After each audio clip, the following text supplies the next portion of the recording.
Something. We lost count at some point, guys. We're at that point of podcasting now where episodes don't even matter.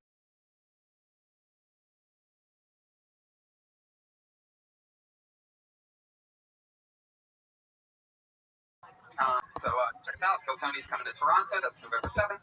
That's a really big deal. Or November 9th. One of the two. Check it out. One of the other days is the Roast of Ron Jeremy, which I'm doing, which looks very promising and exciting. Is John Wayne Bobbitt is on the dais. And so is Screech. Just got added. Yeah, Screech just got added from Saved by the Bell. So there you go. That'll be fun in Toronto. But let's talk about tonight, shall we? Is that like shooting fish in a bucket? No, it's actually not. You have to, people think like roasting somebody easy is easy, but perfect example, Charlie Sheen, when all that stuff was happening with him, and he had that huge meltdown. The first time that he came back was during the Comedy Central roast of Charlie Sheen. Like, that was a big deal at the time because nobody had seen him. That's why it's still, the most watched roast ever. And anyway, the point is that you have to dig deeper to try to find the epic roast joke that everybody will remember instead of something easy. So everybody had to work a little harder and crush, even though the main target would be considered already made fun of. Like if there was a roast of Kim Kardashian, you'd end up hearing 80 jokes you couldn't even fathom, their power, because you got to dig deep. Anyway, after a lecture teaching people how to write roast jokes, good luck. This is Bill Tony something, and we have a sponsor, everybody. Her name is Chef Elise Lane, and she's not here right now. Where'd she go? Put your hands together for our chef, Chef Elise Lane, everybody. It's that fucking Stuart Thompson. She started dating a door guy. That's what happened. Now she's distracted. See how quick that happened? Yeah. Fucking Stuart Thompson. I knew it. All right. Anyway. She's got a new boyfriend, everybody. Put your hands together for that. Who's kidnapped her away from being here. She's the girl with the pan. She's on Twitter, @Elise Lane. And something that we do every week is she cooks us and the guests a gourmet meal. And we always enjoy the hell out of it. I used to announce what that meal is myself. But in lieu of something funnier, after a few weeks of doing that, I decided to have our speech impediment infested producer, Josh Martin, the runaround guy. Put your hands together for Josh Martin. He's going to read the recipe, everybody. But the catch is that when he reads the recipe, if he stutters, speech impediment Josh, if he stutters or stops at any point in reading the recipe, if he pauses at any moment, he gets flicked in the nuts. Monday night, would you be excited to see something like that? I would not. Monday night, Valley Room, Kill Tony, 70-something. Would you like to see the opportunity of Josh Martin getting hit in the nuts? There we fucking go. You gonna look at it? What are you doing? Because he has to read it, doesn't he? Let me just tell you, before I hand this to you, that this isn't the hardest one he's ever had to read. The last week was different. However, what we found out from the couple weeks of doing this is that his speech impediment usually goes away when he's reading something hard with his nuts getting flicked on the line, because we've never had a full nuts flick yet. But I'm hoping that since this one's so easy, that there's just something about it that he stumbles on that's super simple. Yeah, maybe it's the curse of writing. I saw that. Well, it looks pretty clear to me. I'm not gonna let him off with that. This looks like perfect American print. Okay. So let's do it, shall we? Reading what Chef Elise Lane made for us tonight. Put your hands together for Josh Martin. Oh my God. Very easy. Read it. Vladimir poutine, oven roasted potato wedges with steak and mushroom gravy, garlic herb, cheese curd, 100% vegan poutine with oven roasted potato wedges, mushroom basil gravy with tofu and the.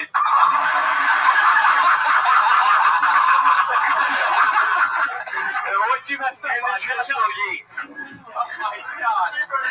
Holy shit. Josh Martin took it. He ran out of bread after tofu. That was awesome. I accidentally hit him a little too hard, I think. He went for a jog after that. He's getting us all set up because at this point we bring out our head of security. Every week we have a brand new head of security. always to keep us safe. It used to be a man named the Iron Patriot, everybody, but around episode 30-something, he went a little goofy on us and said that he got bigger than the show itself, and that once it gets picked up by Comedy Central, he'd be willing to negotiate having his position back. To show him exactly how replaceable he is, we've replaced him every single week since then with a different human being. However, when somebody's good at it, we make him come back. This is this guy's, I believe, third time being the Patriot. Ladies and gentlemen, put your hands together for Scott Kidd, everybody. The Nerd Patriot. A very nerdy Patriot. Welcome, Scott Kidd. Hey, everybody, there's Chef Elise Lane. Look who just got back. We're having a quickie with the door guy. I told everybody, since you weren't here, I told them she's dating a door guy now, and this is why she's missing her spot. Where were you? Tell the truth. She was watching him do his fucking set. So that's not Alfredo. Oh, shit. Scott Kidd, welcome back. How you doing? I'm good. How y'all doing? What are you, a little country patriot tonight? A little bit. Giddy up. How are y'all? Where are you from, Scott Kidd? I'm from Louisiana. Oh, that makes sense. I can sort of hear that twang. Yeah. All right. How about don't do that? Okay. Scott, you look fantastic. Converse All-Stars. You're holding the speaker box to the thing break. We're trying to make sure it doesn't. There you go. We have a broken speaker box, so at any point, the speaker box that is attached to his crotch Might just break. probably just broke. Awesome. Well, Scott, it's good to have you. Any words of wisdom? Are you excited about tonight's Oh, episode? I'm really excited, guys. Come on. How can I not be excited? Who wouldn't be excited? Jesus Christ, I'm excited. All right. Fitting with the tradition of all of our other Patriots, he's a little bit crazy. I mean, you have to understand it's not that easy to get a guy to dress up like that for an hour and a half. It's true. So put your hands together for Scott Kidd, everybody. So let's get into it, shall we? Tonight's guests, fucking awesome. It's one guy's third time and the other guy's first. I'm so happy to have them because they're two of the funniest people I know. Put your hands together for Jimmy Schubert and Dave Attell, ladies and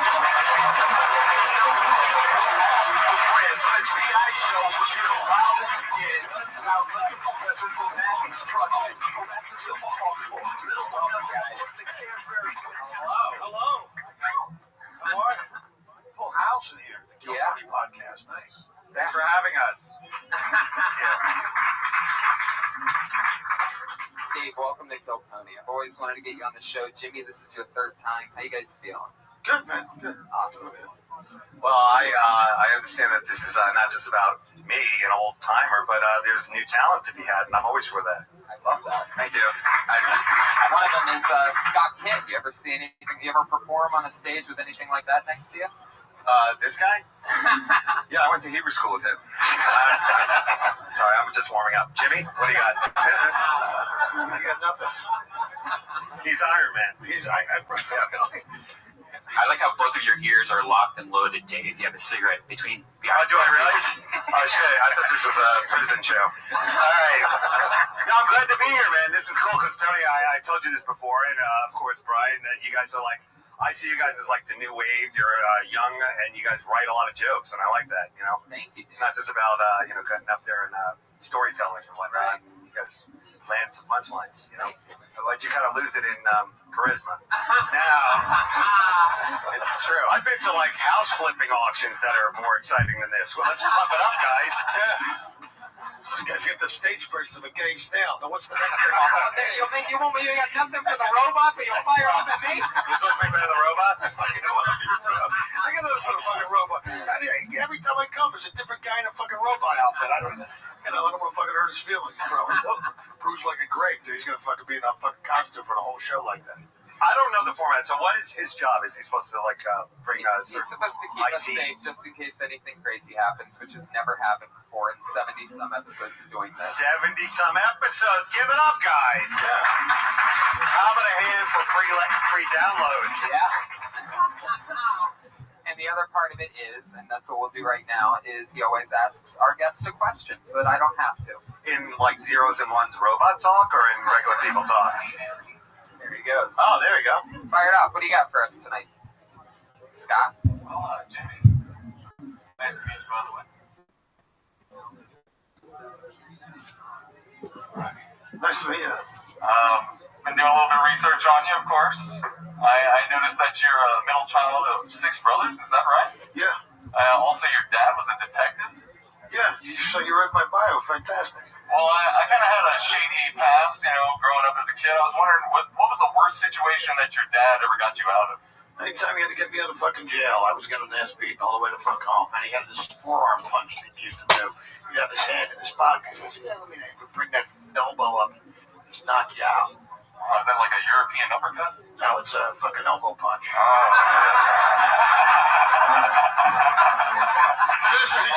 This isn't your only credit, is it? You also played the Gimp in that Quentin Tarantino movie, right? That's right. And nobody knew you looked like there either, correct? Thanks for sharing. That's how he got the role. Scott, what's your question for Dave? Well, Dave, I know you wrote for SNL. I know you were on Dr. Katz. You had your own show, Insomniac, which is fucking beautiful. I'm just wondering, what's your favorite kind of beer? My favorite kind of beer? Well, that's an interesting question coming from a robot. To be honest, Scott, beer I always thought was like just the shoehorn that would get the whiskey down. Yeah. So it was always like, whatever was the cheapest beer was the best beer. But I know now you guys, the millennials here with your designer beers, they all like have a flavor. It's supposed to taste like a father who listened. I some questions.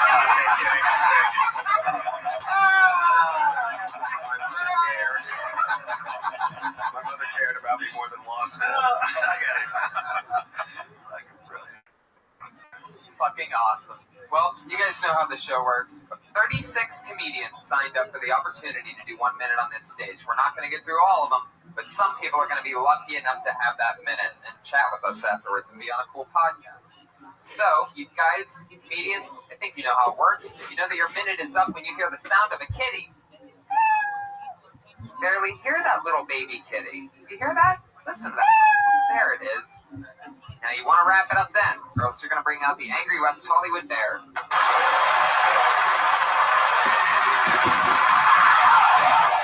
Sounds furious tonight. There's a little bird at the end. Wow. Just for timing, or lack thereof. Is this a show designed for people on Molly? It is just sounds. It works. A lot of our listeners say it goes great with Molly. Just checking. So let's get this thing started. You guys ready? We're going to the bucket. Picture of you and your wallet? You carry pictures of yourself? Oh, it is business. All right, guys, your first comedian tonight doing a minute goes by the name of Chris Hawkins. Yeah! Do it, Chris. Chris Hawkins. You know what that means. If you don't show up and you miss your spot, that means you get permanently blacklisted. There you go. That's what happens. All right. That is the noise that happens if somebody misses their spot. Rarely ever happens with the threat of being blacklisted, but... That's the penalty. You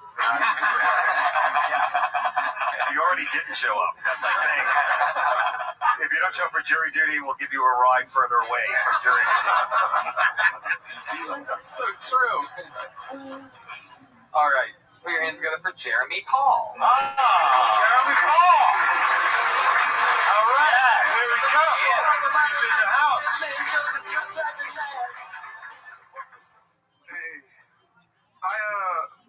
I'm a nice dude. I have a lot of friends that post on Facebook, and recently a friend of mine has been posting pictures of herself in Aruba, which is nice. But the problem is she owes me $700. You don't get to go on vacation when you owe me $700. Where's my fucking money? So here's what's gonna happen. Who here has a car? I will pay y'all $700. Well, no, $100. Take me down to her place in Lake Elsinore so I can rob it. Seriously.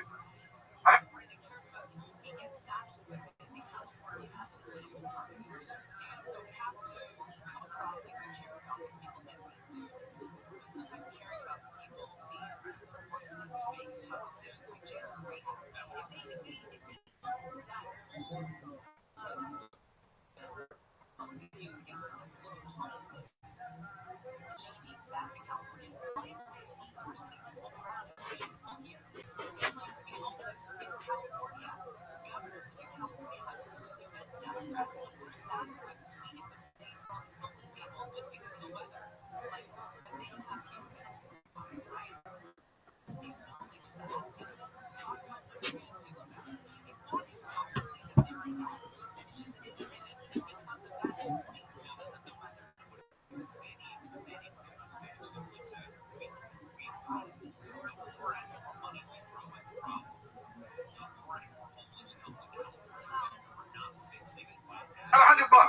Who want to give me a ride?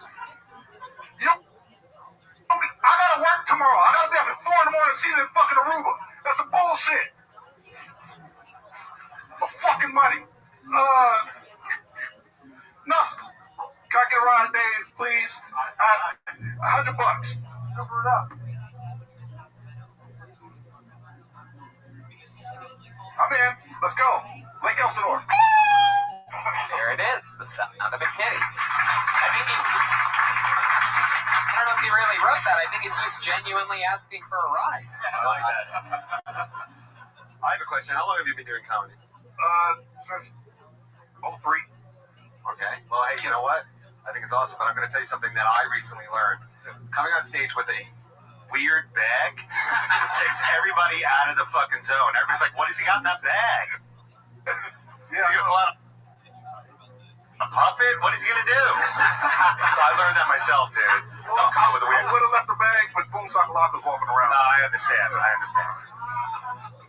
There you go. And the keys... Well, what is in the bag? My notebook, my laptop. So. No way, really? Yeah. Come on. Yeah. All right. Does that chick really owe you $700? Yeah. She's in Aruba. Okay, good. Wow. Nice. See? What you wanted the money for? For her rent. She's a family friend, so. Yeah. Somebody take her to Aruba, or did you Yeah. pay for it? Somebody took it to Aruba, so they can afford to give me back my fucking money. You know what I'm saying? Aruba is not the funniest of the islands, all right? I would go, I'm an old hack. Jimmy, back me up on this, old school. Aruba, not a funny island. I would go with Haiti. Would you do Haiti or no? Haiti would work if she wasn't in Aruba. All right, well, how do you get to Haiti? You just go to Aruba, hang a right, don't stop till you hear screams. Come on, at least buddy up here, for God's sakes. That guy's a lone wolf. Yeah. What do you think, Jimmy? I hope you get your $700 back. I'll be waiting for her when she gets back from her trip. Yeah, she has a nice 52-inch screen that I'm going to steal if somebody gives me a ride. All right, well, you just said that on a fucking podcast. It's like robbing her and then posting pictures on Facebook. You didn't finish it by the police. What's wrong? Nobody knows how to commit fucking crime anymore. I do. You don't fucking tell everybody you're going to do it. You just fucking do it. No, here's what you do. You tell people you're going to do it on a podcast so that when the cops come, like, no, it's artistic expression. Wow. Wasn't me. Except for the fucking artistic expression of the fucking 58-inch TV in your fucking living room that matches her serial number, and then your fucking baseball hat in your asshole, one that become the same size because you're in fucking Seabach getting gutted by some fucking top. I didn't know that this was, I thought this was a comedy show, not find America's next master criminal. Who's the next guy? The Penguin? Is he coming out here? Is Doc Ock waiting in the background? Tony, what kind of show is that? There's a wholesome show of dick jokes and whatnot. Jeremy, do you know the bag you said because there's people around that and you don't want to steal it? Now, do you normally wear your keys around your neck on a necklace like that? Latchkey kid, right? You have all your keys on that thing. And also a set of nail clippers. And not even the small nail clippers. Those are actually toenail clippers. They're right. So now that we figured out You can cut that fucking toenail right down to the quick with those fucking things. Right. Is this something his head just with those things? He doubles a head trimmer? Is this something urban? Should we not go there yet? Or is this, will my kids be doing this in a year? What is it? It's a way to carry a weapon without carrying a I weapon. like your stuff. Right. So somebody tries to jump you, you give them a fucking mani-pedi and say, I like moving along. I like it. Jeremy Paul, everybody. There he goes. He's on Twitter at Jeremy Paul Says. So for those of you out there, for you police officers who are looking for the guy that stole that stuff, he's on Twitter at Jeremy Paul Says. Let me ask you something that I always ask guests that are on for the first time, and I think I've already asked you this, but maybe tell a different story when it comes to you, Jimmy. But I always ask everybody, Dave, is there something you did on stage when you first started out doing comedy that you can't believe you did, that you totally regret? Like something stupid or silly? Can I tell you what I really regret the most? Anytime I ever wore a suit on stage, because I'm like ugly to begin with, but like suiting it up, it like to.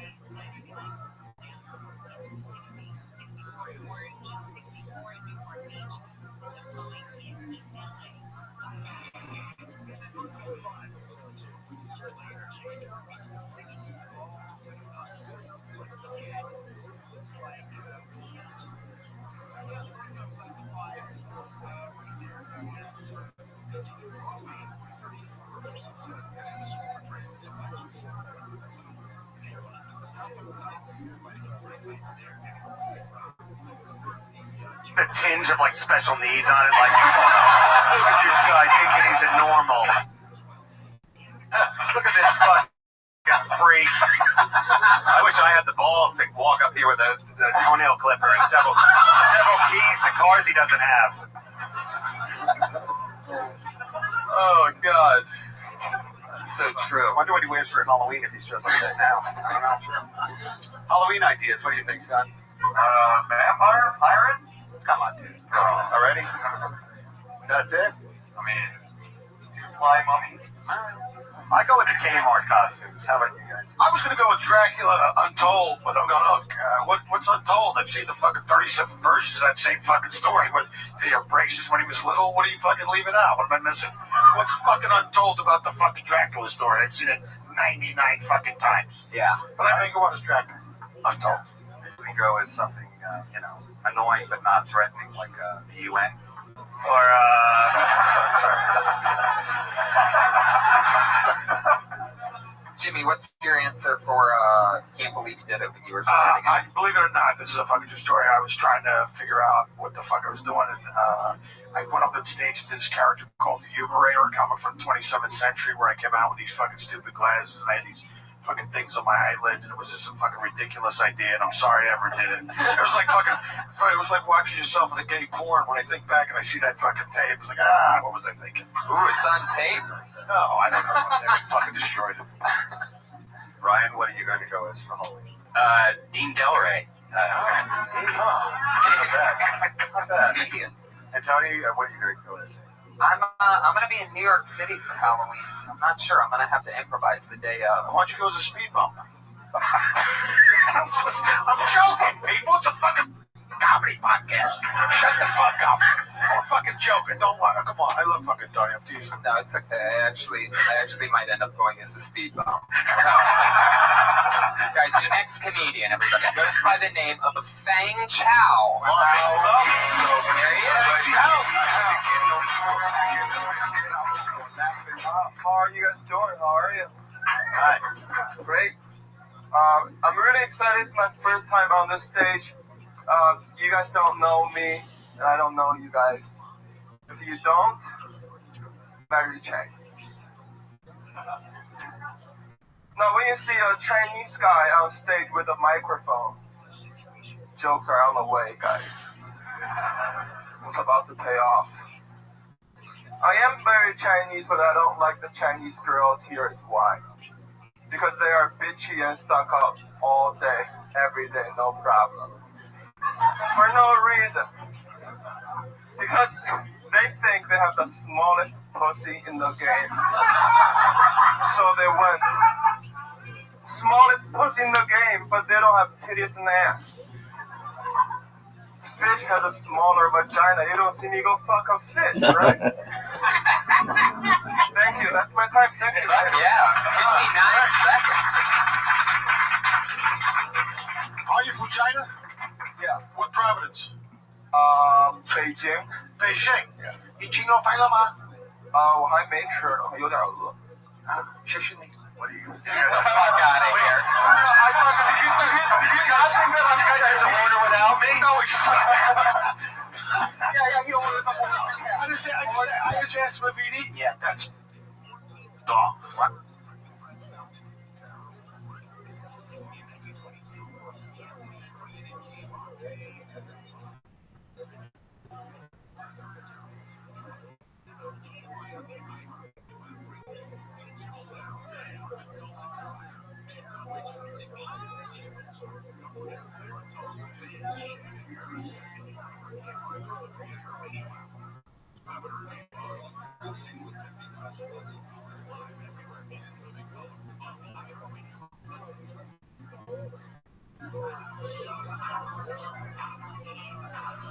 I was fucking. Who isn't wet with that half-ass stripper Chinese being thrown around?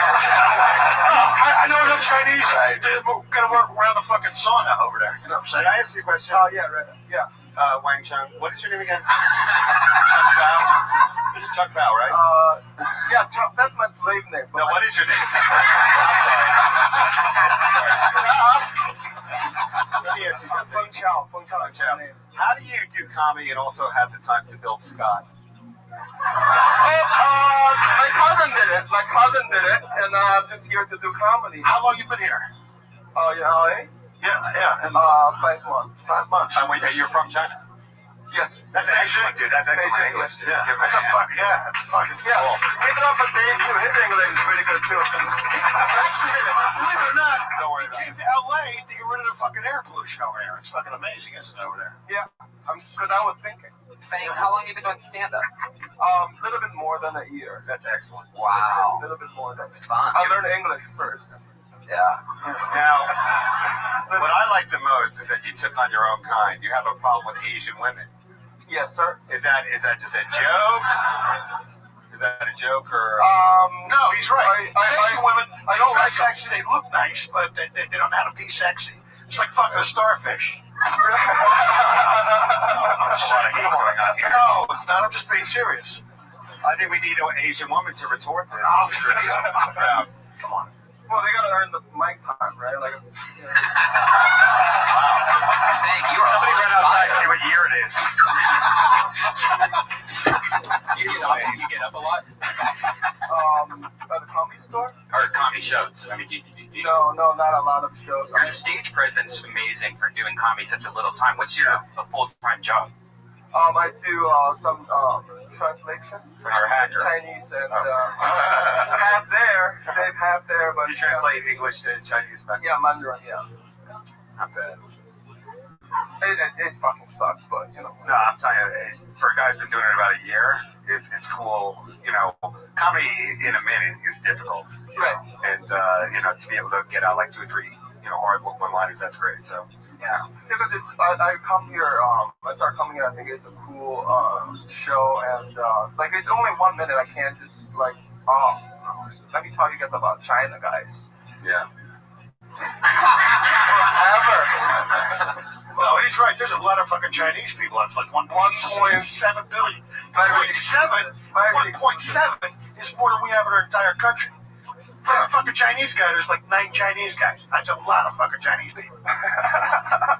Now that you're in America, what kind of girls do you find yourself the most attracted to? Now that you're getting a taste of everything. I think just girls in general. White girls, let's do that. You're like a white. No, I'm a fucking racist. No, you're not. No, No, that's not I'm just racist. being honest. You're fine. I think a lot of people are more attracted to one race or type. Everybody has a different style. So you're saying like white girls, like white, blonde.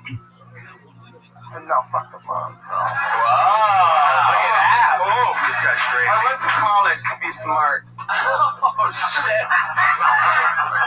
Look at the blondes. What college did you go to? In China, in Beijing, it's the Beijing first language, foreign language study. Oh, I went to college in China too, Devly University. For you. I just had a funny enough. No, good. That's called a winner, all right? There you go. This is a 53. This no more dog. Oh, that's fucking divided. I wish there was an exchange, like an Asian exchange rate that we could give you like 2 white women for 2 Asian women. Well, this is just out of control. All right. Trading women. No one has talking to people. Scott, throw the cops on your dick. We'll talk about the show. All right. Well, Bang. I hope that you come back really soon. Yeah, I will. Really, really funny. Shoot the dog for him. Take it easy, man. Thanks. He's on Twitter at BangChal8080. So you can That's his Twitter handle? yeah. What is that? FENGCHAO 8080. Nice. That's rings right off the tongue. People tweet.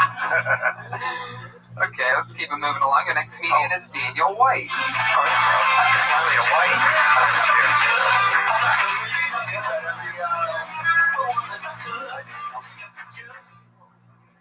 Hey, buddy. Howdy. Howdy. Yeah, give it up. All right, any of you heard of Moses before? Yeah. Yeah? Man, that guy did some cool shit, didn't he? Or if you were Egyptian, some fucking terrifying shit. You know what I mean? Like, and he did some all-around lame shit, you know? He led an entire race of people around a desert for 40 fucking years in circles, you know? And I looked it up the other day, and like walking from Cairo to Jerusalem is supposed to take like a week. So fucking Moses pretty much pulled a Gilligan.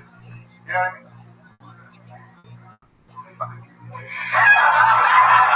That shit's fucking SS Minnow, 3-hour tour.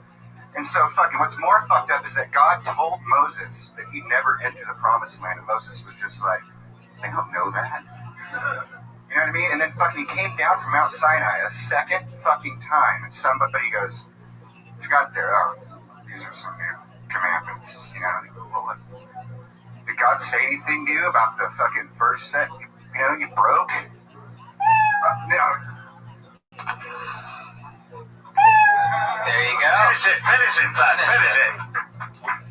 He said, no. He said, fuck the promised land. He said the promised land is really far away, and everything we see is gonna look really fucking familiar. All right. No, you brought up the horse. First time. Oh, first time. This is the first time ever on stage. Wow. First time ever on stage? First time on stage as a comedian. Oh, good for Wow, you. we're in it together for Daniel White. Yeah, that's awesome. That is First time ever on ball. stage. Look at Sherry on the Kill Tony podcast. Big as hell. That's gotta be crazy. In front of these guys. Yeah. Well, Monsters. And for the first guy, what did you do? You said you were on stage before, so what else did you do? Like some kind of... A musician. Oh, okay, there you go. What was your instrument? Bass, guitar. Christian band. No, thank you. So you decided to go with the ever topical Moses. I thought I'd go Fresh off the presses. Go topical, I'd go like religious. Yeah, I wouldn't ask people if they know who Moses is. Most people know who the fuck he is, so you can save yourself a step there and just assume people know. It's like you're asking permission to tell the joke. Just fucking go into it and assume everybody knows who fucking Moses is. Tough love. Right. What about the Gilligan's Island reference? I mean, Well, how old the are these thing, kids? it sounded like you said. Topical. It sounded like Were you said. were you raised by grandparents that you know Gilligan's Island? Yes. As a matter of fact. You really were? Gilligan's Island, Monsters, and I Dream of Jeannie. Oh, how old are you that you know this stuff? 27. Oh, weird. Wow, a lot of Nick at Night for you. Yeah, really. Where are you from?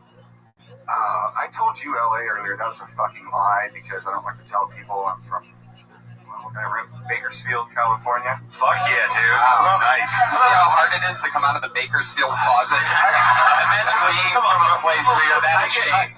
I'm sorry when I tell people that in Washington, D.C. Somehow I get I'm sorry. Bakersfield is it's a tough ride. Well, you seem very well spoken for being from Bakersfield, so I'm guessing Yeah. you're like the Walter White's son.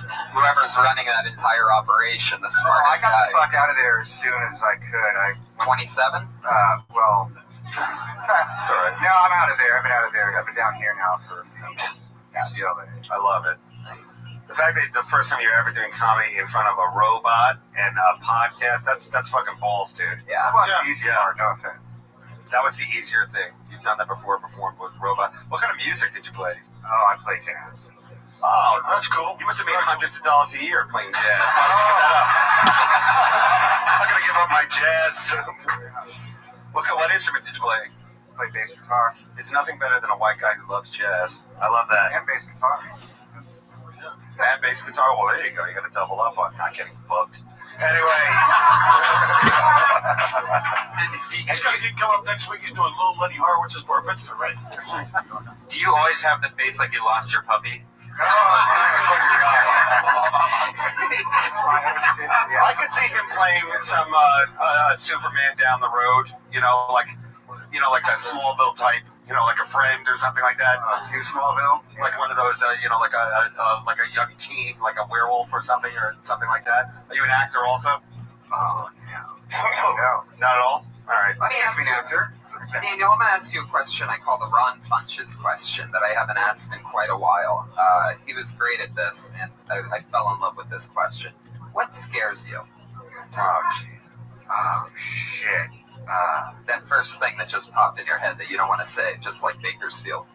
Oh, it's having to go back to Bakersfield. Yes. I'm scared, boys. No, it is. It's my motivation for this. That's all my motivation. Don't go back to Bakersfield. That's it. How about Modesto? Oh my God! What is which turn? Do you have more material? Like, is all your material religious based, or do you have well. Were you planning on coming here for your first time, or Oh, did you yeah. sign up? I had a whole 3 minutes. I got to break it down to one. There you go. So you picked the Yeah, it's kind of religious. St. George. what? you grew up really, really religious, right? Oh, I grew up in I was raised by old people. Fucking Bible Belt transplants. Will you run for president? I will never run for president. I would not want to subject the country. Well, if you could get people back into jazz, that would be great. The people that raised you, how'd they end up in Bakersfield? Oh, that's very fucking boring to me. That's construction. Building churches. Oh, building everything, building most of the town. They lost a bet, tell the truth. I'm just going to say what the crowd's thinking. The white is getting more time than the brown and the yellow. It's because he's actually Scott Kidd's twin brother. Underneath that mask, they look No way. exactly the same. Oh, really? Take it off. Show everybody. Wow! Put it back No, down. he's not wearing his glasses. No, I am. They just stuck to the mask. Daniel, it says here that you're not on Twitter. Is that right? Following the steps of Jason Mantzoukas. Well, nobody knows who that is either. So I'm with you on that. Yeah, it's Jason Mantzoukas. Exactly. He's a hairy brown dude. He's hairy. Got a big old beard. I'm sorry for smoking, guys. This Hey, young you're fine. boy's wearing me out. Daniel, we're gonna rock on. Thank you so much. Oh, wow. Daniel, first time on stage. That is balls. First time ever on stage, guys. Good job. You'll be seeing him again outside in the parking lot for about 4 years. Fuck yeah. That's an interesting one. This is excellent. Fun times. Well, this is exciting. This guy worked the door here for a couple years, and he just recently got fired from his job here. Wow. The free agent, everybody. Here's going to be Carlos Tejas.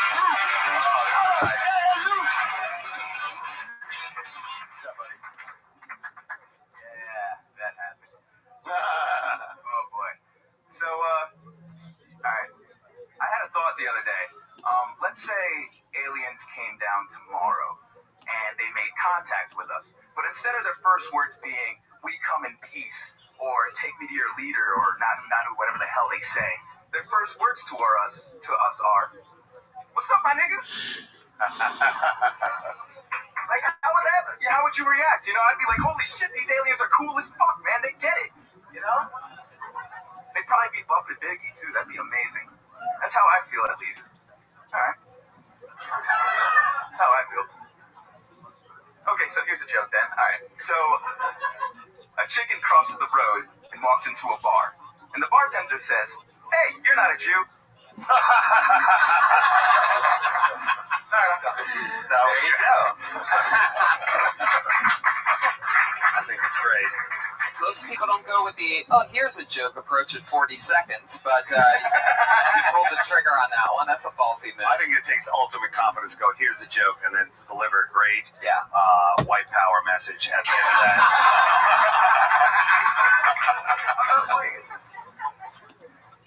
Obviously, in the beginning, it was a little rough, you dropping the N-bomb and all, but let's face it, you weren't been working here, so you know what it's like to be a slave.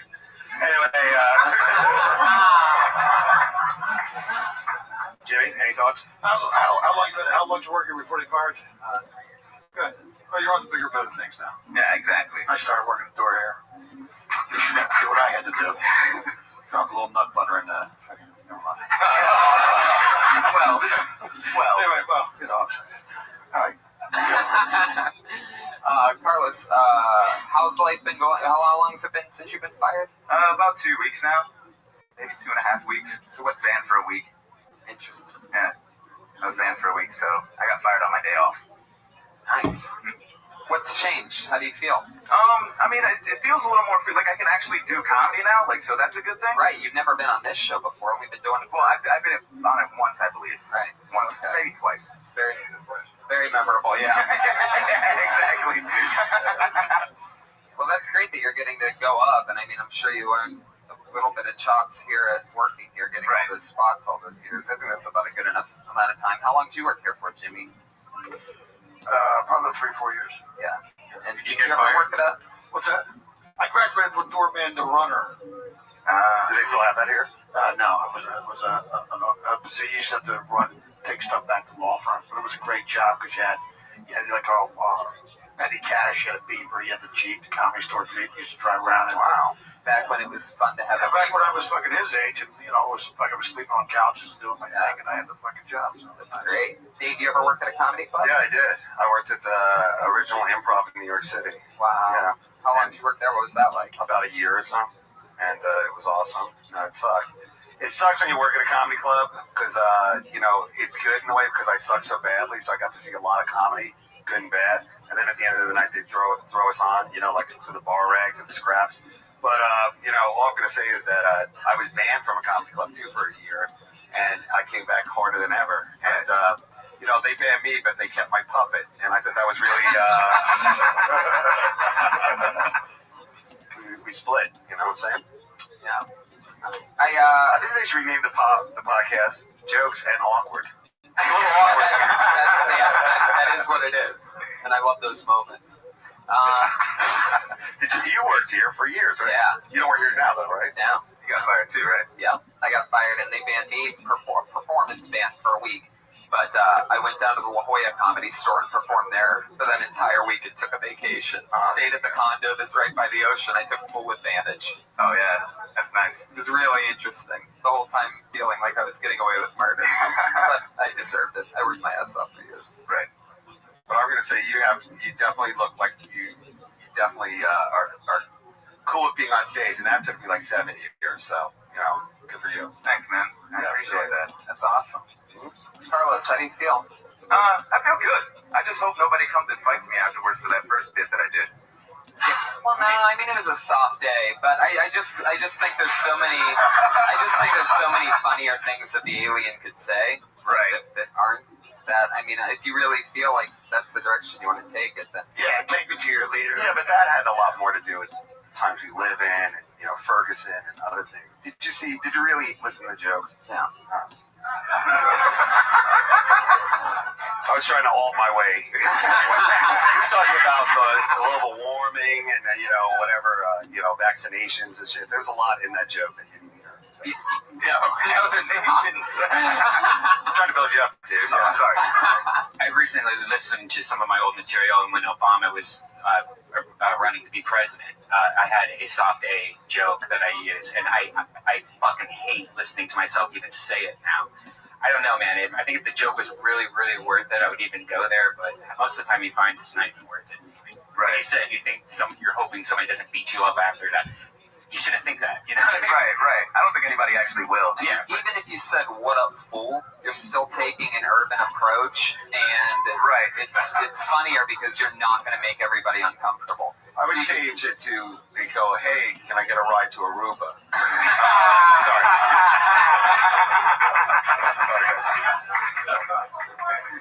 Easy, nail clipper. Put the nail clipper away.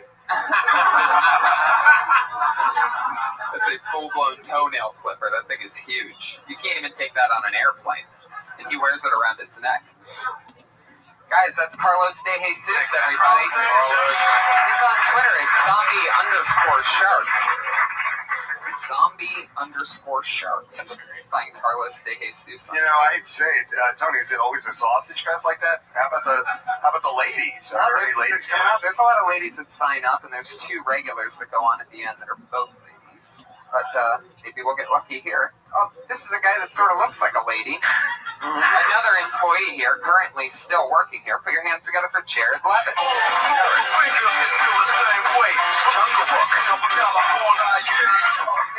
Dude, I didn't think I was gonna get it. I don't know, man. This is one of the few places that'll actually hire me. I tried to be a forklift driver, and they fired me the first day. I ran over with a box with a guy sleeping in it.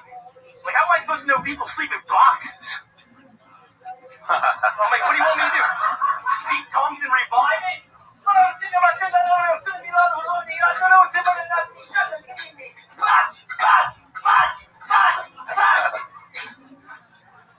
That joke's funny in tongues.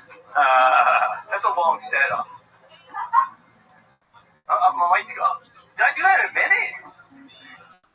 37 seconds, bro. My brain is like, dude, I don't even know the time, man. People always ask me for drugs all the time. I don't know why.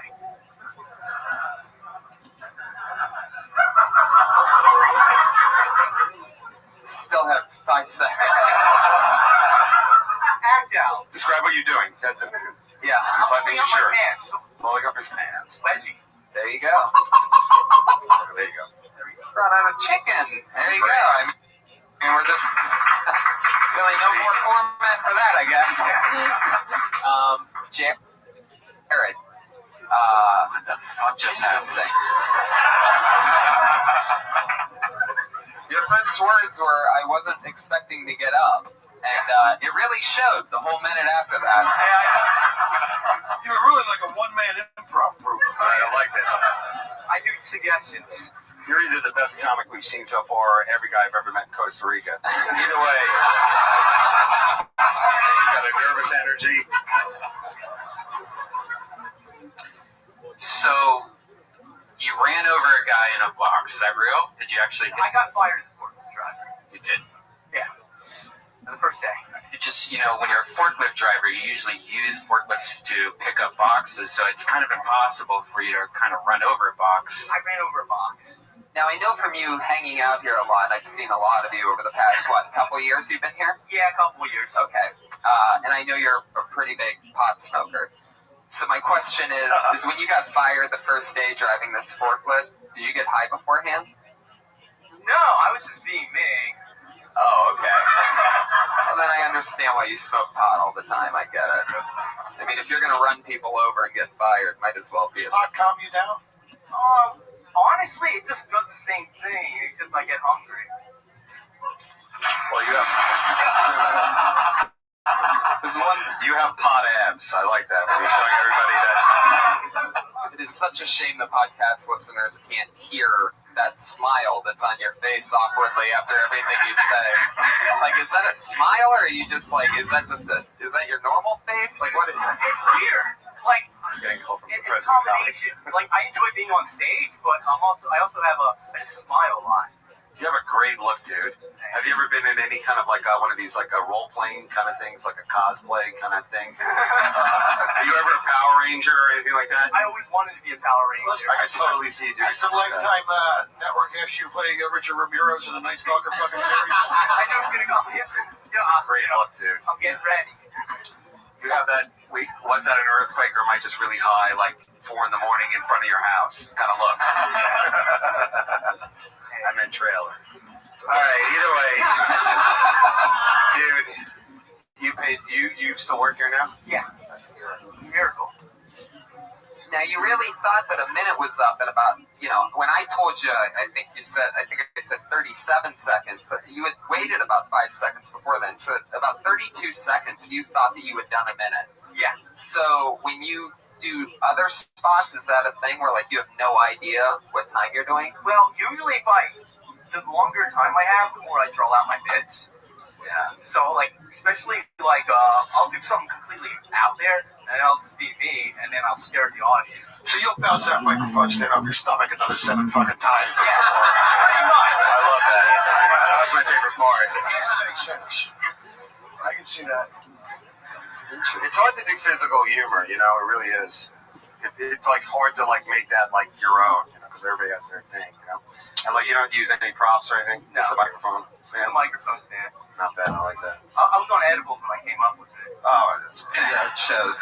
I represent, you know? When you did it, you represent what? You said I represent after you used The Disney Corporation for Jungle Book. That's right. You have a great look. What is your ethnicity, if I may ask? My dad's Jewish, my mom's Filipino. Oh, you're Puerto Rican. Yeah. Sorry, son. I'm sorry. These are East Coast hack jokes. I know a lot of guys. Even though, let's face it, with much to go up there, look at the faces out there. There's a lot of people who wish they were you right now. That's true. When you jumped on the ground, you really, the reaction I got was I was scared for a second. I was like, what the fuck is going on? What the fuck is he? He's hurting himself. Did you hurt yourself? The mic stand was really He coming didn't off. hurt himself. He's high. He doesn't know what happened. Is that a bit that you do regularly? Yeah, I did it downstairs. So you already did that bit tonight? Yeah. Did it work down there? Oh, yeah. Really? Crushes. Wow. It crushes, huh? Well, I don't start out that strong. Usually I start out softer. Yeah. But with a minute, I'm just like, oh, God. Okay. Interesting. So jump straight to laying down on the ground so that nobody beyond the front row can see you. Yeah.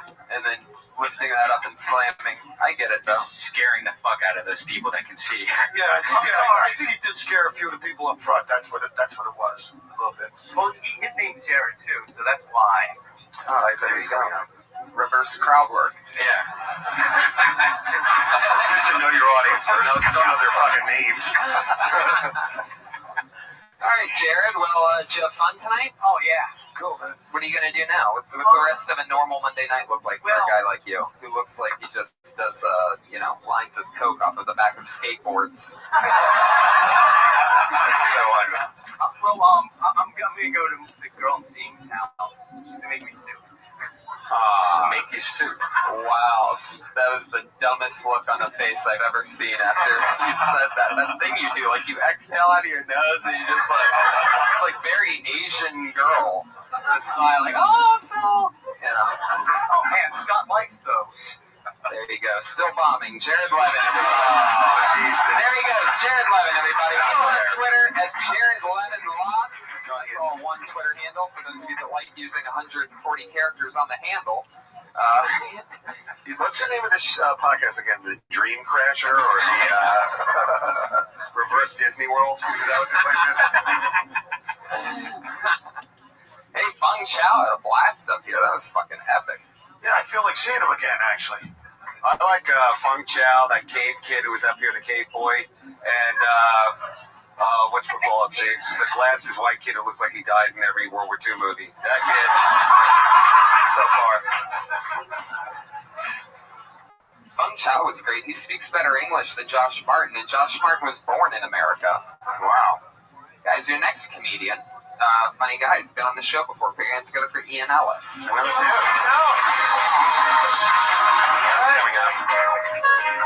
From Chicago, where I spent all this weekend. It's Ian Ellis, everybody. Put your hands together. Welcome aboard, Ian. Yeah, man. Yeah. I don't have any nail clippers. Lost them in the divorce. Speaking of cunts,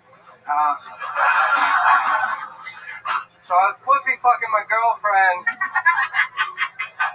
and the condom broke, and I didn't stop fucking her because it felt really good. Like, it's weird, like, my penis just, like, it really likes to feel a vagina. It's weird. Does that happen to you guys? So after I came in her pussy, I made her get the morning after pill, but I didn't have her get it the morning after. I had to get it the moment after. I was like, baby, you got to go. He's like, can I finish picking the broken pieces of condom out of my vagina before we run to Walgreens, fucking Romeo? And I was like, no, bitch. And then, like, the lady at Walgreens was like, do you have any questions about the morning after pill? And she's like, what are the side effects? I don't know anything about it. You don't know anything about the morning after pill? She was like, no, I just started dating a guy that lives in his parents' basement. I didn't see it also love a good night. That's excellent. Oh! Ian, it's good to, like, describe the story. Don't make us there. That's the thing. I felt like I was right there. I felt like I caught a load on the face wearing that jacket. What I'm trying to say is watch out, Mark Twain. We have another great storyteller. He was fucking around, man. You came right out. I think cunt was the third word in. I fucking like I like that. I mean, you know, you only got a minute. So, word economy. I liked it. Very word efficient. You know, I mean, a C word. That is balls, I guess. Yeah, like 3 words out. You know, he definitely committed to it. You know, what I can't stand is a guy that will say cunt and then, like, backtrack. I mean, you went cunt and kept going woman hating all the way. You did not pussyfoot in it at all. Like, Pardon the pun. right. Yeah, I also love pussy fucking. I mean, that's one of my favorite terms that I don't think I've ever heard before. That's great. Yeah. So, I mean, I'll give you those points for sure. That's insane. I gotta be an incredible man. Really spelling it As out. opposed to throat fucking, ass fucking, pussy fucking. No, I think just by that one phrase we get, like, your whole origin story. You're an orphan who was raised in a junkyard somewhere near Illinois, behind the Kid Rock concert. So we get it. How close is he to right on that? Yeah, nice. Oh, You want to go through a divorce? Yeah, man. No, I could tell by the way you said it. You weren't fucking around. You didn't just say it. You could tell. I lost it in divorce. Nice. Got it. And how old are you, man? I'm 32. Too old to be a teen shooter. Now, I'm not Asian either. no, but you definitely have your own style, man. That's pretty awesome for a guy. How long have you been doing it? I'm coming up on like 4 or 5 years now. Sweet. I did the majority of that in Chicago. How long you been in LA? I've been here about 2 months. And thank you to Hotel for putting Junior Stock out there because he's fucking Chicago legend. I love seeing him on TV. Junior's awesome. He's great. And, you know, thank Doug Stanhope for putting Junior out there. So, you know, here we go. Now it's Cool, man. Stroke Chicago's Fest. one of my favorite cities, man. I love that place. It's fucking awesome. Yeah, it's a great town, man. Yeah, I was just there this weekend. I can fucking eat Portillo's beef sandwiches for fucking 3 meals a day. That shit's fucking like mother's milk. Everybody there is pretty thick. I really stood out there as a skinny guy. You are really too skinny for that town. And everybody else was thick. And the marathon in Chicago was Sunday. So by like the second show, I started telling them they need more marathons in that city. They need mandatory marathons. Chicago's got a great sense of humor. So almost like, you know, I have a belief that the colder it gets, the better comedy is, at least from what I've noticed from going up to Canada. Yeah. Chicago definitely has that shit weather. That's why Edmonton rocks. Yeah. I've been there. Those fucking people are animals. They like hockey fights and hard jokes, so. So do you work here too, or you don't? No, man, they won't give me a job. All right, well, you know what? You got like a cool thing. You remind me, I guess, you're like, your style reminds me just a little bit of Hedberg, you know? But that's okay, though. That's okay because you're starting out, you know? But you definitely have your own take on stuff, and I think that's really cool. Not that I have no good advice for anybody. I mean, look at me, but you're definitely doing it, man. So Yeah, keep going. good job, man. Very good. Yeah, he's on Twitter at Chicago Open Mic. Also an awesome artist. He's made great fan art before. At Chicago Open Mic. Ian Ellis. So we're going to just keep going until the crowd leaves? Yeah. What's that? No, we're almost there. I feel sorry for the next guy. This is the check spot, minute spot, right? The what?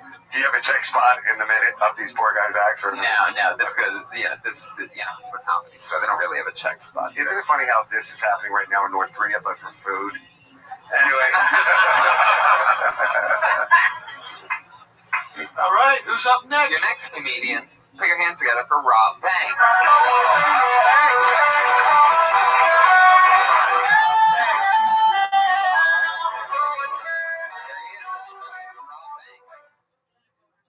How are we doing, guys? Good. How's it going? I didn't get a fantasy football this year, which is a real bummer. So, which is really hard because when you watch football and you don't get anything out of it, then it's not really worth watching it. So I decided to take Facebook and make it my fantasy football team. So I have a 500-person roster, and I have my mom starting as my quarterback every week. The way I point it out is off the likes on comments. So my mom's really bringing the points. I had to let my sister go because she kept posting baby pictures, and then it just wasn't going. Surprisingly, I'm still friends with Ray Rice, but you gotta understand where he's coming from. He's a black man with a Chinese name. No wonder he's angry and hitting people. All right, you went for it. Combining Facebook and fantasy football is a ballsy move.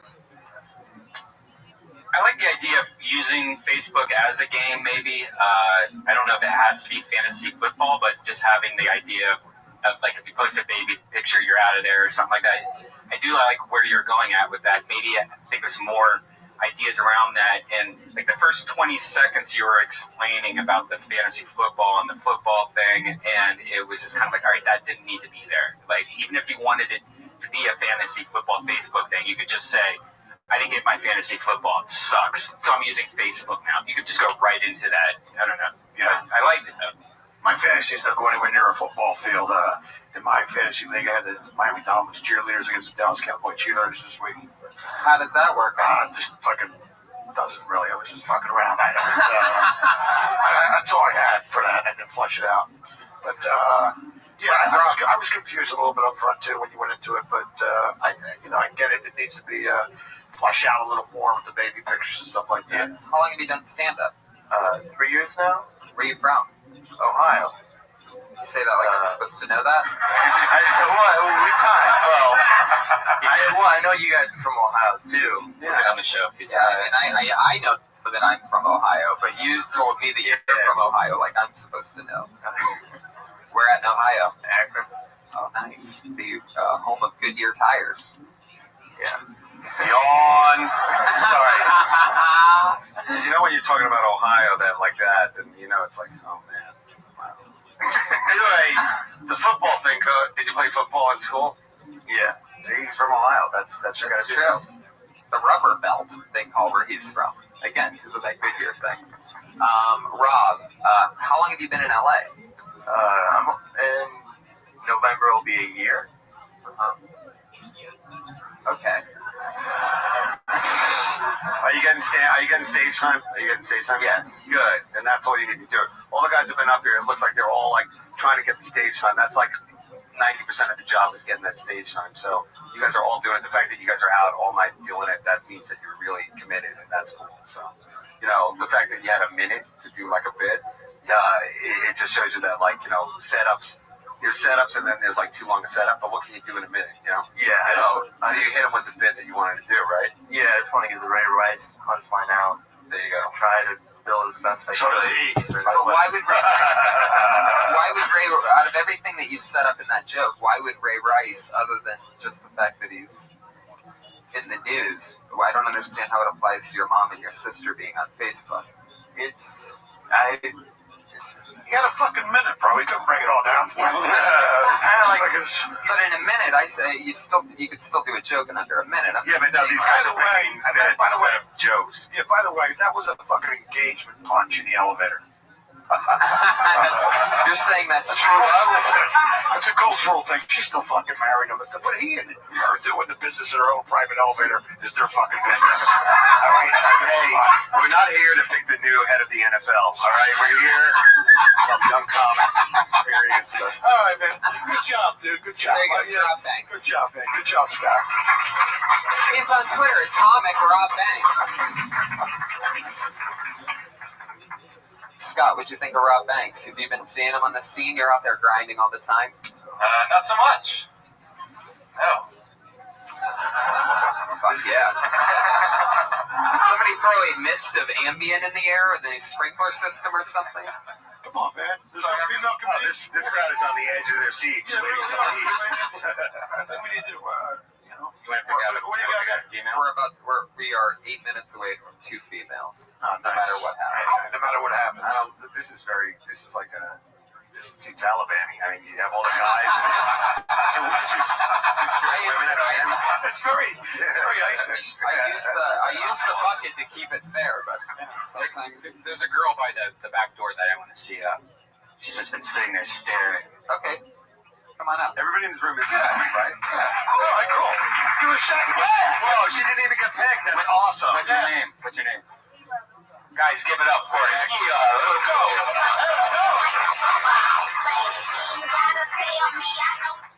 Tyler Perry is about to have his first child, which I am very happy about because it'll have given more time to focus on his baby instead of writing another Medea movie.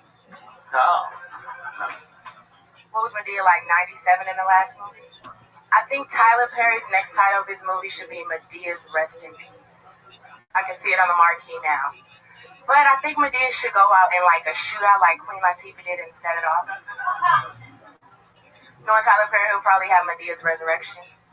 But I really appreciate everything he is doing for the black community. Oh dear. Okay. That's excellent. Yeah. Fun. Tyler Perry stuff. I didn't even know Queen Latifah was in a shootout in the movie Set It Off, but I still enjoyed it. I like your earrings too, man. Very cool. You got How long two earrings on. have you been doing comedy? A year. You're doing great. Yeah. That's awesome. Those are great earrings. But you'll never be in a Tyler Perry movie. But you'll never be in a time. You never will be in a Tyler Perry movie now. Just I thought that, but You're good with that? You can go with okay that? with that. Where are you from? LA. Oh, wow. Nice. Ouch. Nice. What'd you do before doing stand-up? Am I a nice representation of LA girls or something? Yes, you certainly are. Oh, hello. That's the other podcast. Shoulder action for the Well, podcast. it's a good thing I'm wearing my sponge underpants, I'll tell you that. Hey, you wake up with a little potato. Can I get that cigarette? Easy, cupcake. All right.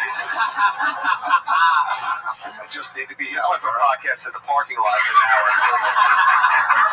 Either way, I like how you came up and you hit a joke like bang. I love that. I love jokes and you hit it like bang, bang. I like that. Right. What'd you do before you were doing stand-up? Nursing. I do home care. Oh, nice. Can I ask you something? How many times has a white, skinny guy like that talked to you in your life? A lot. Exactly. Something about like, you know what? Well, if you want us to turn the heat back on, we're gonna have to. Right? Does he look like every social service guy?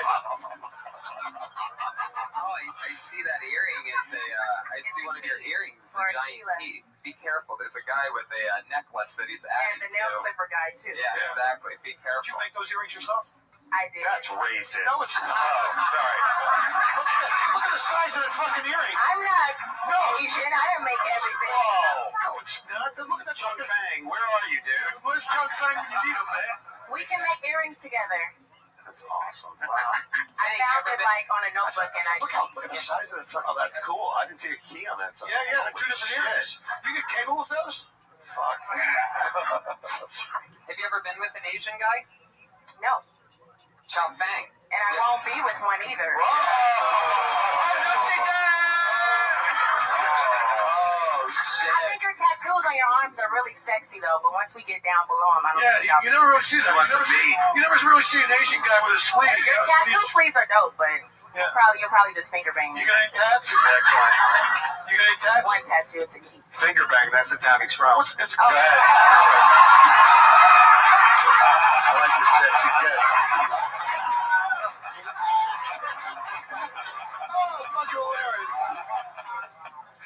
Either way, you fucking rocked out with those jokes, man. That was good. Thank you. You got a great style. What's your material? Do you have any material of you being a nurse? Or are you dirtier? Or what's your normal act? No, because nurses aren't dirty. They're a little. My dad's African, so I do some talk about being raised with an African dad. My mom's from Compton, so it's kind of weird growing up. Where'd they be? At a party. Oh, yeah. All right, sorry. Whoa, easy. No, I'm kidding. I'm mad because I don't have a good parent meeting story, okay? I'm sorry. All right, well, I'll let me let it fill out the blanks here. So, your dad's African, and your mom's from Compton. Yeah. So, and they met in L.A. or in Africa? Yeah, in LA. Okay, cool. All right. Yeah. So you're born and raised in Compton? Born and raised in LA. What part of LA? Like 34th and Central by US. Yeah. I'm running a quarter of a fourth of motherfucker down there. Now, after you guys looted his grandpa's grocery, Right. let me ask you this. Yeah, like that happened now. Like that really happened now. Sorry. No, seriously, I'm sorry. What's the craziest thing you've seen happen around that neighborhood? What's that like down there? I have no idea where 34th and Central is. We can go tomorrow. I'm guessing the only time I'm ever there is when I go 20 minutes past the airport. Accident. I don't know. There were a lot of prostitutes down by my house. Oh, you've been there. Yeah. Yeah, I mean, that doesn't... They were like They filmed this prostitutes. episode of Naked and Afraid there. He was a naked prostitute, and he didn't have a condom. You get a discount? Great, that's a show. All right, so go ahead. Sorry. Prostitutes in churches. So one time I failed a math quiz, and my dad's an engineer, and he drove me down and was like, "If you don't study your math, you will be one of these prostitutes." That's great. That's one of my jokes, but yeah. So why did you go into comedy instead of tennis? You gotta give it. You gotta give it. I didn't have enough color breaks to put in, so I said, let me stop it. I didn't have enough. Work on that. All I right. love your style. Nice. Good job. What energy. What's your name again? Can you wanna promote? Akila Aluko. You're on Twitter or anything? Yes. Anything you want to promote? No, not. What's your Twitter address? Want to give a shout out? Yeah, I want to give a shout out to my grandma in Compton. I'm sure she's listening to this And Death Tyler Squad Perry. podcast. No, really. You're awesome. You came up with the hard jokes. I Thank love you it. so much. Yeah, very good. Can I be the black girl and the Oreo cookie girls at the end, please? Now we don't need that. Okay. All right. Anyway. I'm asking Tony, but thank you for your time. Thank you, guys. Oh shit! That was heated. Yeah, That was I love heated. it. We went That was like organic. the last season of Mad TV. You know what I'm saying? Heated. Fuck yeah, it was. Because there was one black girl on that too. That TV. Yeah. What was her name? Are you still talking? Okay. So who's next? This is the time where we have both of our regulars who are Oh, both late. fuck yeah. So it's all estrogen from here on This out, is good. guys. Finally. Akila got it Taking all the started for us. swinging dicks up here. Put your hands together for your first regular. You know her from all the Kill Tony podcast. She started here on this podcast, and she dropped out of her last semesters at the University of Florida. And now she's co-emceeing all over the country. Please put your hands together for... Kimberly Congdon.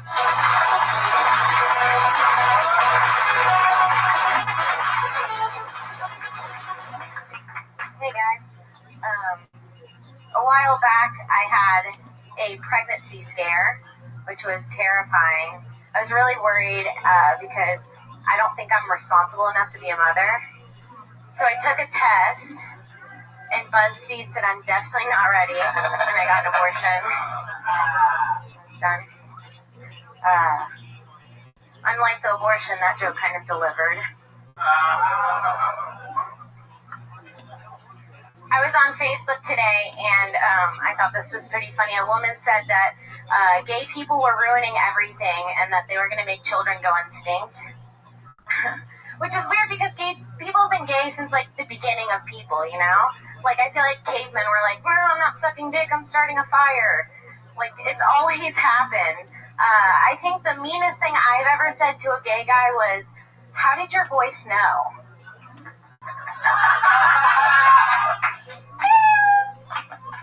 That's funny.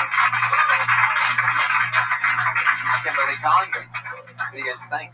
I thought that, once again, great joke writing. For how long? A little over a year. Awesome. The ladies are writing some hard jokes here. I love it. Yeah.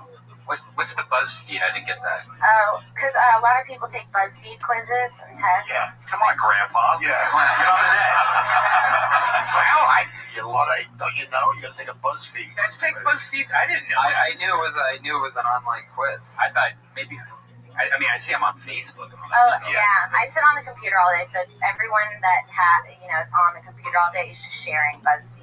You can always share and that stuff. It's fucking obnoxious, right? Yeah, it's terrible. I just scared an abortion clinic one time. I fucking locked my keys in my car and I just yelled over, "Hey, anybody get a hanger?" They chased me for blocks. That's inappropriate. No, I'm trying to be the crowd. So So that's cool. So so you've been doing it for years. So how much time do you think you have now? Well, I've done it for over a year, so. Oh, excuse me. I didn't know. Shit. No, we're shooting an hour Let me special. ask you another question. How many abortions have you had? Well, one more and I get the next one free. I'm kidding. I don't know. I've done over 60 new minutes, but I feel like I went back and I counted the ones I really like, and I probably used 15 to 17 of them. Minutes or jokes? Jokes. But you already know. No minutes. You do a new mystery Jokes every time outside you of come on my this pod. That's balls. Yeah, That's really good. Do you tape yourself and listen to the tape? Well, this one's taped, but yeah, every other set I tape myself. Every other set. Why is that? Because I do other sets. Hold on, somebody's opening up a Four Loko. Yeah, could you What's calm going on? Yes. Go ahead, man. So you don't need to recycle the bottle in the room. They'll do that later. What the fuck are you doing? So do you tape yourself or not? I don't videotape myself. No, audio. Yes, all of them. Because that's the best way. Because hearing the joke and hearing it all the different ways, that's excellent. You're doing that. Yeah. That is like, that will drive you insane. I just have a hard time I'm talking. That would drive you insane more than anything. And it was all about her for a second. Go ahead, Tony. Sorry. Tony, you tape, right? You tape and you listen to the jokes. Everything, yeah. Yeah, it's the hardest. Yeah. It's really the worst. It's really hard to listen to it, but I try to, when I'm done with the recording, if there's one thing that I know stood out to me about it, like I just label it as the set, you know, like when you okay it, it's like name file, and sometimes I would just hit okay and it'd be like new recording 135, and it's like, what the fuck is that? So now what I do is like, you know, jizz pants or whatever word. Oh yeah, your buzzword. Yeah. Yeah, you're on every week. I don't know what you do during the day. You said you're on the computer. I'm a receptionist and assistant. Oh, nice. Interesting. I'm on the computer all day. How does that turn out for you? It's a breeze. You've been doing a lot of spots at night? Yeah. Anything crazy happen lately? Breakthroughs? Anything fun? Yeah, I did the Ice House with Joe, and I did Comedy Juice. Oh, nice. Yeah, it was really fun. That's awesome. Really, really fun. How many minutes did you do? I did 5. That's funny. I just did a Jews cleanse. I got rid of all my representation. That was really fun. What fun times. Yeah. Thanks, Kim. Thank you. Kimberly Congan, everybody. Follow her on Twitter, Kimberly Congan. Nice. I didn't really hear it. I said I did a Jews cleanse. I got rid of all my representation. Nothing. Sorry. Now I get it. It was like when the other guy said Gildigan, and I thought I didn't. Nervous, dude. I never would have put Gilligan, but I didn't hear Juice cleanse, or else I would have laughed harder, Jimmy. Guys, our other regular. Always goofy, always fun. Put your hands together for Sarah Wineshanks, everybody.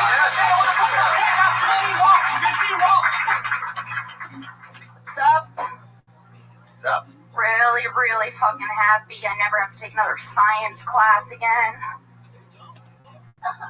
I hated science. Science teachers are just like doctors that couldn't make it. All science teachers are fucking weirdos. I never want to look at another microscope again.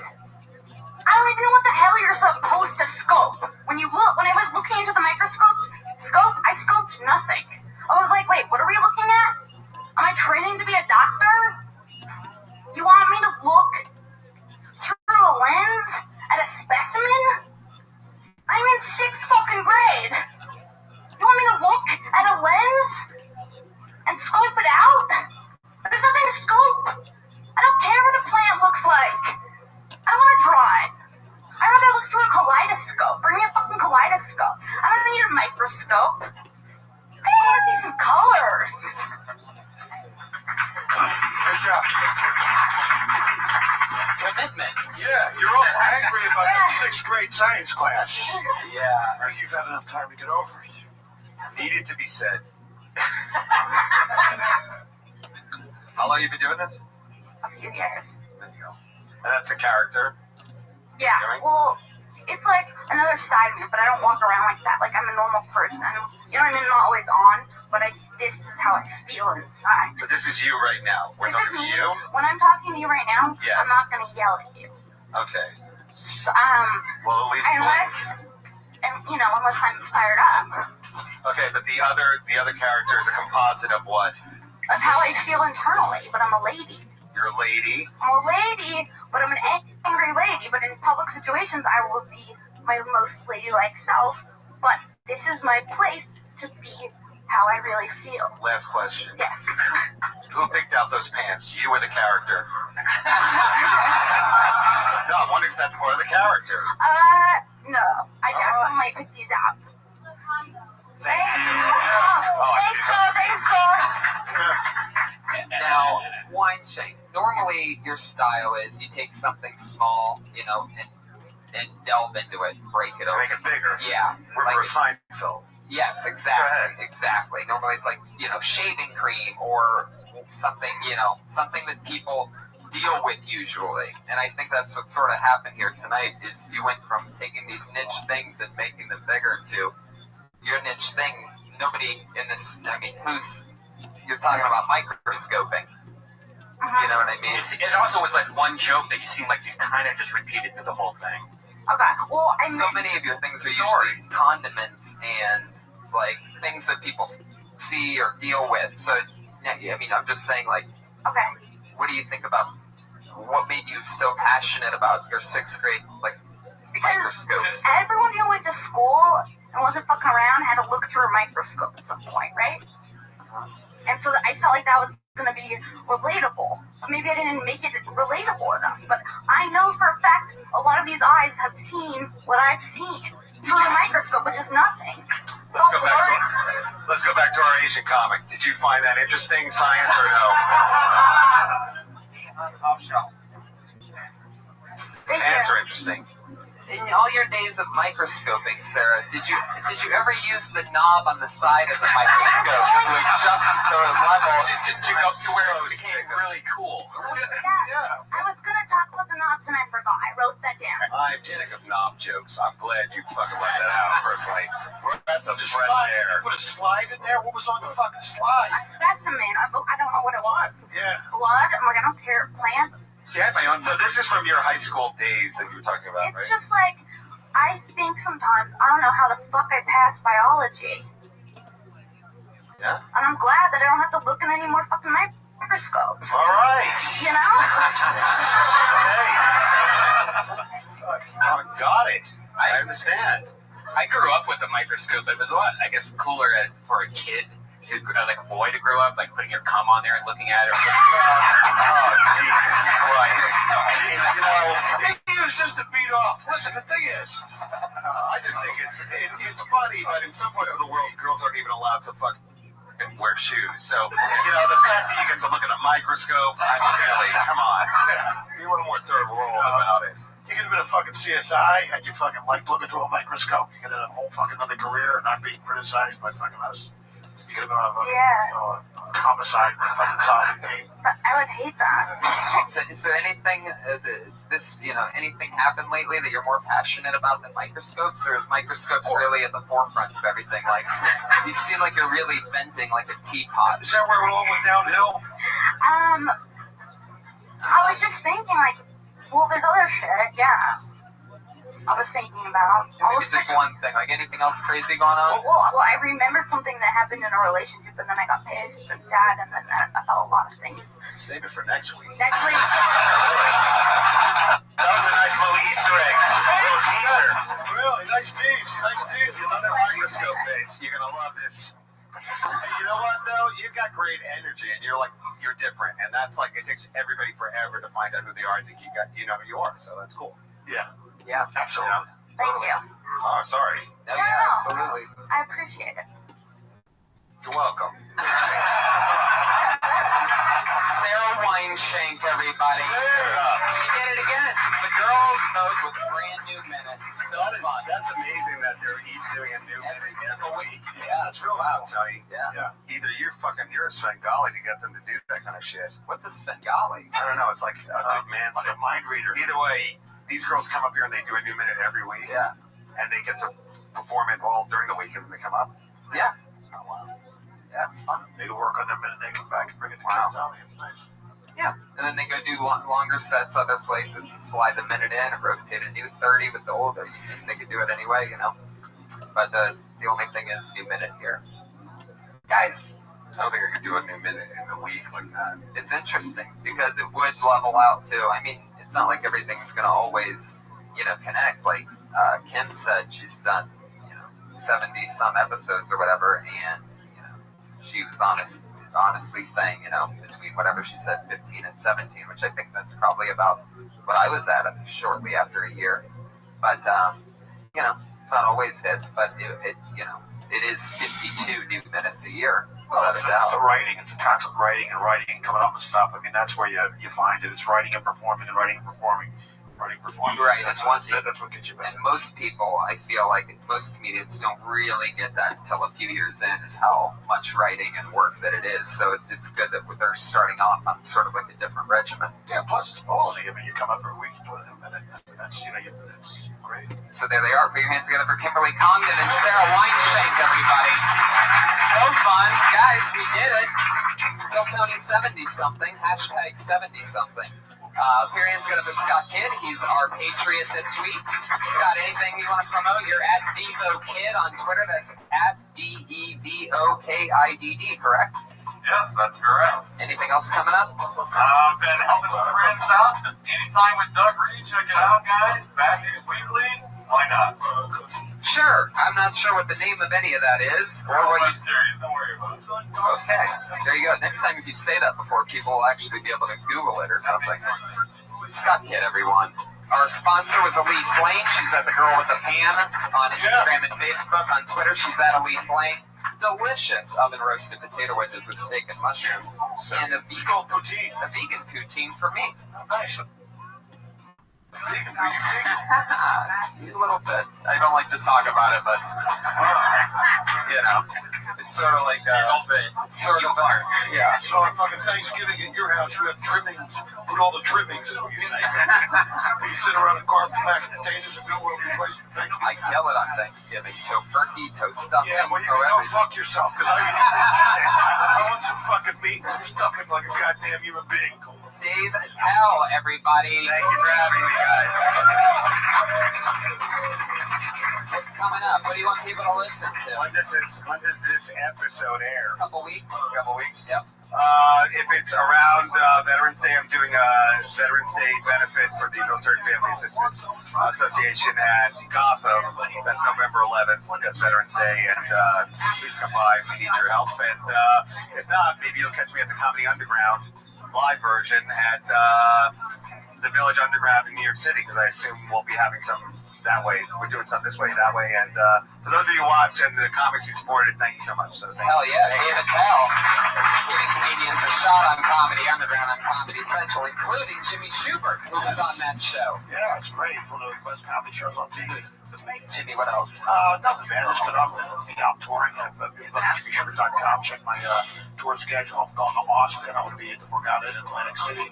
I'm also going to Winston-Salem. I'm going to be in Phoenix. And then for Thanksgiving, I'm actually doing Getting Home. Go over there and doing some shows for the military as well. Giving up the Thanksgiving and go do some shows for those guys. Follow these guys on Twitter. It's at Jimmy Schubert and at Attell, Attell. Come see me at Red Band in Toronto. Kill Tony goes to Toronto in November to the Dark Comedy Festival. Kill Tony live in Toronto. Come see us in Phoenix, Arizona. And other fun things. Great big announcements always coming. Thanks for listening, and thank you, live audience. That's Kill Tony 70.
What's up, Falling Fairies? How are you?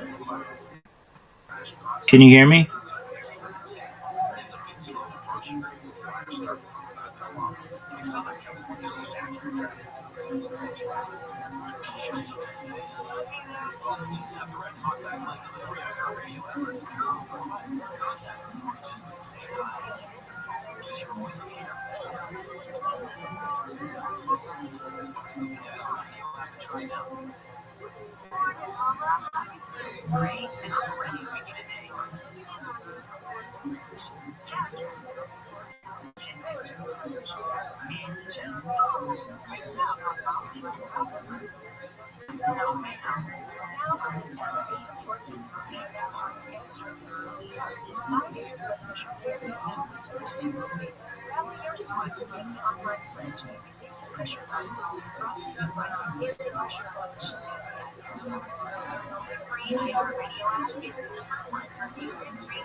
Prosecutors in a murder case against David say his child pornography was discovered on his phone. Regulation is being reviewed here in this court to determine next steps in the case. David Burke is charged with killing Celeste Cruz Hernandez, whose body was found last week in Trump in his Tesla. The DA's office said the consequent charges that the team was killed commissioners were in a sexual relationship when she was murdered today.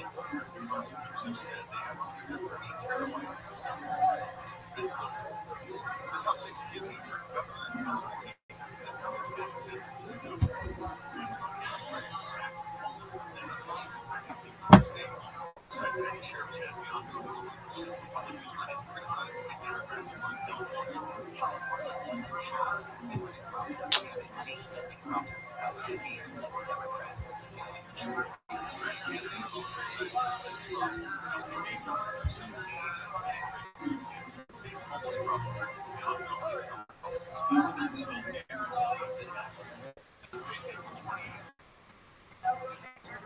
last night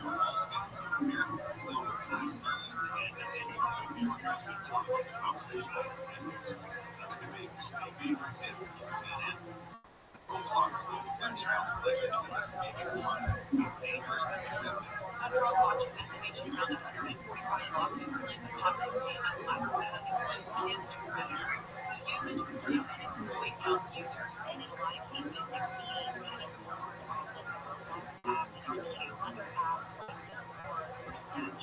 Attorney Whitney Ray Devon of the Drug Watch says families allege the company didn't do enough to protect children even after cases were held.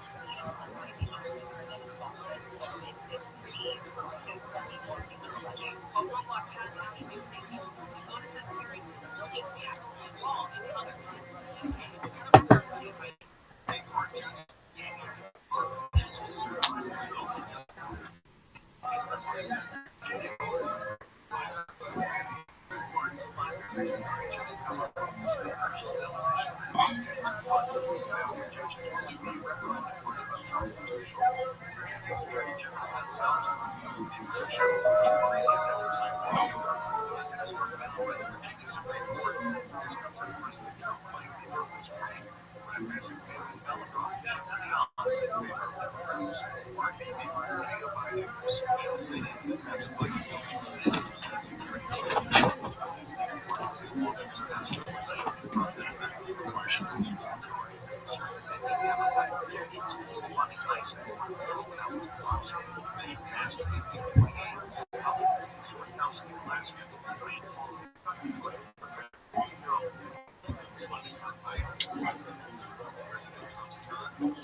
business insurance in one place. And all the rents today, the Dow is down 5 nights. So there's 500 down 83. NASDAQ down 15. Never had 2 crash on this 16.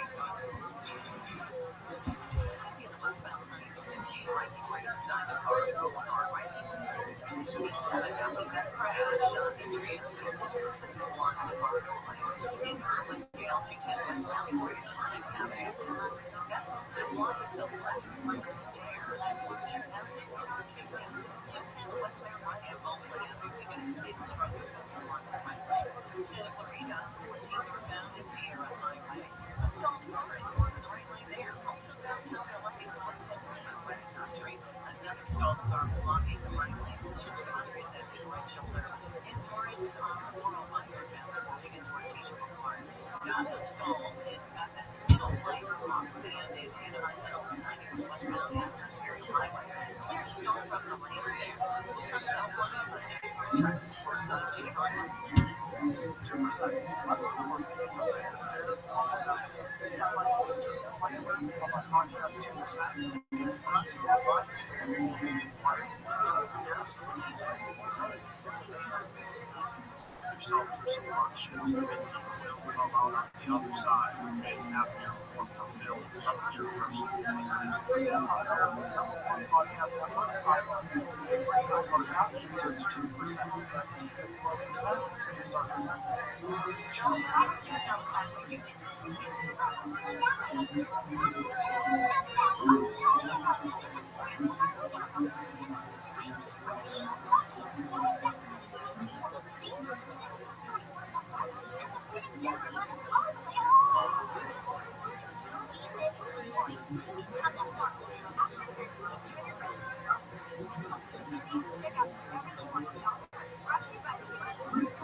when they started dating. Some stories that she was, corresponded when she was 12. So, in the year of our Lord 2026, you know that young people are exchanging videos and pictures and all of that, and all men of the dead girl. They also released the close of death yesterday in the LA County Coroner's Office report. It was allowed to be released by the judge, and it turned out that was not necessarily a surprise that she was stabbed. Basically, they said just closure injuries within her business. Just like I don't remember the lyrics of a song that I talked about somebody. I don't remember how I talked about the lyrics of the song. A big roundup this morning, federal agents targeted Orange County specifically and arrested a couple of dozen alleged gang members with ties to the Mexican mafia called Operation Gangsta's. The arrests, they said, picked up murderers, drug dealers, privateers, all taken in by agents with the FBI and serious residences in and around Santa Ana specifically.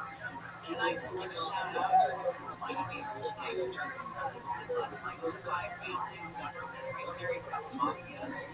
It's so well done. It breaks down the whole beginning of the mafia in America and how the families operate and how they operate in politics and society in New York and elsewhere. Wonderful. Camera bounce. For Cubs, Warner Brothers Discovery today, the Warner stock well, the $111 million deal. It was the expected outcome. Paramount chairman Dave Ellison's proposal would make Warner about $31 a share for the investors. That's 4 times the price of the stock a year ago. Warner Brothers did not disclose the precise vote counts during this 9-minute shareholder meeting. The outside the merger received sufficient votes that it has overwhelmingly passed. The NFL draft is in the news. One of the worst kept secrets is that the Vegas Raiders will select Indiana quarterback Fernando Mendoza. It's a great story. Fernando Mendoza is as clean cut as they've done. By and large, just stellar person, stellar family, all of the things. He's in touch with his emotions. He is a tough as nails quarterback there out of Indiana. But one of the other questions is when you see another quarterback go in the first round. There have really been 2 drafts in the past 2 decades. Only 1 quarterback has gone in the first round. In 2022, the Steelers chose Nick in 2015 when the Bills took E.J. Manuel. Wow, slim pickings those years in the first round, right? Those 2 names. But anyway, this year, the real candidate to pop up alongside Fernando Mendoza when it comes to the quarterback position is Alabama's Ty Simpson. But the jury is still out. The 20-year starter, he was on fire in the first half of the season. But he had games against Michigan, Illinois. The jury's down the stretch, which showed that they're going to be his own weapon. So he is ready to be a starter. He's injured, John Oliver. He's in the Chargers have been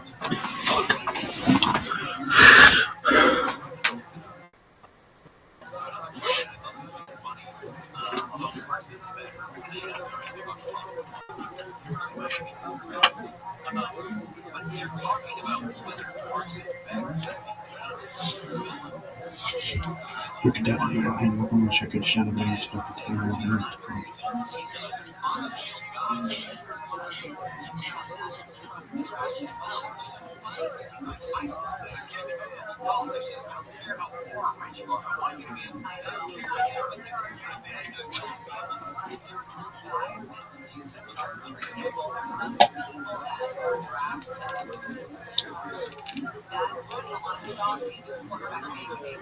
Look at that, I'm going to check it out a minute. It's not on its way to go.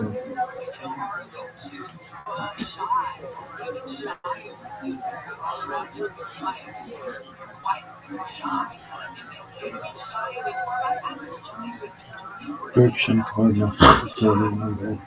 Bergsham Cardinal. Bergsham Kavana Hutola Shema Yisrael Adonai Eloheinu Adonai Echad. Bergsham Kavana Hutola Lamed.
Alright, so let's it is 6th of ER 5786, Thursday, April 23rd. No one really knows for sure. Elu Be Elu Divrei Elokim Chaim, but this is the Missouri we live by.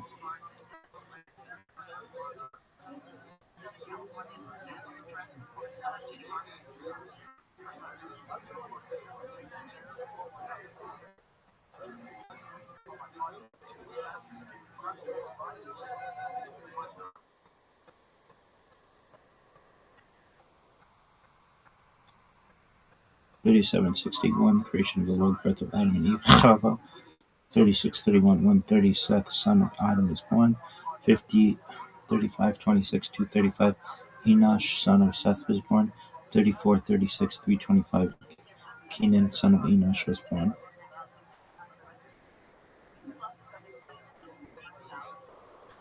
Been doing this bitch 118 days, son.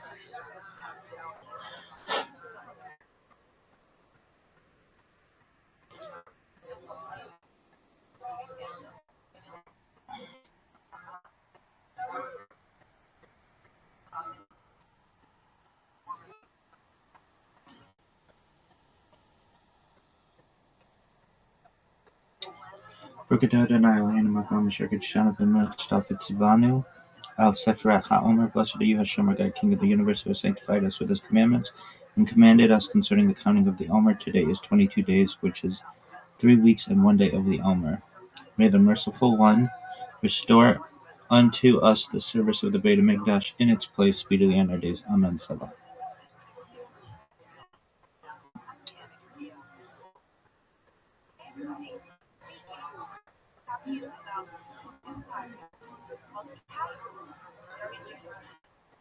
A sports podcast, but for people who don't necessarily consider themselves as listeners of sports podcasts. It's just regular people laughing about sports.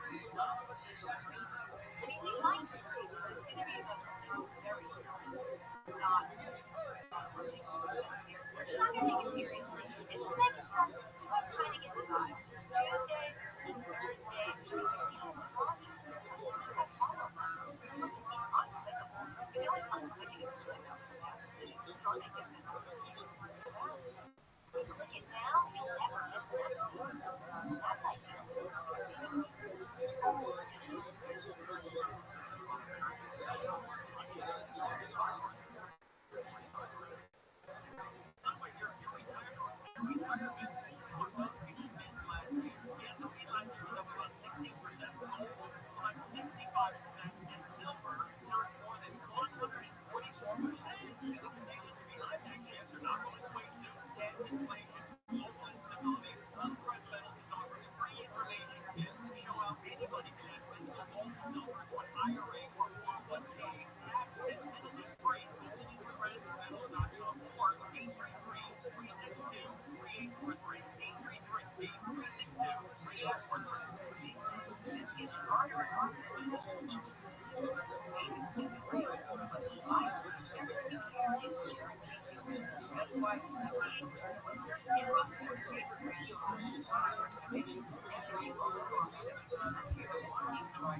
I'm Dr. Justin Sledge, and welcome to Esoterica, where we explore the arcane in history, philosophy, and religion.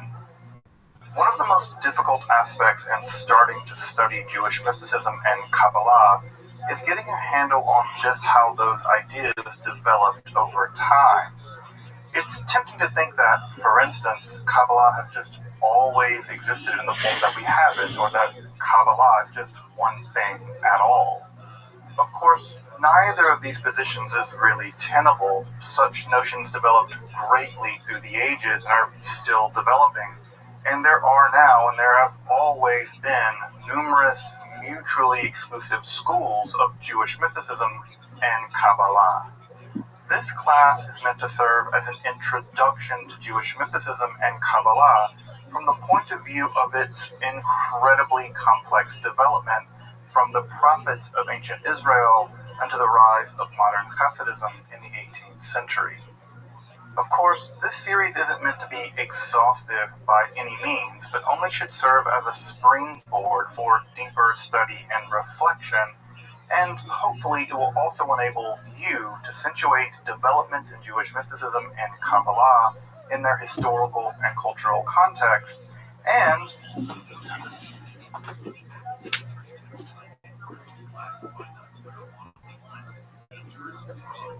It goes from Schedule 1 drug, something like heroin and was it ecstasy on that list that we saw, down to Schedule 3, which would put it in the same class as something like Tylenol. I'm sorry, I just Secretary. Did you understand that Secretary did not instruct me? Yes, it's a civilian post. Why? Why would you want a civilian? Well, technically, the Secretary of Defense is a civilian position. I understand that's the position they're in at that point. But why would you want them for having this? This was a guy who was a businessman and a Trump always in the presidential campaign fair. He had a bachelor's degree on a poli-sci from Southern Methodist University. Went on to get an MBA in investment banking at Goldman Sachs.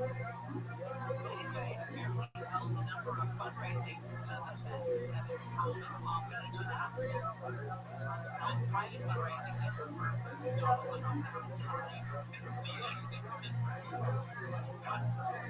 split them up was nothing to do with the military concerns about shit, which obviously is important for the Navy, but it became an administrative issue, not something militaristic. That was the issue that drove it apart. That led to his firing. I still think that that's bizarre, and also kind of tying to Jeffrey Epstein, but he's on the passenger manifests. Virginia judge has ruled that the state's redistricting referendum that was approved by voters this week is invalid. The judge entered an injunction on that certification of the election. The legal fight, of course, is just beginning.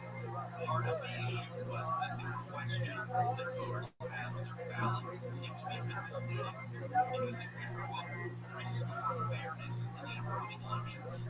And like I said, if it changed, it would likely be 6 Democrats and 5 Republicans representing the state of Virginia to 10 Democrats and 1 Republican representing the state in the House. There was an indictment against the Southern Poverty Law Center that was supposedly funding the Unite the Right rally. They're assisting with its messaging, its coordination, and funneling $3 million to the leaders and organizers of groups, racist groups, the KKK, Aryan Nation, National Alliance, etc. Far-right groups, people like Joe Biden to run on, essentially. Yeah, and they have long to run on that, to make themselves figure. They have long used informants to infiltrate these organizations so that they don't get information about them. But the idea that they were actually using their monies, this is the allegation that they were using their monies to put these programs together, put these events together, so that politicians for the Southern Poverty Law Center eventually knock that thing out and then be around fighting without intensity. Yeah, the Southern Poverty Law Center spent decades naming hate groups. There, if I'm not mistaken, the onset was during the Civil Rights Movement, started as a very powerful entity. And then this indictment alleges that it was secretly funding the groups that it claimed it was fighting to abolish. It's one thing to say, it's one thing to say, hey, an informant to infiltrate a group and give you information. That's not it's $50,000 on Charlottesville, mobilizing Charlottesville to fight against the political Biden was out there championing Trump at the time said hopefully embolden you to dive into the primary texts, which are admittedly as sublime as they are obscure. Let me express my gratitude to Congregation Tchia for allowing me to use these lectures to reach a larger audience here on Esoterica. If you want, you can find the entire series under the playlist Entering the Garden, an Introduction to Jewish Mysticism and Kabbalah. I'll be uploading them over the next few weeks, or if you find these episodes after autumn of 2021 and you want to watch the entire series, you can find them in that playlist. If you find this series on Kabbalah interesting, I'd hope you check out my other content on topics in esotericism, and perhaps consider supporting the production of free academic and scholarly topics in occultism, hermetic philosophy, by joining my Patreon or perhaps with a one-time donation. You can find those links below, and I really appreciate your consideration. Now, let's enter the garden of Jewish mysticism and Kabbalah. All right, folks, welcome back to more Shabbatai Tzvi excitement. We're really going to get into some of the more technical stuff around Shabbatai Tzvi, and we're going to talk about how what was at some level a very fringe movement became a dominant movement in the Jewish world in the middle of the 16th, 17th century, and eventually how you would think that the death of Shabbatai and the death of his prophet Nathan of Gaza would have spelled the end for the entire movement, but as you probably know, dying is not really an impediment for messiahs. Messiahs die all the time, and their believers keep on believing in them as if nothing happened, whether it's Jesus of Nazareth or Menachem Mendel Schneerson of blessed memory.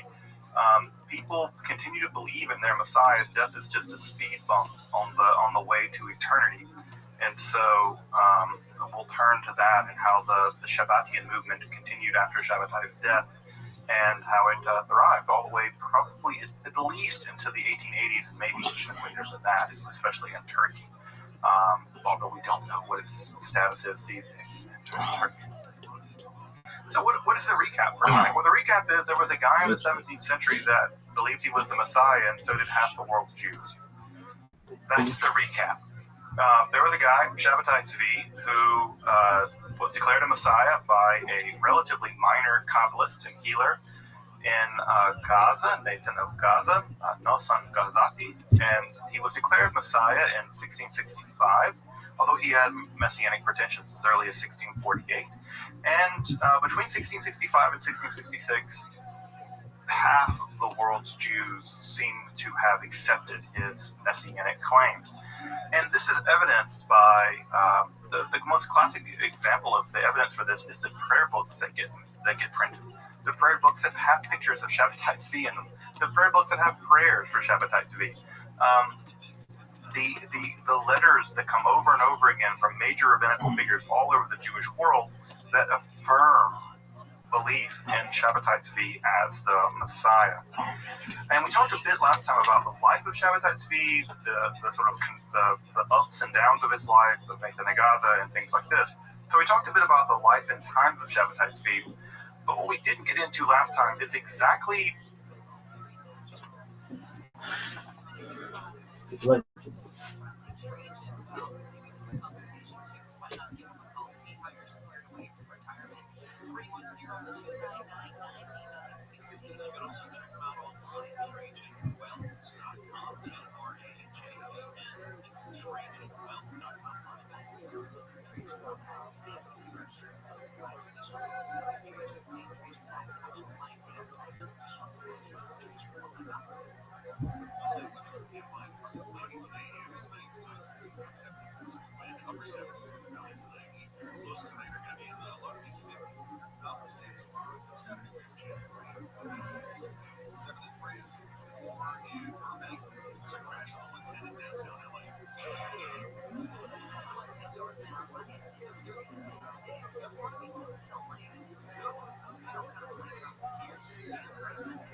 Workplace is good for business. It's time to make a change. Learn more at ROTHSCHILD.org/win.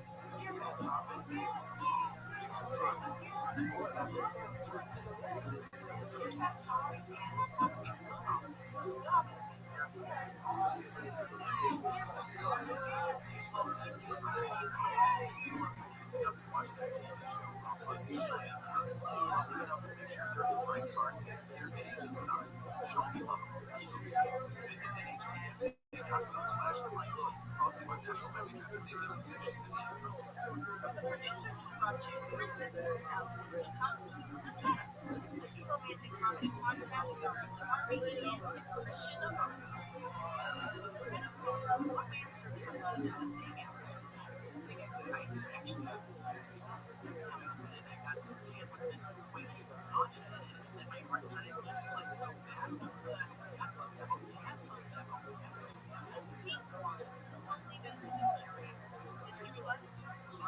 His biggest fear is everything.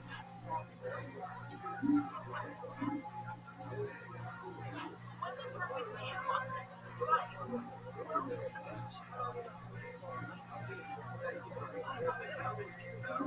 he actually is too good to be true. This is common. To pull off this series, you'll have to get close. So it's true. That's the right. She said that you want to do this. When you're dating, how do you know if it's true love?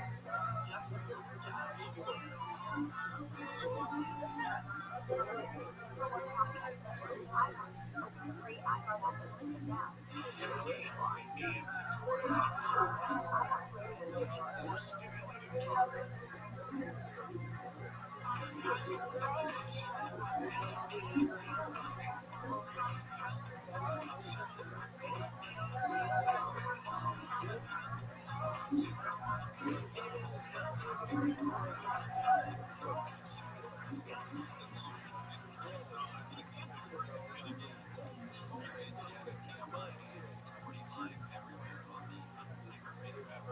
Research looks at the positive effect on that coffee has on your gut-brain connection. Probably more regular drinking, regular coffee drinkers. That's regular coffee drinkers. Have better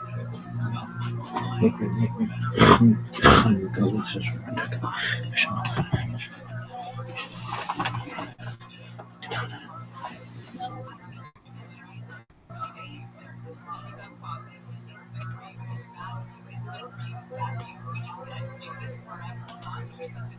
Surprisingly, people drink coffee, both caffeinated and decaf. So they have lower stress, lower pressure, lower impulsivity. So this suggests that tea coffee will significantly regardless of caffeine.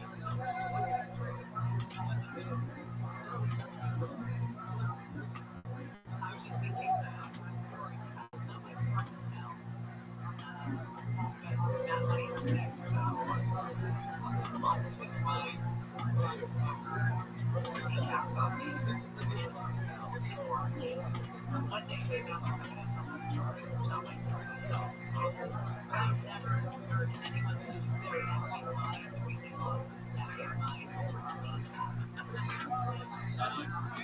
Yes, go around working and play this, Melry and play this as well. Matt has been trying to play this around. I love it when Spotify is out with its first ever list of the most streamed artists of all time. I mean, Spotify doesn't just rap Spotify. They just rap Spotify.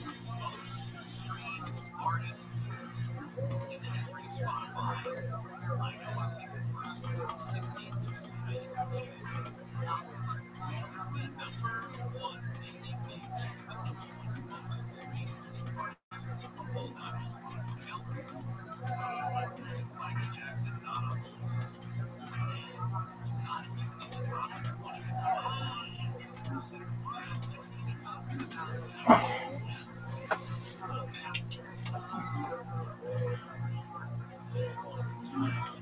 How he's supposed to be the Messiah. How does that work exactly? Right? So what exactly does it mean to say that Shabbatai Tzvi was the Messiah? And how this dovetails in a really important way as a part of our discussions here on Kabbalah is that one can only understand the messianic claims of Shabbatai Tzvi, or of Nathan of Gaza, by understanding how that was justified. And that was justified by Kabbalah, basically. It was justified, it was underwritten by the Kabbalah. The Kabbalah enabled Nathan of Gaza and at some level Shabbatai Tzvi to develop this messianic story that allowed Shabbatai Tzvi to claim that he was the Messiah, and for Nathan of Gaza to greatly popularize his messianic claims. Now, there's a couple of things to know that are important about Shabbatai Tzvi and Nathan of Gaza, his prophet, and how they're quite different in terms of their relationship to Kabbalah. The first thing that's really important to know is that they don't really have the same education. Shabbatai Tzvi is kind of a yeshiva dropout. He's very talented, he's very smart, and of course he's very charismatic, more charismatic than anything else, I suspect. But Shabbatai Tzvi doesn't have a very strong grasp on Kabbalah. He certainly knows the Zohar very well. We know that. He's been studying the Zohar since he was a teenager. So he has a very strong grasp on the Zohar. But the developments in the Koraveran system of Kabbalah, the developments in the world of Sfat, the world of Lurianic Kabbalah, there's actually very little evidence that Shabbatai Tzvi had a grasp of those developments. He doesn't seem to understand or appreciate or have had education in the very complex world of Lurianic Kabbalah. So we have just a difference in education level when it comes to Kabbalah and Shabbatai Tzvi and Nathan of Gaza. Now, Nathan of Gaza, which is really important to know about Nathan of Gaza, is he is hyper aware of the developments in the Lurianic Kabbalah. And I mean hyper aware. He is so well educated that if you read some of his Kabbalistic works, which are among the most technical Kabbalistic texts written at the time, he knows very subtle differences between different schools of Kabbalah. So he even knows differences between how very technical ideas in Lurianic Kabbalah are being debated among very high-level people in that world. For instance, people like Israel Sarug and Chaim Vital.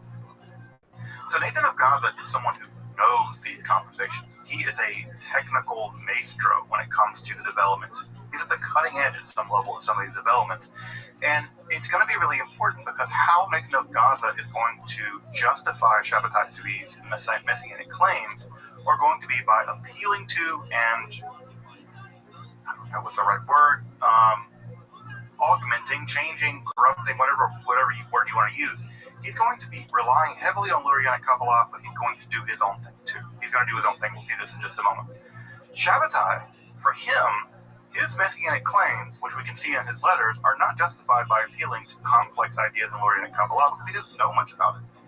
He's claiming that he is the Messiah because God chose him and because he has a relationship with God. That is to say, Shem and Shabbatai are friends. So when Shabbatai calls God by God's name, Yod-Heh-Vav-Heh, Shabbatai doesn't imagine he's doing something transgressive. He knows he's not supposed to do it, but he has this intense personal relationship with God that he can call God by God's name. So for him, for Shabbatai, it has nothing to do with some very complex Kabbalistic mythological stuff. It has to do with the fact that God and Shabbatai are close, that he and God have a relationship. And that relationship is one of anointing. It's one of, I have been invited into the world of the Godhead, and I have a relationship with Hashem. Now, that to you might sound really Christian. That might sound really, really Christian to you. And in fact, one of the things that Shabbatai talks about all the time is Christianity. He talks about Jesus. He says, one of the things I'm going to do in this whole messianic business is redeem Jesus. He's very influenced at some level by Christianity. And part of what I think makes the Jewish world very uncomfortable with Shabbatai is not his transgressive behavior. His transgressive behavior gets really overplayed for reasons we'll talk about later. But it's not his transgressive behavior, it's his syncretism. That he's okay with the idea of incorporating Christian elements, with incorporating secular elements, with incorporating Islamic elements. That's what worries the Jewish establishment. It's his syncretism that makes them really angry. Of course, he does these transgressive things, and that pisses them off too. But really, it's the syncretism that really gets him. And I think that's something that's come forward new in the scholarship. And we were just talking about this before the recording started, is that part of what's going on now in the scholarship, we're now beginning to realize that Shabbatai Tzvi was much more at the helm of understanding what was going on than the previous generation of scholarship, mostly Gershom Scholem, thought. Scholem basically thought that at some level, Shabbatai Tzvi was a yeshiva dropout who had no real understanding of Judaism, much less really Kabbalah, and that he was a mentally ill person that rode on the coattails of the great prophet Nathan of Gaza. That was the theory that really, if you read Scholem's work, that's the theory that goes. More recent scholarship by Yuval Leibs and other kinds of folks, Pavel Majenko, that we really now know that's not true. Because we have letters from Shabbatai Tzvi explaining why he thinks he's the Messiah. And he gives very different reasons for why he thinks he's the Messiah as opposed to why Nathan of Gaza thinks it is. So we're getting a much more complicated vision of who Shabbatai Tzvi was, his theology, his ideas of his own messiahhood. We're getting those ideas, and this shows you that the scholarship is continuing to evolve. So let's get into Nathan of Gaza's theory, right? Let's get into Nathan of Gaza's theory, because that's going to really tie us back to the Kabbalah in a big way. So what does Nathan of Gaza think? Why does Nathan of Gaza think that Shabbatai is the Messiah? So it has everything to do with Kabbalah. It has everything to do with the Lurianic Kabbalah. So just to rewind a little bit, right? You'll remember from the Lurianic theory that God was originally an infinite fullness, and that fullness filled the entire everything. And that in order to create creation, God had to contract God's self, and that act of contraction is called tzimtzum. Well, when God contracted God's self into the tzimtzum, that left behind a void, what we call the tehiru in Hebrew. And the tehiru, right, when it was evacuated, according to the Lurianic Kabbalah, it left behind traces of the divine. There are sort of fragments of God left behind. Always imagine, you ever poured out oil from a cooking pan? There's always oil left, no matter how much you tip it over. You can't quite get all the oil out. The traces of the oil, the traces of the divine light, the reshimu, coated or fragmented all over inside of the tehiru, of the void. Well, some of those aspects of those traces within the divine void contained elements of divine judgment. Remember, divine judgment in the Kabbalah is always thought of when divine judgment is in check by other forces. That is evil. It's unbridled judgment, din. Well, those elements of din, of unbridled judgment that remain inside of the tehiru, in terms of the void, those elements of unbridled vengeance and judgment, they sank to the bottom of that void. And as they sank to the bottom of that void, those elements became the sort of the abyss, or the sort of demonic world at the bottom of that void of the gap left when God zoomed. That area, by the way, is called the golem in Lurianic Kabbalah. It's called the golem. It's the unformed world. It's just a chaos. It's a tohu vabohu. It's this chaotic nightmare where all the evil has sunk to the bottom of the void. All right, so when God shoots God's light into that void, at the very tip of that spear, at the very tip of Yesod, at the tip of God's phallus, I suppose, at the tip of Yesod, the tip of that sphere, that light plunges all the way in to the void, to the tehiru, and the tip of that, and this is where Nathan of Gaza comes in. This is not Lurianic Kabbalah, it's Nathan of Gaza. The tip of that void shoots all the way into the very bottom of the void, of the abyss where the demons are, and the tip of that is the soul of the Messiah. The soul of the Messiah is the tip of the spear, the tip of the light going all the way in. And as soon as it reaches the bottom, it comes back up. And all of God's remaining judgment in Ein Sof floods into the void, the demonic abyss, the golem. And the soul of the Messiah is the only thing good left at the bottom of that chaotic, nightmarish abyss of evil. And the soul of the Messiah is born, is deposited, according to Nathan of Gaza, at the very bottom of the abyss. And that abyss is filled with every form of evil imaginable. Every form of evil imaginable. The soul of the Messiah is born there, is put there.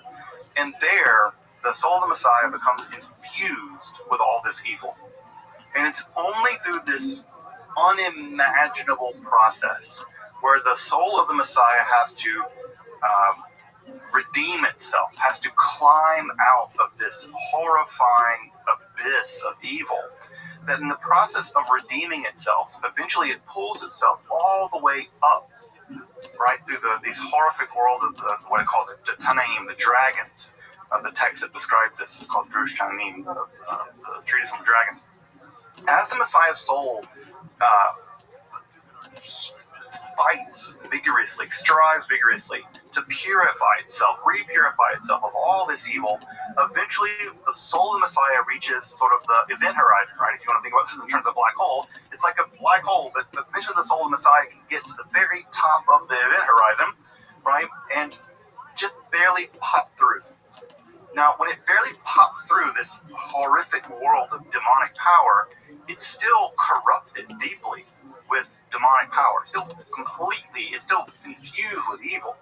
And so it's still some battle of good and evil. It's still deeply polarized between really, really good, it's the soul of the Messiah, and really, really bad, right? The evil world of the klipot, the shards.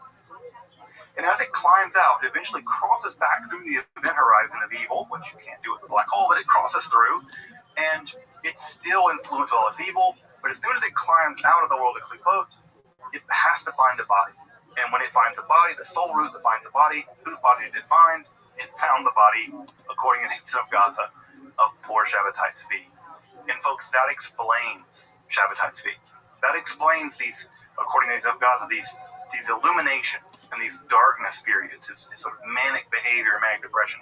It explains why he can be completely righteous and in love with God, and yet do these transgressive things, where he says that the 17th of Tammuz or whatever is a feast day rather than a fast. And it's exactly Shabbatai's manic depressive psychology and manic depressive religiosity that for Nathan of Gaza is actually proof of his messianicness. Because inside of Shabbatai is the struggle of the messianic soul against the world of evil. And for Nathan of Gaza, this entire process is the final act of history. Once Shabbatai is purified of all of this evil, then everything will be redeemed. He is embodying, according to Nathan of Gaza, he embodies this final titanic struggle of good and evil.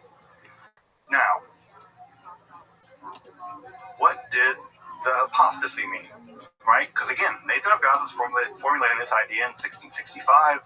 Nathan of Shabbatai apostatizes in 1666. Well, we have two completely different theories about what's going on here. We have Nathan's theory. Nathan's theory is that Shabbatai is plunging himself into the world of evil, that is to say, Gentile religion. Nathan of Gaza has nothing good to say about the Gentiles. He's plunging himself into the world of evil in order to basically undermine it. That is to say, he's destroying it from the inside. Nathan of Gaza's theology is always the idea that Shabbatai is plunging himself into this to destroy it. He's like a double agent. He's sneaking into the world of he's not really apostatizing. He's pretending to apostatize, to plunge himself into this world, to undermine it, to destroy the klipot. What we now know from Shabbatai's letters, right, we have another view, which again is actually Shabbatai's view. Shabbatai also thought he was the Messiah. Shabbatai's view was that he was actually he was plunging himself into this in order to redeem Islam. He thought of himself as a redeemer. He wasn't going into Islam to destroy it. He thought there was positive things in Islam. He thought there was positive things in Christianity. And the idea was that ultimately, by plunging himself into this, by plunging himself into Islam, he could redeem the world of the Muslims, and that will be part of the grand redemption. Notice these are very different theories. Notice that what Nathan thought was happening is one thing, and what Shabbatai is happening is something completely different. So notice here, even the Shabbatian movement isn't coherent in terms of what they thought was happening in terms of Shabbatai's messianic mission. And that's not surprising, because if you look at early Christianity, it's not clear that early Christianity really understood what Jesus' messianic mission was. And there was a huge debate about that. Paul thought one thing, James thought another, Peter thought something else. It's not clear that anyone really had a clear idea that Jesus' messianic mission was X, Y, or Z. And so that's why you have these big debates in the church, ditto with the Shabbatian movement. Now, what's key about this, right, is that we have three important interlocking things that make this important. The first is all of them agree that whatever Messiah means, it does not mean the traditional idea of Messiah, which we talked about last time, which is the idea of a political Messiah. This is a spiritualization, the same thing that the Jesus movement did with Jesus, the Shabbatian movement does with Shabbatai, ditto with Further, we have this quasi-Lurianic justification for Shabbatai's claims. Now, what's important to note about these sort of quasi-Messianic justifications for Shabbatai's Messianic claims is that they're going to be the ones that largely stick. Now, it's a case that some Shabbatians did have some letters of Shabbatai, but largely what's going to stick is going to be the Lurianic, quasi-Lurianic read. I say quasi-Lurianic because a lot of this is not Luria. This is Nathan of Gaza sort of riffing on Luria. Riffing on Luria is a kind way of putting it. But yeah, riffing on Luria. And third, this is all part of a larger apocalyptic agenda, as we mentioned last time. Again, I cannot emphasize this enough. The 17th century, the mid-17th century, was an age of hyper-apocalypticism. I mean, folks who remember the 1990s, remember the 1990s and how apocalyptic that was. You have the Branch Davidians, you have Y2K, you have all this stuff, you have Heaven's Gate.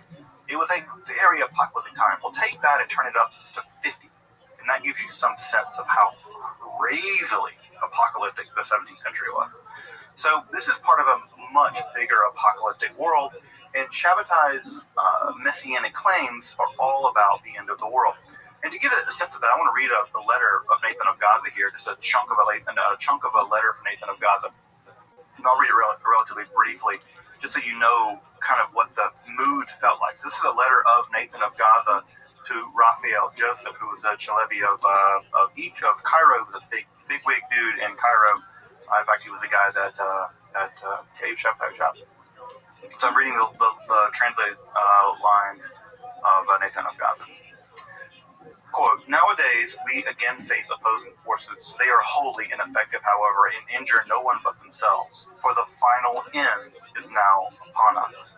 Again, the apocalyptic level, the final end is now upon us. This being so, Nathan writes, you must not wonder why, by what special merit our generation has come to deserve it. In addition, there are these dreadful agonies, inconceivable and limitless, that Rabbi Shabbatai Tzvi has suffered on behalf of the Jewish nation.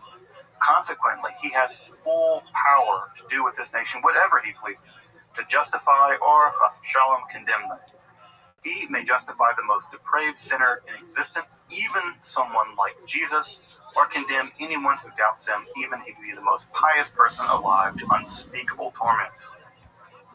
You must treat the following principle as absolutely certain. The Jewish people cannot attain to life other than by believing these things without any sign or miracle. All this is God's purpose enacted in this generation, worthy to see the beginnings of the redemption. You must have no concern whatever for those who do not believe, even if they be your close personal friends. And then after that, what ends up happening is that Shabbatai describes the outline of what Nathan of Gaza thinks is going to be roughly a 100-year period in which all this is going to go down. And you get a sort of timeline about how this thing is going to go down, how Shabbatai is going to go, and all kinds of stuff. It's very, very bizarre. But at any rate, that gives you some sense of the fervor that Nathan of Gaza puts on to all this. Now, as we mentioned, Shabbatai died, and so did Nathan of Gaza. In fact, after Shabbatai died, Nathan of Gaza kind of redoubles his efforts, and he argues basically that Shabbatai's death is a kind of illusion, that Shabbatai is not dead, he's just hidden, right? That was an idea to be found also in Shia and Ismaili Islam, that he was occulted, then at some point very, very soon, he would reveal himself again in his full glory. Again, are they leaning on Christianity at some level here? It sounds like it. It sounds like very Christian, that he's just hidden. So this is a kind of, it's kind of Shia, kind of Ismaili, kind of Christian move, that Shabbatai is not dead, he's just hidden. Now, what ends up happening in all of this, right, is that there is something of a combination that's already happened in Shabbatai's life, or the end of his life, where some Sufi ideas have begun to enter the inner circle of Shabbatai's theology, and those Sufi Islamic ideas begin to form a kind of synthetic theology. And that synthetic theology allows for the the idea that, again, Shabbatai might be occluded, he's actually not dead. And what we have is over and over again these predictions that Shabbatai will appear on this year and this year and this year, and of course he never does. And eventually Nathan of Gaza, well, he dies. Nathan of Gaza dies, and as soon as Nathan of Gaza dies, the movement immediately begins to fracture. Because of course, when you have Nathan of Gaza, who is probably one of the more talented Kabbalists of his day, unable to basically continue to steer the movement via his theoretical Kabbalah, the movement begins to fall apart. And the first person to really pick up the reins of this movement will be Abraham Cardozo, himself a very strong believer in Shabbatai. He would travel all around the Eastern Mediterranean basin, but also through Europe. He would be proclaiming the gospel, so to speak, of Shabbatai Tzvi, and he was murdered in 1706. So he was a huge promulgator of Shabbatian doctrine until he was killed. Now, the other side of this is that once Shabbatai died, the women in the movement really take up the reins. And again, is it surprising? No. Think about Jesus. The moment that Jesus died, who were the only people there at the grave? It was the women, right? We have the Marys, right? We have the women there. The men all scatter. And so women in a big way hold the reins of the movement very early on. And in fact, there's some really great studies about Shabbatian women prophets and how the Shabbatian women prophets really both made the movement work, but also propelled the movement after Shabbatai had died. Now you'll remember that Shabbatai remarried after his first wife died, and his second wife, Aisha, or Yochebed, she went by both names. Actually, Aisha, or Yochebed, declared that her younger brother, Yaakov Corrido, was in fact the reincarnation of Shabbatai Tzvi. So what we have, again, is the use of Lurianic Kabbalah, the idea of soul roots, and Gilgul HaNeshemot, the idea of reincarnation, being marshaled to show that there is a continuity of Shabbatai Tzvi's soul. He's not dead. He's just reincarnated. He's reincarnated, of course, into the younger brother here of Aisha, Yochebed. Now, what ends up happening in this whole process is that there is some pressure being put on these quasi-Shabbatian Jews, Muslims, that are there living in places like Salonika and in places around the Shabbatian movement.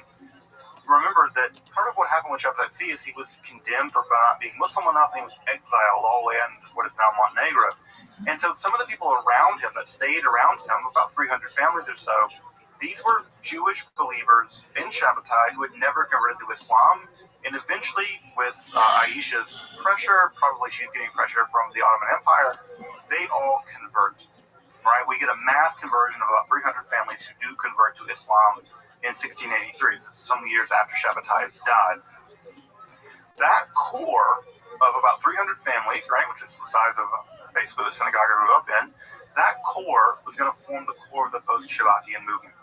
And over around a century, right, we have about, that number grows to about 600 families, and over time, what would end up happening is in that time period, in the generation after Shabbatai's death, the new faith of the Shabbatian movement would take effect.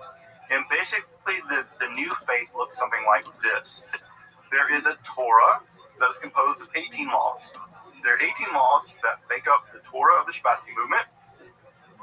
They do not have relationship with Jews, and they have outward relationships with Muslims, but they don't marry with Muslims, and they don't bury their dead with Muslims. So they don't associate with the Jewish crowd, because obviously they're not Muslims, they're not Jews anymore, they're Muslims now. But what's important is they still follow an underground form of Judaism made up of 18 laws, and that they only marry within their own ranks, and they only bury within their own ranks. And what ends up happening is this group of converted Muslim, Jew, Shabbatian people, they don't actually observe Islam completely, and they dissimulate. They lie about the degree to which they're really Muslims, and this actually has precedent in some lodges in the Sufi movement. This is an idea called taqiyya, not taqiyya and not taqiyya, not the Hebrew word taqiyya. This is the idea that you can hide your Sufi beliefs. If those Sufi beliefs can get you physically endangered, they can endanger you. So what they're living is basically a dual life. They're living quietly as kind of Jews, but publicly they're living as Muslims. And they're still not quite Muslims, and they're still certainly not Jews. There's something else. And this something else is going to eventually evolve into its own religion. Now, inside of the movement, as you might imagine, there are further fractures. The two major fractures, and there's going to be three major fractures within the Shabbatian movement that will occur. The first major fracture is that there's going to be another incarnation of, so-called incarnation of Shabtai Tzvi and Berechia Russo, who's known in Turkish as Osman Baba. He'll die in 1720, which, by the way, is telling you how close we're getting to modernity, by the way, at this point. And he's declared to be one of the really important, he's been declared to be the legitimate inheritor of the Shabbatian movement. He's a reincarnation of Shabtai Tzvi. So this is going to break the movement into two different groups. The smaller movement, which is the Yaqubi movement. The Yaqubi movement is actually very close to Sunni Orthodox Islam in the Karakashi movement. And the Karakashi movement is going to be much more syncretistic with Judaism. It's going to maintain some relationships with Judaism, but it's going to be much more heavily Sufi influenced. What's important to know about the Karakashi movement is that they're going to have missionaries. And those missionaries are going to be sent to Eastern Europe. Again, where is this movement developing? It's developing primarily in Salonika. It's developing in places like Montenegro. They're going to move their way into Central Europe, and eventually they're going to reach the core of Central Europe in the Podolia region in Poland. And as you probably know, the Podolia region in Poland is going to be absolutely core in all this. We'll get to that in a minute. There's going to be a third and final split. This is the Kapansi movement. This is the period, this is the group that rejects the whole reincarnation theory. They reject the idea that Osman Baba is in fact the reincarnation of Shabtai Tzvi, and they say that only Shabtai, that there have been no reincarnations of Shabtai Tzvi, only Shabtai Tzvi is the Messiah, and this version, the Kapansi movement, is the idea that Shabtai Tzvi is the only form of the Messiah. That group, which is actually pretty close to the very popular Mevlevi Sufi order, which I imagine folks know the Mevlevis, right? Those are the whirling dervishes. These are the famous whirling dervishes in the Sufi movement. So they're very close to them in a lot of ways. It's that part of the Shabbatian movement that's going to go on to become the one that will survive in Turkey. That one will survive in Turkey. We'll talk about that in a minute. So by the early to the mid-18th century, these groups would become the core of what we call the Shabbatian movement in the Ottoman Empire. And collectively, they're referred to as Dunme, right? Dunme. Now, this word actually means apostate, and many of them would not call themselves Dunme, but I would call them something like conversos or just Shabbatians, but the name Dunme is stuck. Now, you might be asking how many of these Dunme were there in the Ottoman Empire. Well, they had a bit of a problem in terms of growing themselves because they only married within their own families, which led to all kinds of problems. So there were probably, we guess, somewhere between 10 and 15,000 Dunme in the Ottoman Empire at the turn of the 20th century. So at the turn of the 20th century, there were 10,000 of these Shabbatians living in the Ottoman Empire. They were practicing Jews of a very strange type. They lived on the outside as Muslims, but on the inside they lived secretly as a kind of Jew. And they were kind of accepted. Everyone knew, I think, that they weren't completely Muslims, and everyone kind of knew that they weren't really Jews. They kind of did their own thing. They buried their own dead in their own graveyards. They only married each other. They lived in the same part of Salonika and eventually Istanbul. They were their own thing. And everyone at some level knew this. Now, what's important about the Dunme is that there are two things that are really core that are known about them, is that they became very, very, very well educated and very, very wealthy. This is all often true for very tight group communities, right? That is to say, they became skilled craftsmen, they became skilled tradesmen, and they kept their money indoors, and they become actually quite educated and actually quite wealthy. And they were some of the earliest Turks to turn toward the West in the process of sort of modernization. And as the Ottoman Empire began to come apart, the Dunme formed, in some level, the core of the Young Turks. And the Young Turks, as you probably know, are the folks that led the modernization of Turkey. They revitalized the Turkish language. And in many ways, they formed the core of the process in which Turkey would modernize, and in many ways, these donme, which we now know the donme formed a pretty significant element of the Young Turk movement, which means they played a pivotal role in the development of Turkey as a modern nation. Now, the tide of that would all turn. In fact, I think I said this right. I think this is on the slide. The first foreign ministry for the new government of Turkey would be a Karakashi donme. So the first foreign minister, that's a big deal. That's a high-ranking member of the Turkish government, was donme. So now the problem with this is as the 20th century wore on, Turkey and, of course, Israel came into loggerheads about all kinds of things. And what ended up happening was that there was a huge anti-Semitic backlash in Turkey. And that anti-Semitic backlash caught the donme. The donme were thought of as secret Jews. And the idea they were secret Jews was even more terrible because they were, conspiracy theories and stuff that fled through Turkey. And so many of the donme basically completely abandoned any Judaism, and many of them just ceased being donme and became completely secular. They became completely secular. The question now these days, by the way, is are there any donme in Turkey at all? And we don't know. We don't know. I think I mentioned this last time in my last lecture on the Shabbatians. I had a student in a class I taught on Shabbatai Tzvi. She came from a donme family, and she said that in Turkey that she would ask other people, and they would say, yeah, I come from a family of Karkeshi people, or I come from a family of Kompasi people, but no, I'm just a secular person. My father was secular. My grandfather may have visited, whatever, a tomb of someone, but no, there are no practicing donme left in Turkey.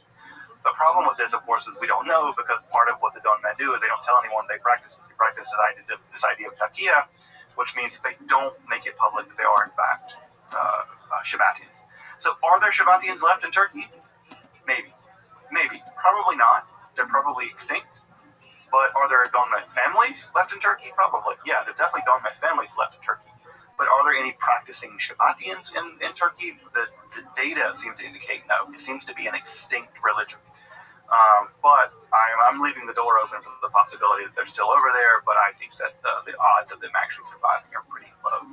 So that gives us some idea that the donme, at some level, Shabbatianism continued to survive and thrive all the way into at least the mid-20th century in Turkey, where it was kind of born. Now, as I mentioned, right, the Karakashi sect, the sect that holds that Osman Baba is the reincarnation of Shabbatai Tzvi, again, to get some idea of where we are, we're on 1720.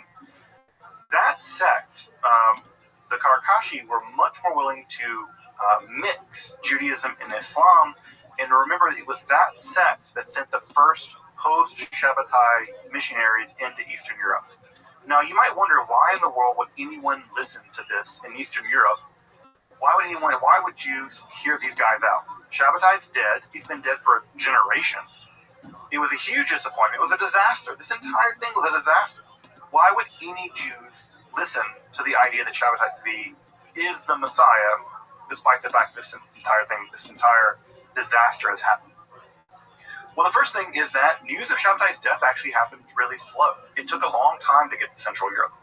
And so unlike in the Ottoman Empire, where the news traveled very fast, by the time the news got to Central Europe, Poland, things were very slow. And frankly, people weren't terribly educated. Jews in Central Europe in the early 18th century,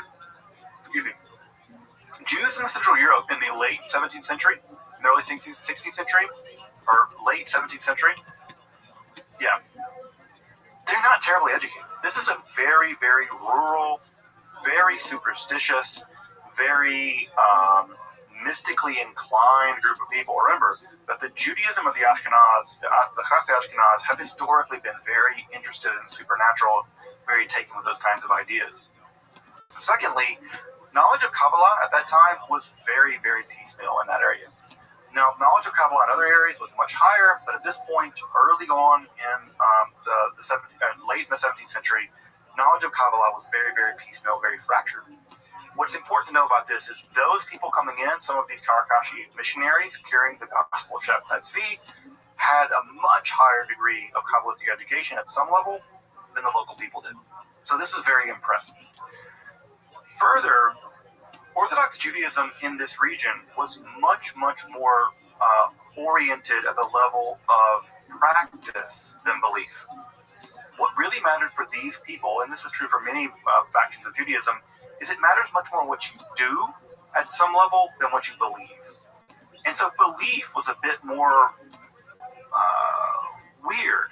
You could have a much more broader range of belief and still practice Judaism. You could believe all kinds of things about werewolves, vampires, and stuff, and it was okay as long as you practiced Judaism in a nominal way. And further, these communities were very precarious. You're talking about a place where during Shabbat, right before Shabbatai's life, he experienced a giant pogrom that killed 100,000 Jews probably, and this entire area was subject to constant problems with the local population, where there are constant pogroms. And so there's also just a level of instability and fear and messianic claims in environments like that, where there is a kind of precarious existence, are much more, they become much more tenable. It's much more easy to convince poor, uneducated people who live a precarious existence of the existence of a Messiah that will save them, as opposed to other people. Again, that's true. We can see that playing itself out lots of times in history. When the Shabbatian movement landed in Central Europe, in general, it kind of took. And it's always going to kind of take in Central Europe. And we'll talk more about that in a minute. Now, what's important to know about this is what ended up happening in the aftermath of Shabbatai Tzvi's apostasy in 1666 is that most people deconverted. They rejected his messiahship. What typically happens in the Jewish world? Someone gets to be the Messiah, they don't follow the rules, and we reject them. Well, what ends up happening is that typically the rabbis that were almost always the anti-Shabbatai people were the Messiah, or were the rabbis of the local region, like Manasseh ben Israel, for instance, in Amsterdam. And Manasseh ben Israel, who was an anti-Shabbatian the entire time, once the fervor of the Messianic movement ended, Manasseh ben Israel was basically able to ring his flock in and kind of shepherd them in the aftermath of this disaster. So in many ways, Amsterdam was really typical because Amsterdam was hotly Messianic, very Messianic, maybe one of the largest Messianic centers in the world. And then after the 1666 apostasy, people were really disappointed, and Manasseh ben Israel, the rabbi of the community there, was able to basically shepherd them through the disaster. What ends up happening, however, in Central Europe is that some of the rabbis that were converted and some of the rabbis affected or influenced by these missionaries, some of these learned rabbis continued to hold their faith in Shabbatai in private, while in public denying it and remaining Orthodox. So we have people that are secretly maintaining some kind of Shabbatian ideas, and yet at the same time, publicly, they are not holding on to them in public. We call these people crypto-Shabbatians. And what ends up happening is that as Kabbalistic ideas begin to make their way into Central Europe in the aftermath of Shabbatai, you can sort of imagine Shabbatai as the wave that reaches in, and that when Shabbatai the Messiah claims of Shabbatai bring this wave into Central Europe, what gets left behind after he leaves, after he sort of washes out, his Messianic claims wash out, what gets left behind is the Kabbalah. So he brings in the Kabbalah, and then he comes out because he apostated or whatever, and what's left behind is the Kabbalah. And so as he leaves behind, as the movement leaves behind these Kabbalistic traces, the rabbis who are left behind with the belief in Shabbatai Tzvi as the Messiah continue to believe in Shabbatianism as a Messianic movement, all the while still holding on to many of these Kabbalistic ideas, and it's the Kabbalistic ideas that still continue to convince them that he is in fact the Messiah, that maybe he is occulted, maybe he is actually just diving himself into the deep recesses of the Klipot, and that he will eventually redeem them somehow, right? This is all part of the plan. And what ends up happening is that very early Kabbalah in Central Europe is always at some level tinged with a Shabbatian element. All of Kabbalah in Central Europe in the early 18th century, late 17th century is going to be tinged with Shabbatian elements. And what we have are a lot of crypto-Shabbatian works, right? Chemdat Yamim, Shevet Musar. We have other kinds of movements, other kinds of texts that are incredibly influential. We'll talk about that influence in just a minute. And This ultimately erupts in the Emden Eibeschutz controversy. And the Emden Eibeschutz controversy is a situation where two very, very, very prominent rabbis, one of them, Eibeschutz, is declared to be a Shabbatian. He's declared to be a crypto-Shabbatian. And he denies it. He says, no, I'm not, no, I'm not, no, I'm not. And this debate, by the way, was not settled in their lifetime. Both Emden and Eibeschutz eventually died. And for a long time, people believed that Emden's critique of Eibeschutz was that he was not really a Shabbatian. Now we know that he probably was. He probably was. We actually have good reason to believe now that he was in fact a Shabbatian, crypto Shabbatian. In fact, to this day, it's not even clear who was and who wasn't. We still don't know who was a Shabbatian and who wasn't at this time period. And this is not good. This would be a minor issue if it weren't for the emergence of the most important Jewish movement in basically the modern period. And that movement, of course, is Hasidism. And so in many ways, the disdain between the Shabbatians and the anti-Shabbatians, the crypto-Shabbatians and their condemners, is also going to track to the rise of Hasidism and the Mitnagdim, the people that condemn them, the opponents of the Mitnagdim that in the century that comes later. Now, I'm going to make some really controversial statements that will make people who are very amenable to Hasidism maybe a little upset, but the data is now showing, the evidence is now showing that early Hasidism and Shabbatianism, there is a relationship there.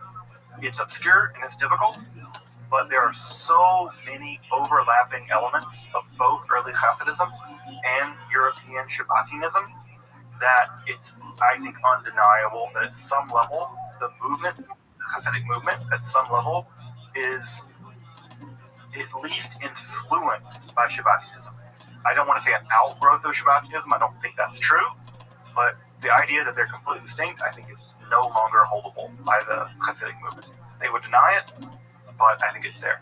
So why do I think that? Well, it's, for instance, things like the role of the Tzaddik or the Rebbe, the idea that they are a sort of intermediary, a kind of quasi-Messiah, as they act as sort of a intermediary between them and God. The Rebbe is often sometimes thought of engaging in transgression for the sake of heaven. This idea that they suffer on behalf of the community, for the community. The emergence of both of these movements, the Shabbatian movement and the Hasidic movement, both emerge in the exact same region of Poland, the Podolia region. The Baal Shem Tov is from there. We'll talk about Hasidism next time, but I'm just saying at this point, I do think that the Hasidic movement and the Shabbatian movement that there's some overlap. Both of them are very influenced by Kabbalah, Lorrainic Kabbalah.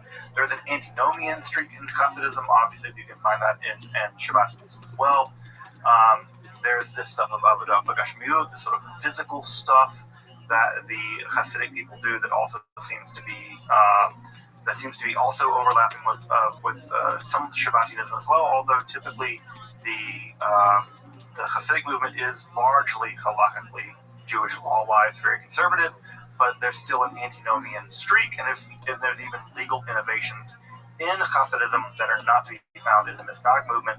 For instance, the wearing of tefillin during Chol Moed, that is deeply influenced by Kabbalah. It's not to be found in more Litvak-style Judaism. That's an element that comes especially in Hasidism. As you probably know, the world of Hasidism is very court-like. It's very royal. The Rebbe is treated almost as a kind of regal figure, as a kind of king, and there is a quasi-messianic attitude toward the Rebbes in the Hasidic movement.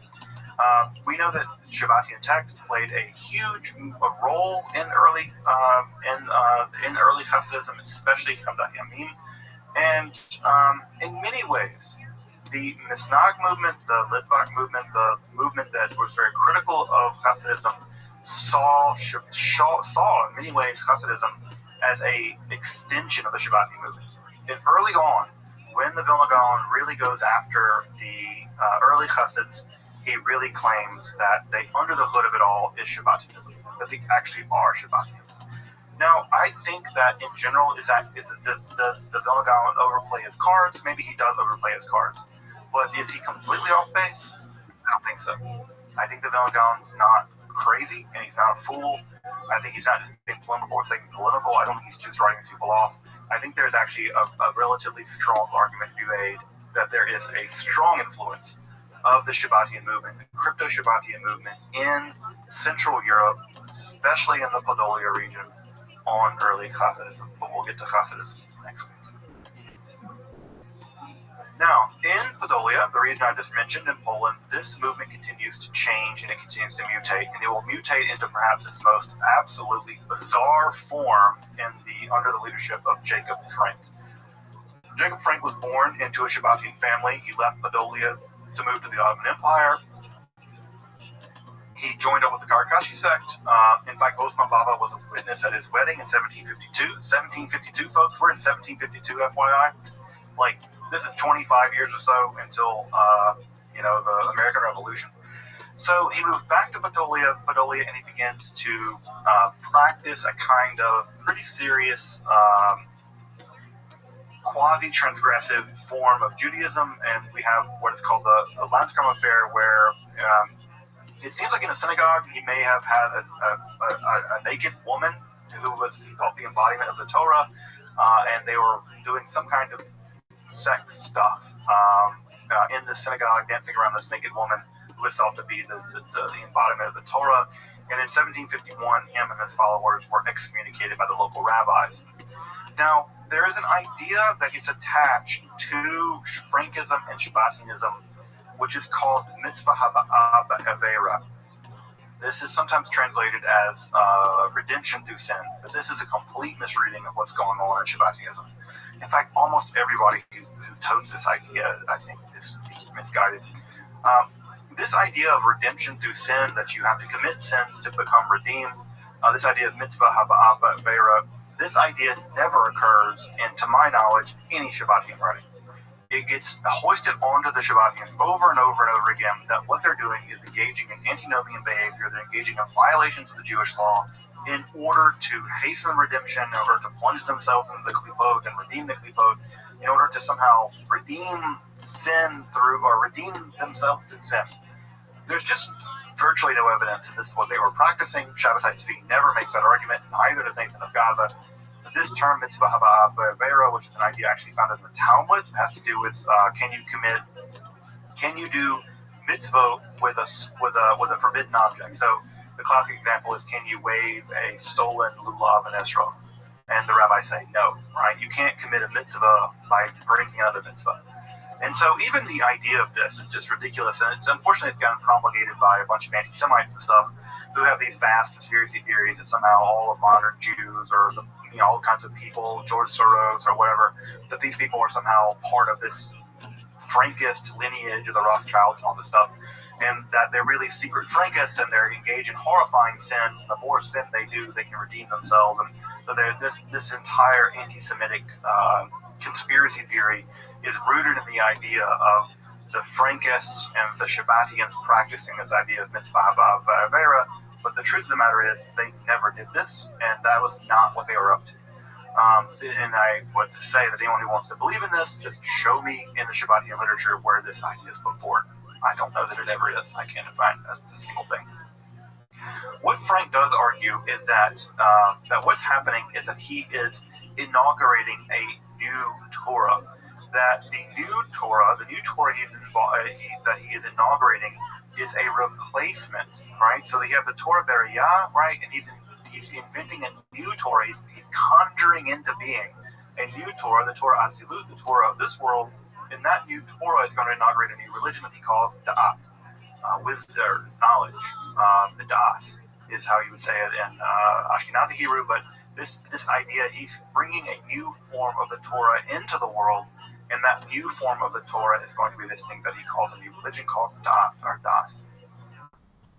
Now, and we'll go through this relatively quickly, what ends up happening is that Frank and his followers are arrested, and they flee to Istanbul. They convert to Islam, like many Frankists or many Shabbatians at the time. And what they end up doing is sort of making a deal with the devil. And by the devil, I mean here Catholic bishops. And what they end up doing is they argue that they represent a camp of Jews who are influenced by the Zohar, who reject the Talmud. And then the other camp, the anti-Shabbatians, the anti-Frankists, accept the Talmud but reject the Zohar. Now, of course, the Jews accepted both, and the Shabbatians are trying to parlay with the Catholic Church, basically, so that the local Jewish population can't basically condemn them. The Shabbatians argue with the rabbis. There's a 19 to 40 debate, and the bishop is the bishop is the person who's going to side with whoever. And the bishop obviously sides with the Shabbatians and against the Talmudists, and the Talmud is condemned, and there are dozens of copies of the Talmud burned in Poland. Now, what ends up happening is, again, history is always funny. The bishop that sided with the Shabbatians in Poland in 1757, he dies, and a new bishop emerges who is no longer a friend of the Shabbatians. At this point, Frank declares that he's actually the reincarnation of Osman Baba and Shabbatai Tzvi, and he begins to reveal his new religion. And what ends up happening after that is that, this gets so complicated. There's a local bishop who wants to basically prove the blood libel is true, and in order to prove the blood libel, the idea that Jews sacrifice and kill the host, this sort of classic anti-Semitic nonsense, he holds another dispute in Lvov in 1759 of the blood libel, but the anti-Talmudists are declared to be not really Jews, and they are to be converted. And Nathan and Frank on September 1759 basically sides with this bishop, and this bishop stands to gain an enormous amount of land and all kinds of stuff. And also the Jews, including Frank, also stand to gain an enormous amount of privilege by converting to Catholicism. 3,000 Jews are converted to Catholicism on the 17th of September 1759. It's a disaster. It's a disaster. I don't think Frank himself even thought this was going to happen. Now, Frank, being, I think, completely full of himself and I think just delusional with power, holds that this is part of the plan. Just like Shabbatai had to convert to Islam, well, Frank, being the reincarnation of Shabbatai Tzvi and Osman Baba, he's going to himself plunge himself into the world of Catholicism. And after he converts, he lives a life of a Polish noble. He lives a life of a Polish noble. He's wearing fine clothes, doing all this stuff. But at the same time, he is also engaged in very, very heterodox behavior. And in a way that the Turkish court would accept Shabbatai engaging in very strange behavior, the local Catholics aren't having it. They are not having it. Eventually, they arrest Frank, and he is basically sent to prison in a monastery for 14 years. So he's arrested and sent to a monastery for 14 years because they do not want to deal with him. The Catholics are not playing around, perhaps in the way that the Turks were. In 1772, Russian forces invade Poland, and they release him. They actually release him from this monastery where he's being kept. And he kind of cozies up to members of the Holy Roman Empire. He gets comfortable with Joseph II. He meets Paul I, the future Tsar of Russia. And it's in that time period that he writes his principal Frankist Shabbatian work, a text called The Collection of the Words of the Lord, which is published in English now. What ends up happening is that he gets into kerfuffle with Joseph II, the emperor of the Holy Roman Empire.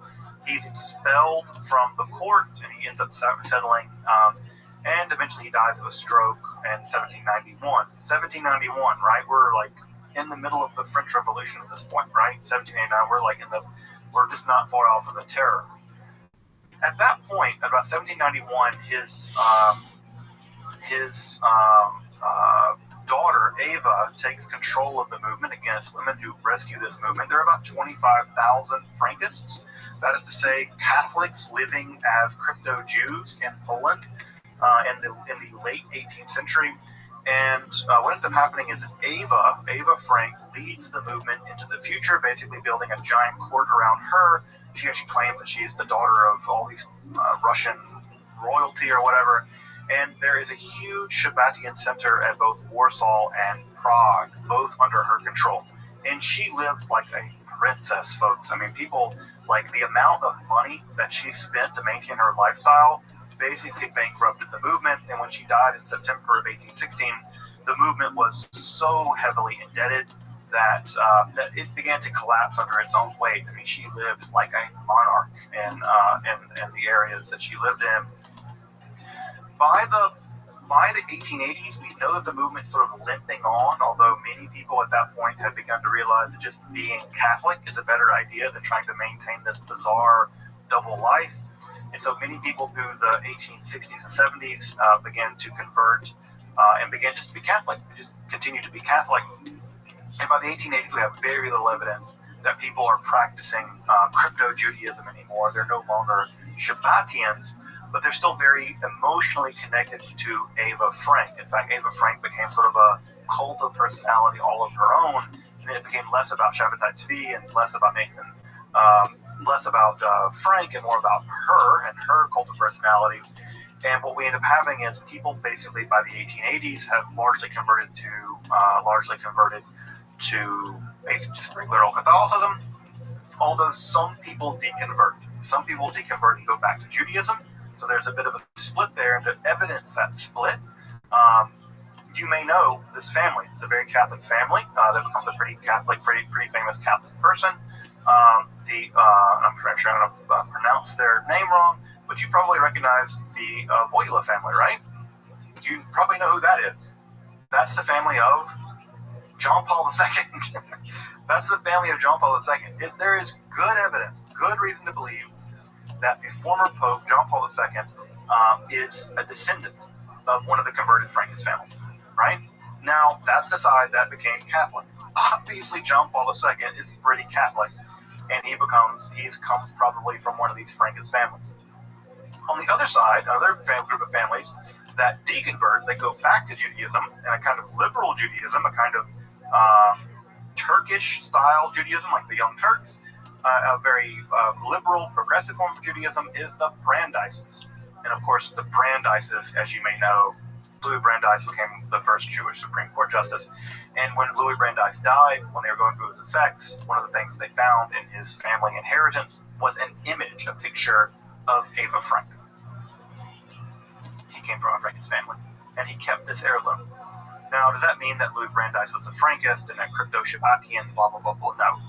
He probably was a liberal Jew, just like many liberal Jews that you recognize from lots of places anywhere in the United States at the time. But he maintained an image, he kept a picture of Ava Frank, and he comes from a Frankist family.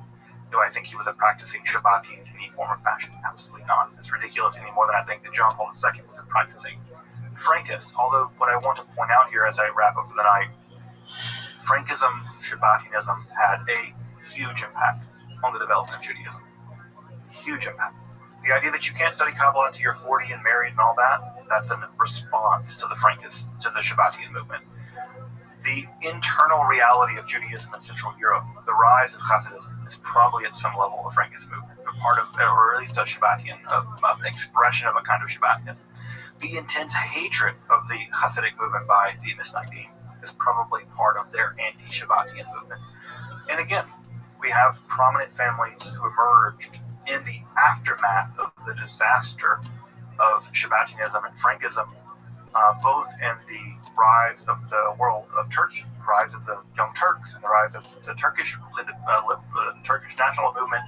And then we have families who are very prominent Polish families, like the family of John Paul II and the family of Louis Brandeis, who ultimately emerged from the Frankist movement, from the Shabbatian movement, and are part of world history in a big way.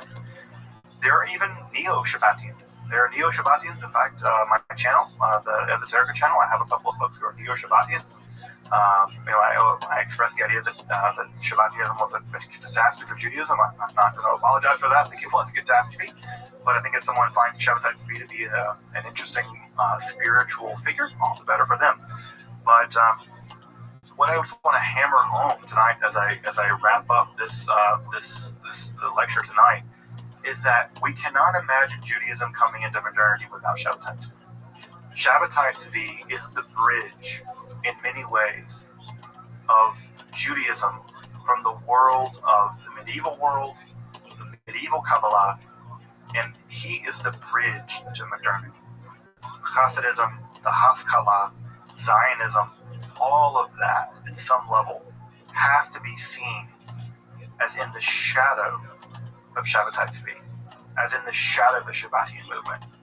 All of the Messianic stuff in the Chabad Lubavitch movement, Reform Judaism, all of it, at some level, it is in the shadow of Shabbatai Tzvi.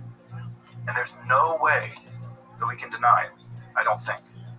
And so, in many ways, if you want to understand modern Judaism, you have to understand it at some level as a response to the Shabbatian movement.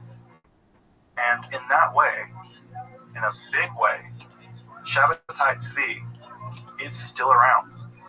Because in many ways, we are living in the shadow cast by this peculiar Messiah who apostatized to Islam and continued to be Jewish or something.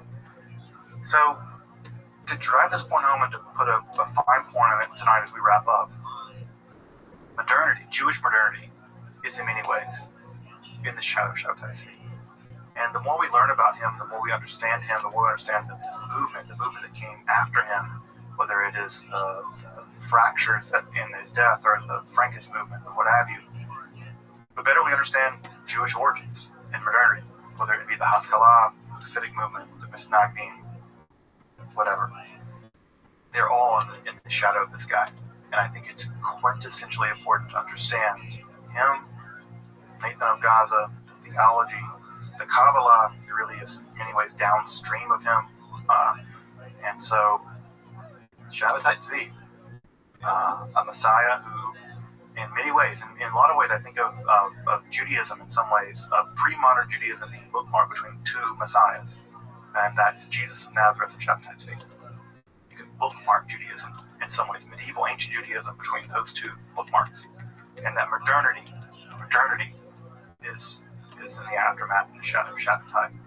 So, whether you like him or not, whether you're embarrassed of him or not, whether you think he's crazy or not, whatever, you certainly can't deny, I don't think you can deny, that we have not, as a Jewish population, come into a real grasp of the impact that he made.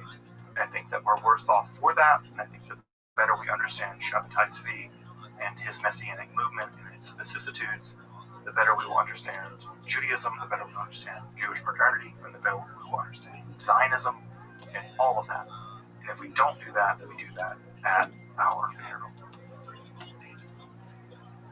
Welcome back, and thank you for joining me as I explore the garden that is Jewish mysticism and Kabbalah.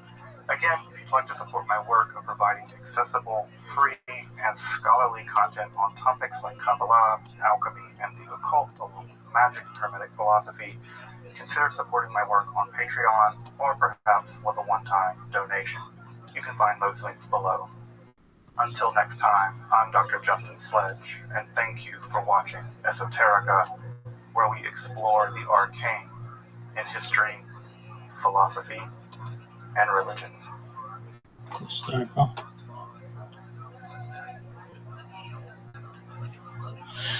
Okay.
$6.13.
They never got that opportunity, but they never stopped dreaming either.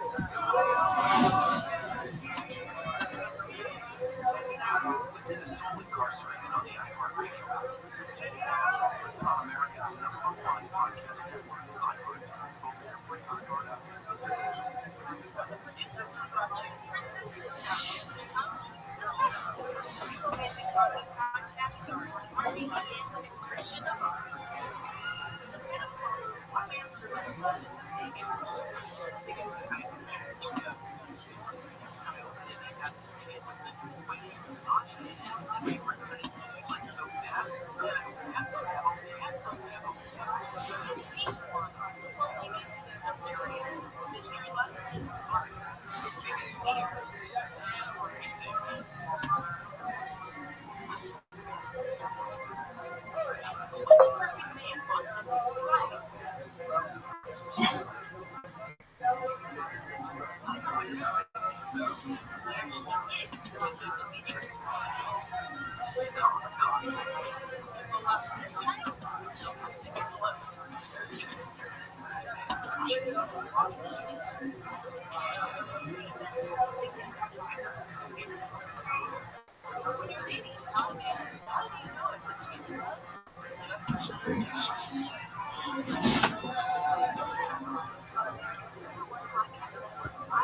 Let's be back at it again. It's the Fighter and the Kid.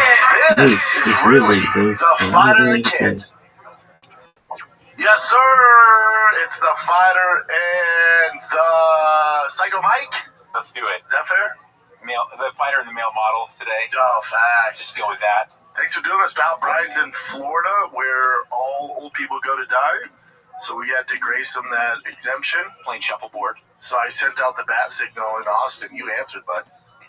What's going on, brother? I've been having the beauty / the demand of farm life. Our goats, there was like a dozen pregnant female goats, obviously. And is it one male goat doing all the... Damn, just one male? Just... They bring in... It ended up being two because like one got... his dick got tired. But a guy brought in his billy goats and he's just started fucking. Yeah. And he started fucking to the point that they tried to fence off the women to make sure, and he would jump a fence, or they would jump a fence to get some sweet dick. Damn. And he impregnated so many, and then they get bigger. Their teats would start to protrude, and I'm like, man, when's this gonna go? And then all of a sudden, once one started giving birth, it just started. And I had 11 in the last 4 days. And how long are they pregnant for? Like regular pregnancy? Like no, not like human. But it's not like a kitty. It's like 4 months or something like that. Oh wow, so good amount of time. Yeah. And what are you gonna do with all these? You just have an influx of go. Yeah, just keep them and just like figure out how to keep them alive and like let them be assimilate into the thing. Just let them run wild. Yeah. Do you run into the wilderness? Do you you ever kill anything on your farm? Like when you say farm, when I hear farm, like you gotta do some. You make some tough decisions. Yeah, I only... My cow gets a runny nose. See ya. Chickens mostly, but yeah, like livestock, they get certain forms of sickness, and you got to do what the most humane thing is. And I actually talked about this in detail on a podcast I did, the Game Plan Pod. I was like, the one thing that farming has done, and it's taught me about life as a whole, is that in order to have a meaningful life, you have to do a bunch of shit you don't want to do. Yes. And like, especially the younger generations, I'm not going to be that guy, like, old man, like, your kids don't understand. But I think because of the access to the internet and things, like, this hedonistic addiction, it's like, yeah, but I don't want to. I see that guy who's like really blowing up on the internet right now. He's wears glasses. He's a financial advisor, and he brings people on and just talk shit because they'll be like, I have 4 kids and no job, and I buy clothes every day on TV. And he just literally just rips them. I forgot. He's blowing up right now in like the digital sphere. But I feel like those guys come and go. They do. I think one guy gets hot. Caleb Hammer. Yeah, that fella. He's like really popular, and a lot of his videos that I see, because I don't really watch the show, but I see a lot of the highlights. A lot of them are, he goes, okay, you're $75,000 in debt, and you're a professional macrame animal maker on Etsy. Why don't you get a 9 to 5? And to a T, they'll all say like, but I don't want to. And what I'm getting back to, like, my point is, like, I don't want to chop a chicken's head off. I don't want to put a goat out of its misery, but it's what needs to be done for everyone to thrive. Correct. It's what has to, you just gotta, I don't want to do a lot of things. I don't want to fuck one woman. Yep. I really don't, but it's what I do. I made a commitment, and that's that. Yeah, just, and I made the rules. It'll be a net positive in the end. Yeah. But that's, Well, with that guy, it sounds like he's kind of doing, from what I've never seen him, but from what I hear, it sounds like he's kind of doing great work. Like, hold on, you're in debt for $75,000. You have 4 kids, and you just want to keep making fucking clay models on Etsy? And then there'll be a lot of people who like 35-year-old dude who's really healthy and like no disability or anything like that, and he'll be receiving like government assistance. Like I say, go to a construction site right now. Like, why are you on food stamps? Yeah, I kind of dig this guy now. He's great. He is. He's this 27-year-old with more debt than anyone should ever have. Yeah, it's like, hey, we got to figure this out, man. Like, what the route you're going, it's not good. And I think, let me see a clip of him, Chin, make sure I'm cool with it. He's also good on camera. He's like a charismatic fellow. I'd imagine with 3 million subscribers, he's doing something. Let's go with the one you just mentioned. 27. Based out of Austin, Texas. Of course. This is financial audit. Bless you. Austin, Texas. Main thing is I am a spiritual coach. Oh, okay. Interesting. Yeah. How does that go? How does that go? It's like therapy, or it's not therapy. It's a hybrid between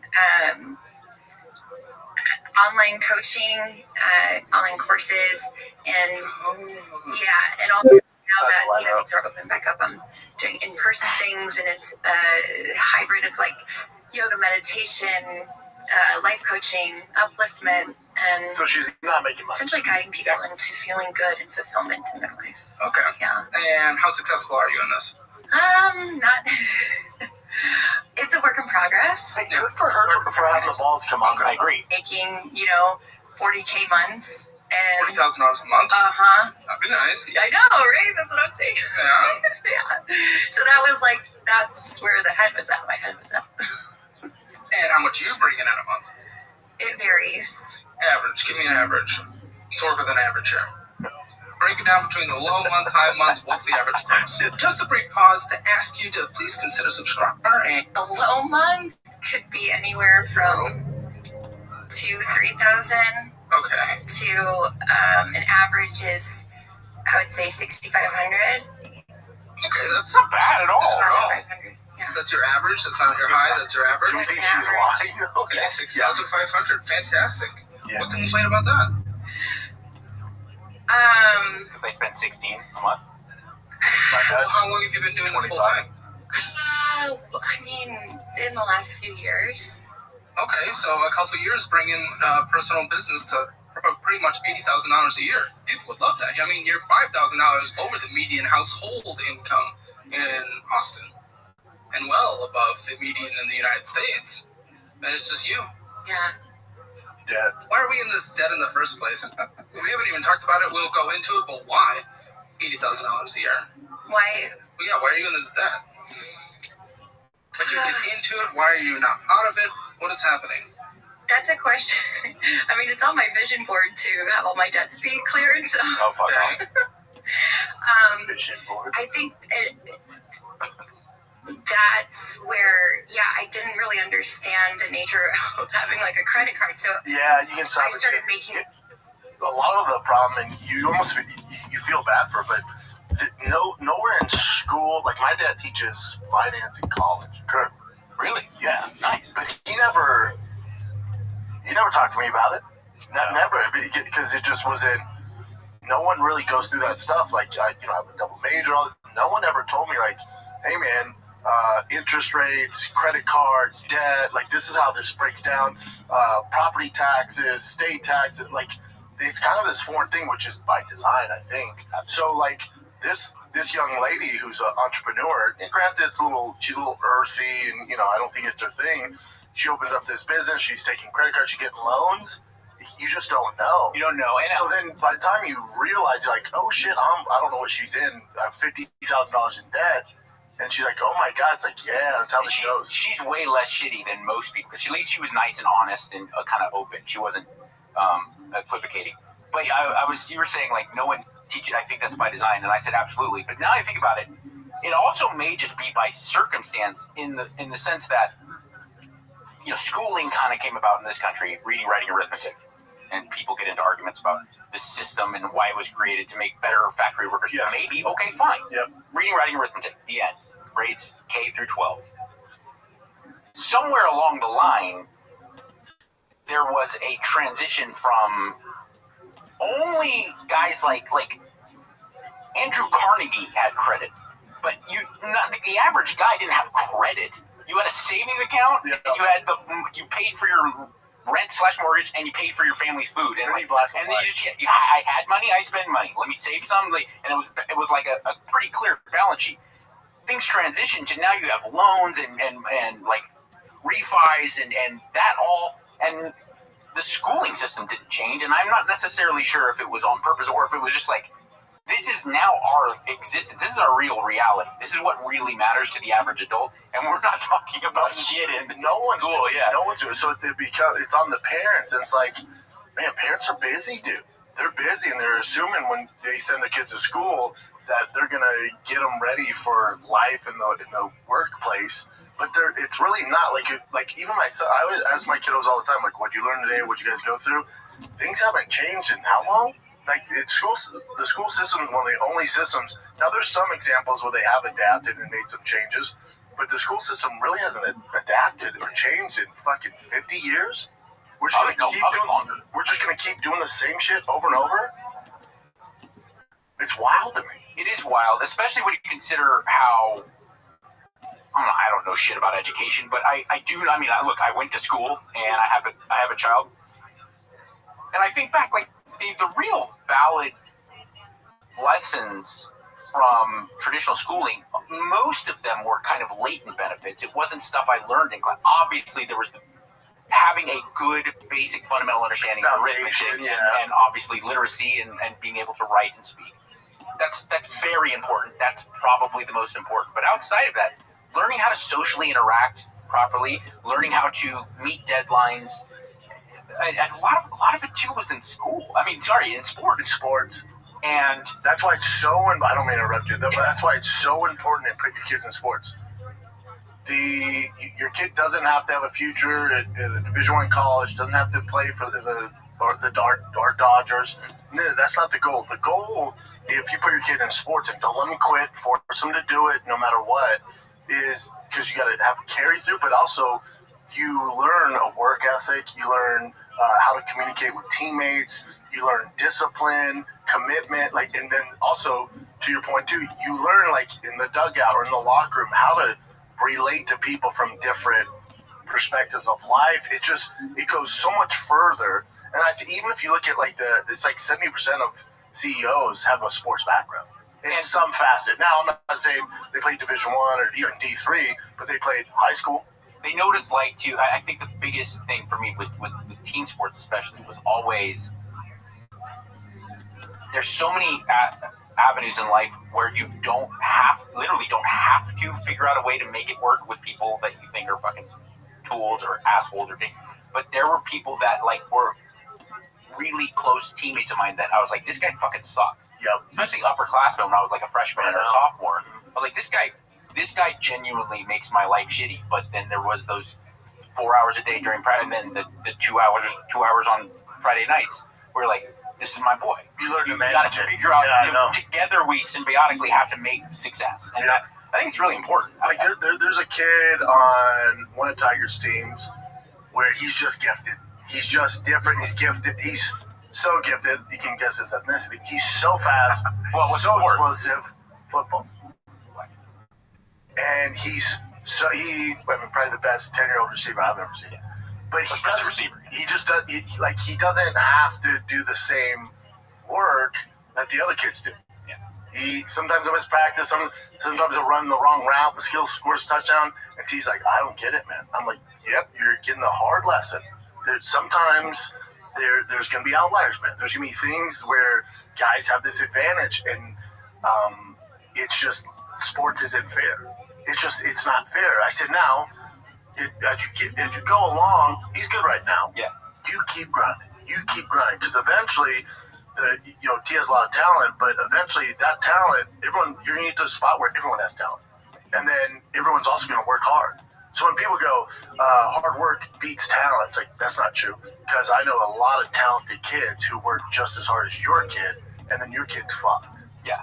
So for T, I think he's like dealing this like, well, I did whatever 5 batting practice a week. That kid did none, but he's still hitting home runs. I'm like, yeah, that's sports. Yeah, it is, and that's also like it's really interesting that you brought this up. It's very serendipitous in the last week or so.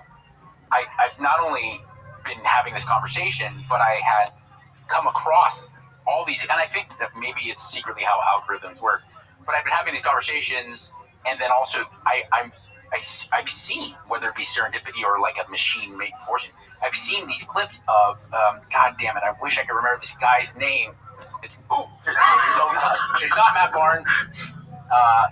He's a former, he is great. He's a really cool guy. But he's a former NBA player that does a podcast now, and he's really good. Gilbert Arenas? It was Gilbert Arenas, thank you. He's big in the space. And interviewer asked, who's the guy who had all the gifts but didn't put in the effort to become a GOAT? And Gilbert Arenas goes like 99% of people who were in the NBA. Because all the guys who make it, if you're in the NBA, you have all the gifts. You're more gifted than anyone. And he's like, but then he broke it down. He's like, that's all guys. Yeah. We all could, but then there's the killers. There's the outliers. But the number one that comes to my mind was Vince Carter. He said no one was more physically gifted than Vince Carter. He just didn't have the killer instinct, blah, blah, blah. Then I watched that. I see another clip from Charles Barkley, which talks about like I was as good, if not better, than anybody else in the world. And he was. Charles Barkley was, no argument, in the top 3 greatest basketball players in the world for a certain at the time. Yeah, for a certain reason. When he his first year, his last year with Philly and his first year with Phoenix, Charles Barkley was fucking amazing. Yeah. But he said he's like, anyone who becomes an all-star, certainly you get to Hall of Fame level, everyone has crazy gifts. He said you have to have the combination of talent. He said people talk about hard work and it beats talent. It's like, no, not true. Talent and hard work together crushes all. You can't. And then, again, the same thing. Just yesterday, I'm watching an interview with Jay Cutler, not the quarterback, the bodybuilder. And he's like, the thing about Ronnie, what was different about Ronnie was that all of us, if you have your IFBB card, you're gifted. And it's true. If you to get to even to like high-level amateur bodybuilding, you have crazy levels of genetics. Yeah. So the difference with Ronnie is like Ronnie and I would go do guest posing. He'd get off the plane. It's 2 a.m. He's like, let me go train now. Let's go do hit leg day. And I'm like, Ronnie, and of course Jay Cutler works hard. Jay Cutler was a fucking animal. And he's like, this guy's next level. And then you hear the stories of Kobe and Jordan. There's a different thing. There's talent and this insane instinct to be better. It's a weird mix. Yeah, you gotta have that killer instinct. It's like one of the guys I coach with on the football team, AJ, he's the all-time leading scorer at Texas for basketball. He played with Kevin Durant. He was in camps and had to defend Derrick Rose. And I asked him, because I saw a video of Kevin Durant and this dude, I forget the dude, but he's an all-star. I think he plays for Toronto. He's talking shit to Durant. He's mic'd up. And Durant goes, this is the middle of the game. Durant's like trying to post him up. And the guy's talking shit to Durant. And Durant goes, buddy, your best year was my worst year. He goes, what the fuck are you talking about? And the guy was like, you ain't shit, you lost step. He was like, and then Durant goes, you're about to learn today.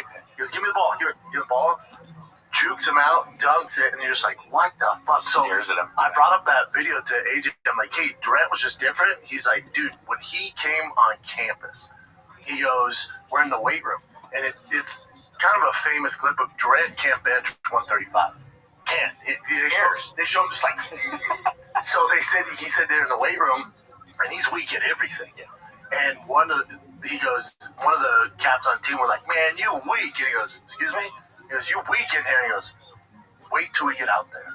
And he was like, "Okay." And he goes, "We went out there." He's like, "Dude," we were like, "Oh shit."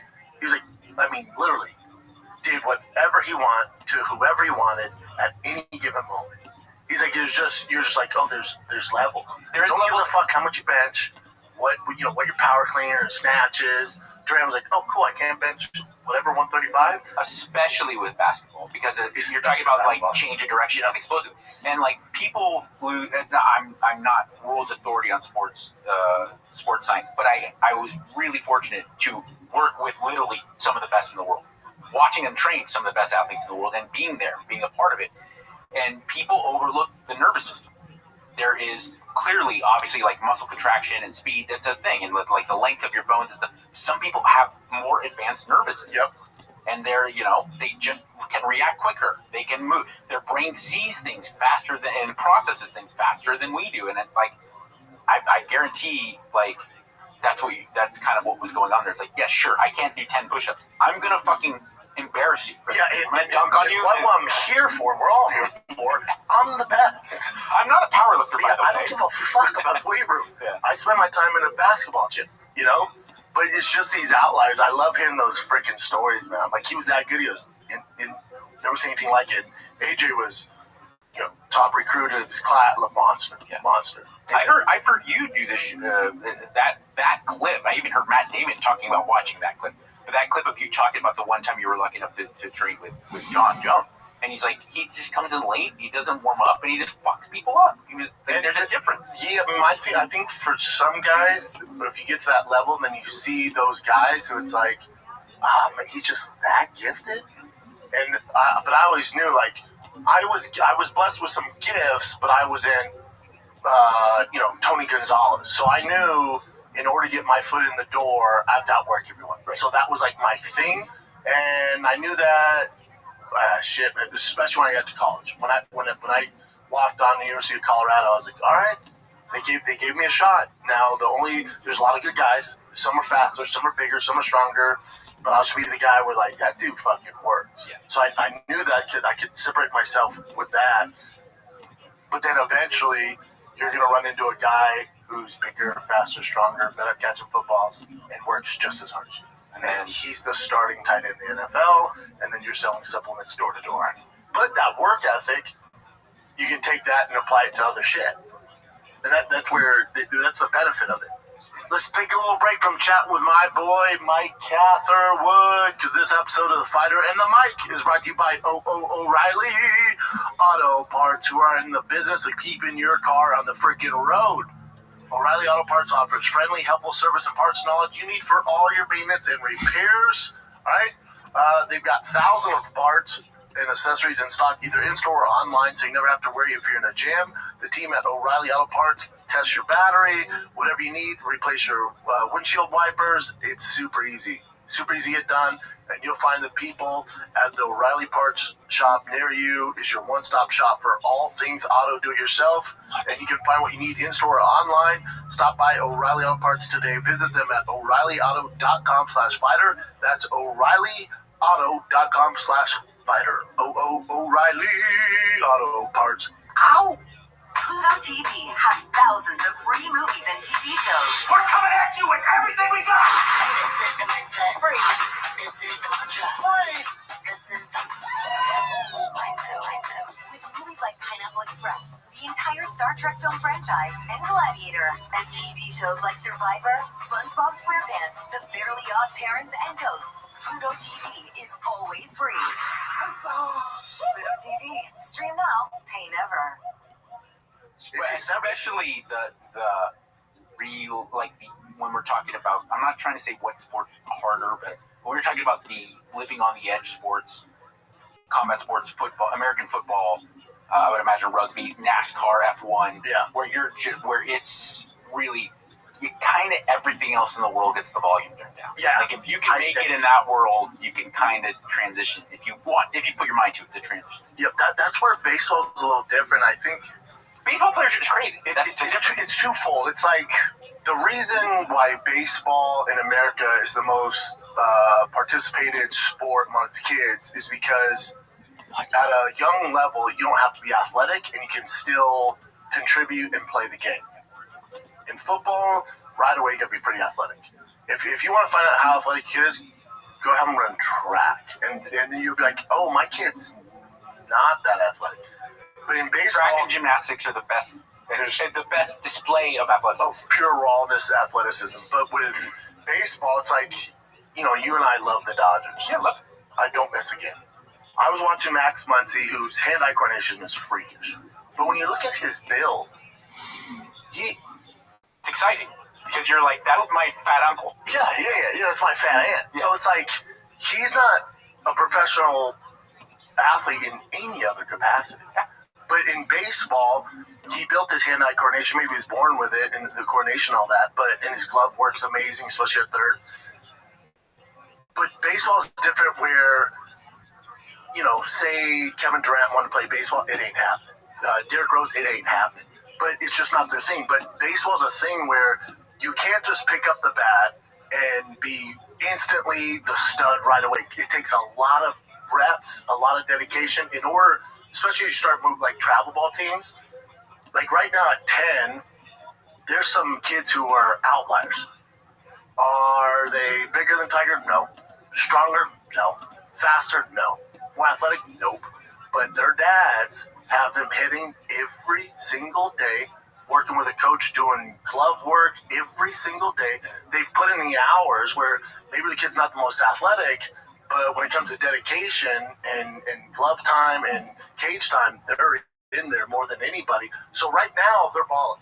But eventually, those athletes, if they stick with it, because I think baseball and MMA are similar, where even if you're a great athlete, you're just not going to come in and beat up pro-level guys. No. It doesn't work. Look at Greg Hardy. Yeah, Greg Hardy's a really exceptional athlete. All pro. So you have to put in the time for the technique and the execution. Like, you're not just going to be like, well, I ran a 4.440, so I can beat Tom Axel. I was like, no, you can't. No, I remember training. Do you see what I'm saying? It's just, those are two of the sports where it's like, you can be a freak, but you have to constantly work on it, and it's the technique it's different than the other sports. There's American baseball is, because I understand, as a huge fan, I still understand if you're not going to a baseball, you're like, this is fucking boring. NFL on Sunday, you're like, I don't even like football, but Jesus Christ, that was amazing. What I just saw was, and of course, NBA basketball, the athleticism and the excitement. Baseball can be very, very boring, but if you love it, you love it. And here's one of the aspects of what I love about baseball is, like you said, I mean, Fernando Valenzuela is the perfect example. He was a great human being on top of being a Cy Young level pitcher. Yes. Just a freak. But also, it was awesome that your fat, out of shape uncle was dominating. Yeah. There was something you connect with. Superstar. There's something that disconnects you from seeing Francis Ngannou, because you're like, well, I'm not. You're like, it's not for me. Like, Fernando's fucking torching dudes, and he looks literally like the guy who just delivered tamales. Yeah. But also, you can't. There's all these stories in other sports. There's the Christian Okoye's and the Hakeem Olajuwons, where they find freak athletes, and I would put Ngannou in that category as well. They find really talented athletes, and they make them football players. They make them basketball players. Yep. They make Dikembe Mutombo. They're like, I know you've never seen a basketball. We can do this, though. Can't play baseball. I can't play baseball. There's nothing we can do. Either you got it or you don't. You got to pick up you got to put the time in, and it takes a lot of timing and technique and repetition. And some kids are like, and that's why 75% of kids quit baseball at the age of 13. Because at 13, that's when it gets really serious. And it's like, oh, I haven't put the time, and it's like those other kids did, blah, blah. And there's nothing we can do. And it becomes unenjoyable. I would say right around 8th grade is where you start to see like the little league crowd kind of die off, because it becomes, even if you're not good, it becomes really unfun at that point. Yeah, really unless your parents kind of know what's up and they're like, no, just they can wreck and still have fun. I would say it's even younger now, because travel ball has become such a business. Yeah, I was good. That's a good point. I was 8, good. 9, and 10, like the amount of work my son has to do for the team that he's on and the constant tournaments, it's like, okay. Things have changed for sure. That's a good point. Things are different. I was good. And I don't in high school, I played with on my high school team, and then also amongst like travel teams and stuff. I played with a lot of Major League Baseball players. Like I in a part of Southern California where it was really a big deal. California's the hub for MLB, but and it was like still. I played with a lot of guys, like really talented baseball players, and I didn't start playing travel ball like Colt and Babe Ruth and stuff until I was like 13 or 14. So really nowadays it's like what soccer was started to become in the 90s, where kids are playing on club teams at like 7, and you're like, oh well, my whole life. That's baseball's transition. Yeah, and it's not great. And if you talk to any like the pros, like Chipper Jones, who's all-time great for the Atlanta Braves, even on Tigers team, there's some big time pros pitching the World Series, stuff like that. And one of the pros, father was there. He was his coach, and so he's so knowledgeable on the game. He coached it. His son was a 10-year pro pitcher, monster. And so I talked to him about it. He's a small town in Texas, coached baseball all his life, coached his son. And I said, when did you know Clay was going to be a pro? He goes, at 7. I go, what? He goes, I was coaching teams, and we put him out there with the older kids. And I was into the team. I wasn't really giving him a ton of attention. And my wife, he's like, who calls the shot. She's like, you need to start putting time into him. And he's like, all right, well, let's get him out there, see what happens. So he gets him out there, he's doing a drill. And like his wife was like, we got one. Yeah. I was like, at 7? He's like, yes. And I go, and was Clay like on travel teams and like doing it? He goes, no. He goes, it's a business now. It's a business. So people can take advantage of these parents who are like, oh, my son needs to be on this elite team to play Division I, or my son needs to be in this big, showcase tournament. It's like, no, he doesn't. If you're good enough, they'll find you. It's kind of what college became right around our era of high school trip, where you had like the specialized tutors, and then kids would start prepping to get into college. Yep. In like freshman year, and like that's not how like smart people in the 60s, they were just like, well, this guy's smart, he's going to go to a good college, and then he went to law school if he wanted to go to, like, now they start kind of like preparing for things that are just should be the next logical step. And it's not good. No, it's not good. And then the evolution we're seeing of this is because like there was a kid not on our team, on another team, where I know the dad, and I'm like, hey, where's Andrew at? He's like, oh, he reached his pitch limit for the year. That's getting crazy. Oh, and we're in April. There's 6 more tournaments for the year. I'm like, well, what do you mean? He's like, yeah, he threw over 1,000 pitches this year. I'm like, oh, Jesus Christ, man. He's like, yeah, so this shut him down, only hit. I'm like, this isn't good. So what's going to start happening, we're seeing it now, is the level of participation at the high school level is down because kids are getting burnt out, throwing their arms out. Filtered out early. Yeah, they're burning the candle too hard, where by the time they get to high school, like, fuck this, I'm out. That makes sense. And scouts don't like it either. Like, the pros are like, no. We don't want a kid who has too many miles. Yeah. You know? And it also, anything much like that college prep that starts now in middle school, it's just another thing that's adding to kids not being able to be kids. Agreed. I was talking to these kids, they go to UT, and they're good. I like them. They're good kids. I train jiu-jitsu with them, and they're, like, good kids. And they were talking to me about, like, they don't go to parties, and they don't go to bars and stuff. And I was like, aren't you 19? And he's like, yeah.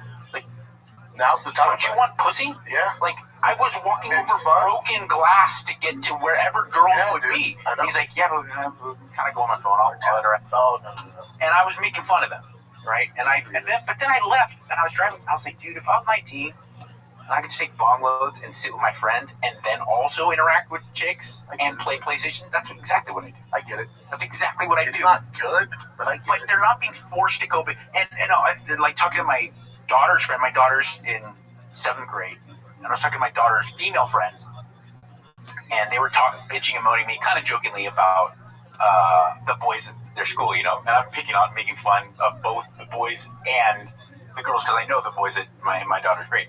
I was like, they were like getting fist fights or anything? Like they're like, no, like they were like indignant. I was like, no bullies. It's like bullies, and then like a kid draws a line in the sand, and they're like, no. And sure enough, I go, I pick them up, man. Everyone's like this. I'm like, man, you guys, you need to be kids, you know? Like, someone needs to bully somebody here. Yeah, and I'm not, by no means am I encouraging violence, but there was a thing that was like, that guy sucks, and I've been pushed too far. Like, I'm gonna stand up for him. Maybe I can ask it, or vice versa. Maybe I'm being like I was, you know, like any 13-year-old. I didn't have a sense of like how much I might be hurting another kid's feelings. And it's like, dude, you gotta cross a certain line. Then you get taught a lesson, and you put your foot in your mouth, and that's how you. There's no books that can equate to that, you know. But I would say it's more like Tiger had an issue with a bully, and he says, "What would you do, Dad?" I go, "I would have punched him right in the mouth." And Tiger did that. Now, if this is back where Tiger went to school in LA, he'd been expelled for the year, kicked out. I'd have to come in. Parents might have filed police reports on shit. In Texas, they're like, "Hey, you could. Kid deserved it." They're like, he's known for it. We're glad Tiger stuck up for himself. I was like, oh well. Yeah, this is Texas. Yeah. And there's something to that. And I think, I was getting asked, I think Sean Johnson's podcast, he was a really nice guy. And he was a Navy SEAL. He's a macho, kind of real alpha Chad, like a real alpha, not like what the internet tries to. You're like a legit tough guy. He's a fucking Navy SEAL. Yeah, that term gets thrown around a little too much. Can't really, yeah, exactly. Yeah. And we were talking about that, and I was saying that he asked me, why did I move to Texas from California? And I said, I'm not going to be like every other coastal guy that moves to Texas or Tennessee or Florida and then talk shit about. I go, I love LA. I love it. It's my culture and my friends and my family, and I love a lot of it. I said, but the thing I love, one besides the people, top tier is the reason why Texas is better. Right? The people here are fucking amazing. They're awesome. But I think which is correlated to is that whole, since the beginning of this state, since it was its own country, is there's this idea of personal freedom. It's like, okay, handle it on your own. Live as you want to live, and as you were pointing out, like a fist fight in school, even if the kid deserved it, in California, there's going to be so much red tape about it. Here, they're like, well, okay, well, maybe that kid shouldn't be such a fucking asshole. Correct. And I was like, oh, fuck, I'm going to have to deal with the dad. And the dad literally was like, yeah, man, hopefully my kid learned a lesson. I was like, oh, really? Yeah, no doubt, man, no doubt.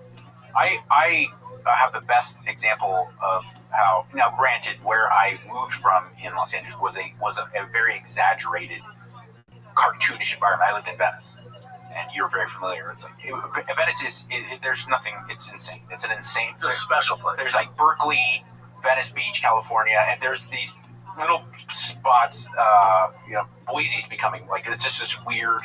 Coeur d'Alene, Idaho, where they're peculiar. You feel like you stepped on a set of a movie. But my wife used to go on that like next door type apps where it's like the neighborhood's going on. Oh yeah. I'm in Venice. I'm involved in that. Yeah, it's kind of fun, you know. Yeah.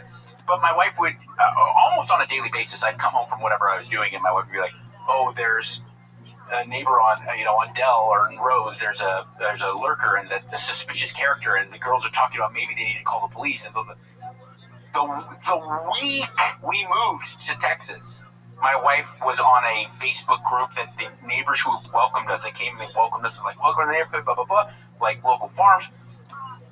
The week we moved, she started this Facebook group to be in contact with these groups. There's this suspicious dude walking down Adrian Way. We need to, and every person, I just got a new 38. I'd love him to try that. Oh, he needs to step onto my property. That'd be fantastic. No discussion of calling the cops. No discussion of my husband's walking out to the street. He's going to take care of it. Don't worry. Todd's going to deal with this guy. And I was like, I'm good. Yeah, I'm good. This is sick. I'm on like those Citizen apps and all that shit. I just love looking and seeing if there's any, like weird people in the neighborhood or whatever. When we were in LA, I would say 3-4 weeks before we left, I'm on the app, and this guy, probably like 6-7 houses down, gets murdered, decapitated. Good times, okay. Yeah, and this is how numb you are in LA, like especially after the fires and after COVID, home invasion in my neighborhood was up 700%. So I'm like one of only maybe 2 coaches whose houses didn't get robbed, right? And so there's robberies and crime happening nonstop in the hood, in our neighborhood, nonstop. But I'm so used to it, I'm like, damn, that's crazy. And it's pretty wild shit, but I'm like, but it's so common, like, oh, damn, that's great. Hopefully he's all right. Damn, decapitated, that's wild. And I just keep going. I come here, I get on the same app, and they're freaking out. Oh, yeah, decapitated. Medieval times. Like, Yeah, what the fuck? it's gang related. I think cartel shit. But then here, it's like the only thing I see is like, did anybody get the license plates of that black cyber truck going way too fast down the neighborhood? I'm like, oh, buddy. Where I come from, a guy got decapitated. You know? There is the that's cute competition where you have and I used to get mad at New Yorkers, a very older generation of New Yorker would move to LA, usually working in the entertainment industry. And they were always telling me about like, well, back at home, they don't do that kind of thing. It's easy. It's, if you're from Long Island, that just becomes easy because you don't have to deal with all this pussy California shit all day. But now I find myself doing. I was in an Uber and we were in traffic on the freeway, and he's like, "Oh yeah, well, traffic's starting to get so bad out here. I just don't know what to do." And I was like, "Oh, that's cute." I know. Because I was coming back from the airport where I just got back from LA, just on the 405, and I was like, "Getting LAX." 5 seconds later, he goes like, "Yeah, man, this homeless problem." It was like, "Oh, yo, buddy, that's cute, but I get it." But that's all he knows. No, it's true. That's all he knows. The homeless problem in LA now has gotten to, I think I'm living in a simulation. Like, what are we doing? Like, I remember the first time I saw factory farming, like, up close, where I was like, what are we, this can't be how we just live our, like, we can't just treat animals, like, what the fuck are we doing? And you see Skid Row, you're like, whoa, time out. Yeah. What are we doing? We're all cool with this? Like, this is insane. It's been that way for how long? At least 20 years. Yeah, but now it's gone too fast where I think it's too far-fetched to help. It's kind of... Like, what are you going to do? To clean it, like, what are you going to do? What the fuck are you going to do? To be fair, like, and now California has so many more people, especially compared to Austin and stuff like that, so you're going to, obviously, just through shared numbers and the odds, you have more homeless, so that makes sense. But also the weather. But the weather, too. I remember this day. When's the last time I went downtown Austin? It ain't great. That's true, but are you gonna... It ain't great. But no, I'm more worried when I talk about the weather. I think with Southern California is an added loop to the homeless is that you're not gonna fucking die. You're not gonna freeze. And that speaks a lot to if you're a homeless person. Yeah. Like, I'm gonna not die. Yeah, but either way, like, you're not gonna, unless you're in the valley, but if you're in, like, Santa Monica or Venice, it never gets too hot, never gets too cold, so it's a fucking dream if you're homeless. Florida, it gets too hot. We're like, dude, I'm going to dehydrate. Yeah, exactly. Yeah. So California's literally like home base. It's a spot. It checks all boxes for homeless. I remember when I moved to Jersey, and I like the week I was there, and I opened up the New York Times, and I saw a homeless man froze to death, and I was like, what? Like, I genuinely, it hit me like a ton of bricks. I was like, oh, that's real. If you live on the streets, you can die. Yeah. Because of where I came from, that's not. No, I know. Yeah, it was so crazy. I know. I also think, like, the funny thing about California politics is that they never want to, and I'll defend them, it's ugly, but they never want to actually deal with a problem. No. Let's homeless aside. That's politics in general. But like, for instance, like traffic got really bad in the 90s. It started to escalate to the point where, so they go, let's let motorcyclists go through in between lanes. And you go, first off, hardly 1% of California rides a motorcycle. That doesn't help. Secondly, that's the most insane, dangerous shit I've ever heard. None of you who just came up with that bill ride a motorcycle, because that's insane. And another thing it did, let's create HOV lanes. We gotta pay. You gotta. That still doesn't help. I go like, wait, is there any civil engineers that came up with this, or is it just like my mom's friends who were on city council? And to be fair to them too, they're like, but the other thing is there's so many people here. It's just, what are you gonna do? What the fuck are you gonna do? They talk about like, we're gonna build shelters and we're gonna build homes and we're gonna build, and maybe their intentions are good. Maybe they have pure motives. I go like, nah. No. And maybe I'm just an idiot. I'll be sitting next to Dr. Drew, who offered up his services to the city of LA and the state of California. He's like, no, you gotta start. I know it sounds horrible. You got to start rounding these people up and forcing drug treatment and mental health services on them. Because you can build all the shelters you want. You can open up the 4 seasons for them. If you're fucking schizophrenic or addicted to heroin or both, which is a lot of time, you're sunk. You understand these people? You're talking about giving people job opportunities and programs to help them. They think they're Jesus and they're eating feces. Yeah, like this is not. I'm not trying to be a dick. No, like, they're missing the point. You have lost sight of what's going on. I've been in AA meetings and NA meetings in Venice where dudes are genuinely continuing to talk about how the CIA is following them with drones and stuff, and I was like, oh, you think you're going to give this guy a room and it's going to help? And everything's going to work out? Yeah. What do you think of Spencer Pratt running for governor? I like Spencer. Is it mayor or governor? No, governor. It's governor, right? Actually, no. Mayor. Yeah, because he's trying to take Bass's job, right? I think, I gotta be honest, I'm not in the business of like just getting on here and talking shit, especially about stuff that I'm not all that involved in. But he'll do just as good, if not better, a job than Karen Bass. She's not qualified at all to do anything. Yeah, that's my thing. It's like people are like, oh, he's not qualified. It's like, hold on, what's your qualifications? What are you talking about? You think, what's Mayor Bass's background? No one's really doing shit. It can't get any worse, really. And I think this is the same thing why Trump got in. People are sick of politicians. They never follow through on what they're going to do. So I think they're like, let's mix it up. Get Trump in here who doesn't have a background in this shit. Let's see how it goes. Now, whatever you say about that, I'm just saying, I think that's a big reason why he won. I think Spencer Pratt's pretty similar. We're like, all right, Bass isn't working. Newsom's a complete piece of shit, even though he's the governor. Like, why not give this guy a chance who's a man of the people? Now, Trump really isn't a man of the people, but Spencer Pratt is. No, but Trump, I just finished reading Andrew Jackson's official biography, and I realized, like, he was genuinely, like, the first Trump, because there's a weird, peculiar kind of detachment that President Trump has, but he's obsessive about effectiveness. Yeah. People will say, yeah, but what about the people who are going to say, yeah, but will it work? Yep. Do it. Yeah. I mean, I'm sure you're familiar with the story about the Ibogaine with Joe Rogan. Like, that's insane that he's like, it's done. A day later, and it's like, FDA approved. And wow. Rogan's like, what? I know. It's just all Trump does, and I think that this has been kind of the connection to the success of the right wing in the last couple years, is that they double down on, well, what's going to work?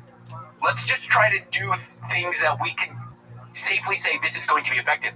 And the left is still stuck in what's going to be humane. Yes. And if you it's terrible to say, but if you give the general public, the American public, the option of this kind of, this triple beam scale of effectiveness and vaguely humane, they're going to side with effectiveness after a long enough time. 100%. You know? With Joe, too, it's like, people that are upset that Joe got, like, this probably doesn't get passed if Joe didn't get in his ear about it. So the fact, whether you're left or right, none of this matters. If it's saving veterans who are, 22 a day commit suicide, it's like, if this helps one of them a day, this is a home run. So the problem is with social media, everyone gets polarized, and it's my team and my team. But remember, we're all on the same team. We should. Whether you're left or right, we should all be on the same team. But people get so polarized to the social media that, even with Rogan, oh, fucking Trump, and, he's Trump's monkey. It's like, well, hold on. We're saving lives. We all agree, whether you're left, right, middle, liberal, whatever the fuck, that's a good thing, right? Yes. Okay. Then pick something else. The war, cool. Let's ride on that. But when it comes to Rogan influencing Trump to pass this law that helps save veterans who fucking keep you free, how that's even a thing is, to me, I go, oh God, oh my God, we've lost our way. We've lost our way. That's a good point. My other thing too is with the White House. I said this on the Shop Show. Is the reason why the UFC is having a fight at the White House because the relationship between Dana and Trump? Sure. As a fan who's been around the UFC for fucking ever, and a UFC alumni, and you cut my fucking veins and Bob O'Reilly comes out. I live and die for the UFC. Do you remember? You will. I guarantee you. We talked about this the other day. In text. You remember when Forrest Griffin and Stephen Bauer were fighting and the masses were texting their buddies? Yeah, and that was on Spike. Joe will tell that story. Do you remember how big of a deal that was for people that love MMA? You know that? Now, if I told you a week after that happened, I'm like, hey, buddy, you know, eventually we're gonna put one of these fucking cages at the lawn of the White House. You'd go, you're fucking crazy. Shut up. Okay, now you're getting out of control. Shut the fuck up. Now this is my thing. Whether you hate Trump, whether you hate Dana, whether you're left, right, liberal, don't give a fuck. All you need to know is the UFC has pulled it off. They're throwing a fucking human cockfight at the lawn of the White House. We've won. The UFC won, dude. If you're an MMA fan, I'm gonna fuck you like KSW, Cage Warriors, Ryzen, Bellator, PFL. Dude, for the sport of MMA, that there's not a bigger sign that your sport has made it. Yeah, but I voted for Kamala. I don't give a fuck. Even if it was Biden, Kamala, if Newsom's in the White House and someone came to me and go, hey, you know there's a UFC fight at the White House this weekend, I go, fuck yeah. I wouldn't be like, well, I voted the other way. I'm going to go ahead and pass on this one. It's like, oh, dude, you've been compromised. They've won.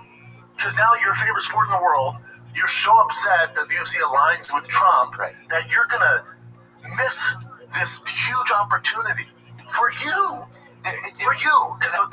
The White House, UFC keeps going. It's totally true. And that example is a perfect one. And then the drug addiction one, where I was like, you're talking about mental health and addiction.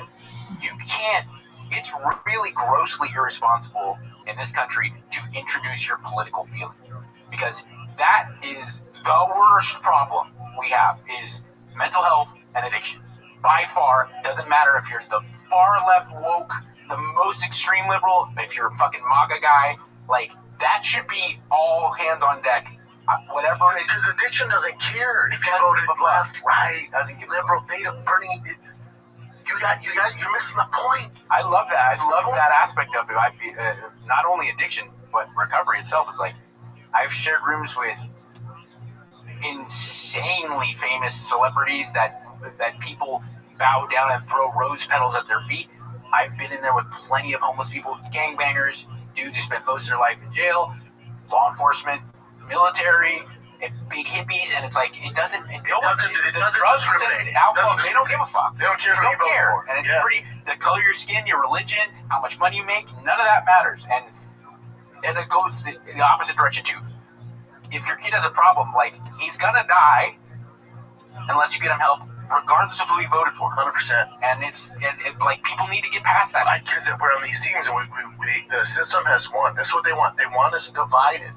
And if you're, again, it's a small example because there's much bigger issues, but if you're going to skip the UFC White House card because you are anti-Trump, you're missing the point. You're missing the fucking point. But then there's people that don't talk to the parents because they're, left or right. It's like, do you know how, hold on, the woman that gave life to you because she voted for Kamala Harris, you decided not to talk to anymore? I hate to tell you, Bubba, no matter who the fuck's in there, it's going to be a shit show. You've lost your way, man. You've lost your way. Anybody who we genuinely want to be president wouldn't want to do it. No. Anybody who's like wildly mature, emotionally intelligent, and has their smart shit together, they'd be like, well, fuck that. No, that sounds insane. You don't have your shit together to run for politics, dude. It's not good. That concerns me the most too. Is like, I have many close friends, not 4 I can think of off the top of my head. Some of them, like celebrities, used to come on Loveline pretty frequently that are politically active, and then like my close friends, who kind of took a step back in the private sector because they wanted to get into politics to make a difference. And every one of them, whether they're extreme, like the entertainment industry people I know, that they're extremely liberal, or they're extreme, like pictures of Reagan on their wall, like Wally George. They all say the same thing. They're like, oh, there's no. If you really want to like do good, there's no. It's not for you. The system's so how you do it. Yeah, the system. What do you mean it's how you do it? Yeah, what? Wait, what? Yeah, the system's so compromised. It's so dirty. It's like you and even if you want to get on your podcast or social media and rant and rave, you're not gonna do shit, dude. it's not going to get it done. You're barking into the ether. It's not. You're focused on the wrong thing, man. And like I'll see, especially some of these baseball dads, where I'll go, man, you see, they'll always ask about Rogan. I go, do you see him at the White House? And they're like, no, what happened? Like they're busy, they're construction workers, they're blue collar. They're like, wait, what? No, what the fuck? No, what happened? A lot of times, especially nowadays with social media being what it is, you see these people who are very vocal. And by the way, this isn't a partisan statement; it goes in both directions.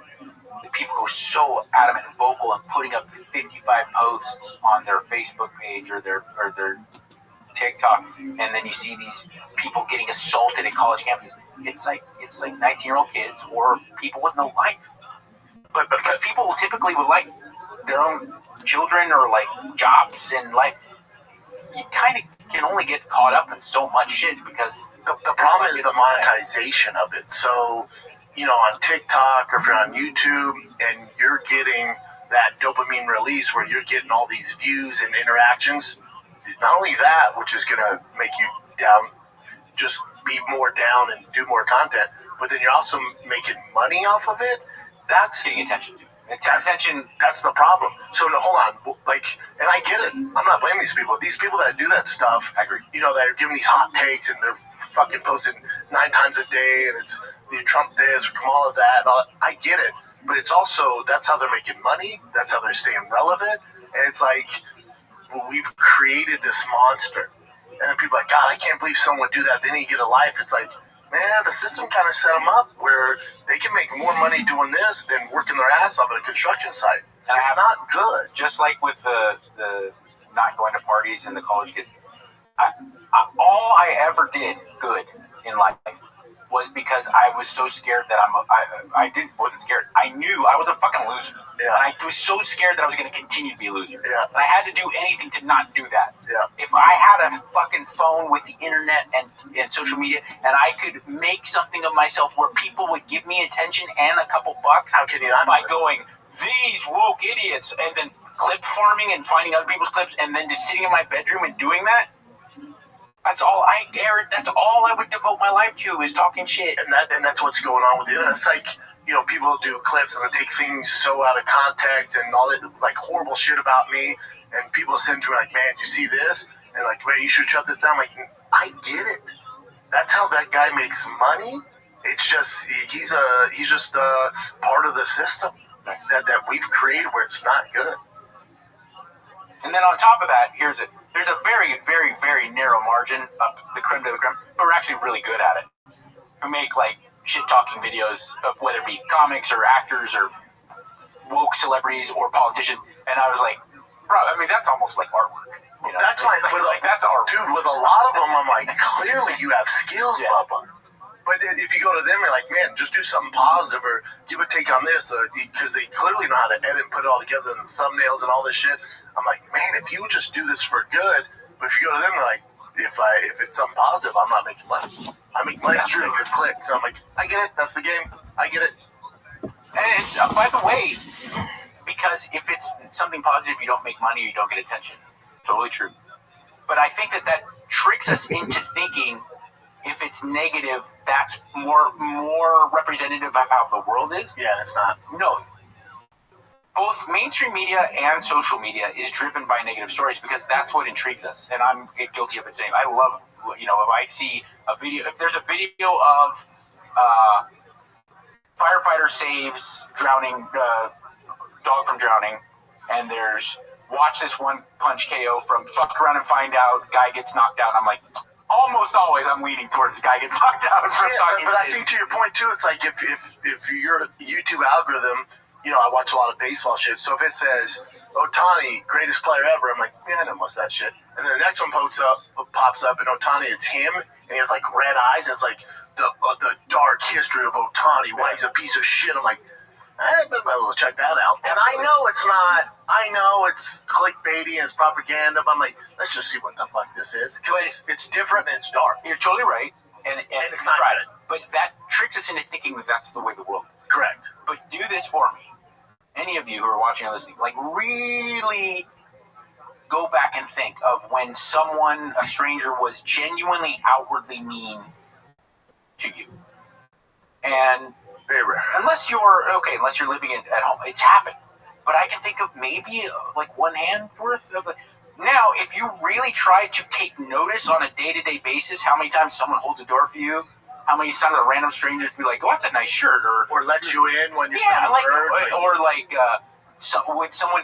Everyone has these bad, horrible things in their head. The meatheads like us, in the back of their mind of when someone was a fucking asshole at the gym and they took up too much space with it. But I've lost count of how many times people will be like, "Would you like to work in?" or "Let me wipe that down for you," or "Can I help you with the plates?" And you're just like, "Oh, thank you, stranger." But to your point, I think that's what's wrong with the younger generations, because when they're coming up and it's so negative, everything's so dark and negative, like, oh, I guess this is the world, because they don't have the perspective. They haven't lived and had as many years on the planet as us and gone out in public and all this stuff. So if they're just, in their basement or they're talking to their friends online, they're like, man, the world's just negative. It's like, nah, buddy, you gotta touch grass. Go, get off of here. This is a small sector of what's really going on. Kevin and Bean, Kevin Ryder and I used to do a show called Great News. And it was because we got so kind of upset about the fact that seemed to drive all forms of news, mainstream to social media, and we were going to do a news show, but only positive stories, right?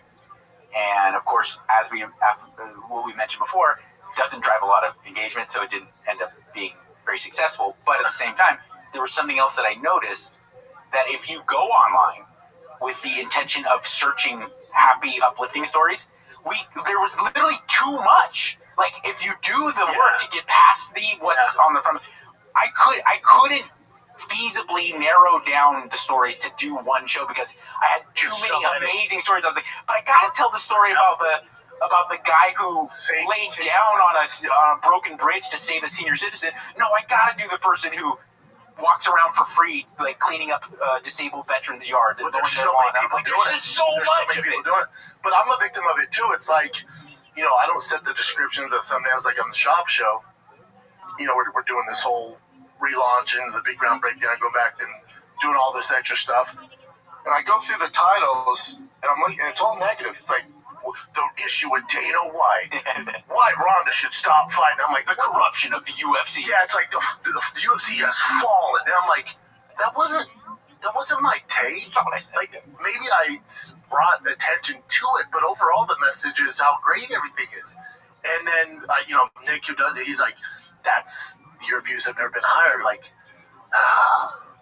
I see it in a negative way too. No, it's all kind of. But I get the game. I get the game. I've seen video as a real passionate fan. I see that now with even the most successful kind of content creators. It's like, was Khabib really a fraud? And it'll show him getting smashed in like a blurry video of him still in bottom position. And then I watched a video and I was like, that's not even what this is about at all. Once you pulled one clip of Chael saying, well, if there's any flaw in his game, it's his takedown defense, not against the cage. And that's what they built this. He's a fraud. It's like, wait a second. As soon as you click that, they've won. Yeah, they win. That's all, because if they're like, well, even in all the videos when it goes to why John Jones is the biggest cheat of all time, you click on it, and the first 30 seconds, the guy's like, well, it's not that, and they don't have examples. But you clicked on it, they got paid. So they're basically like, gotcha. It's snake oil. There's a dark metal group named Cradle of Filth, and they're successful in that genre.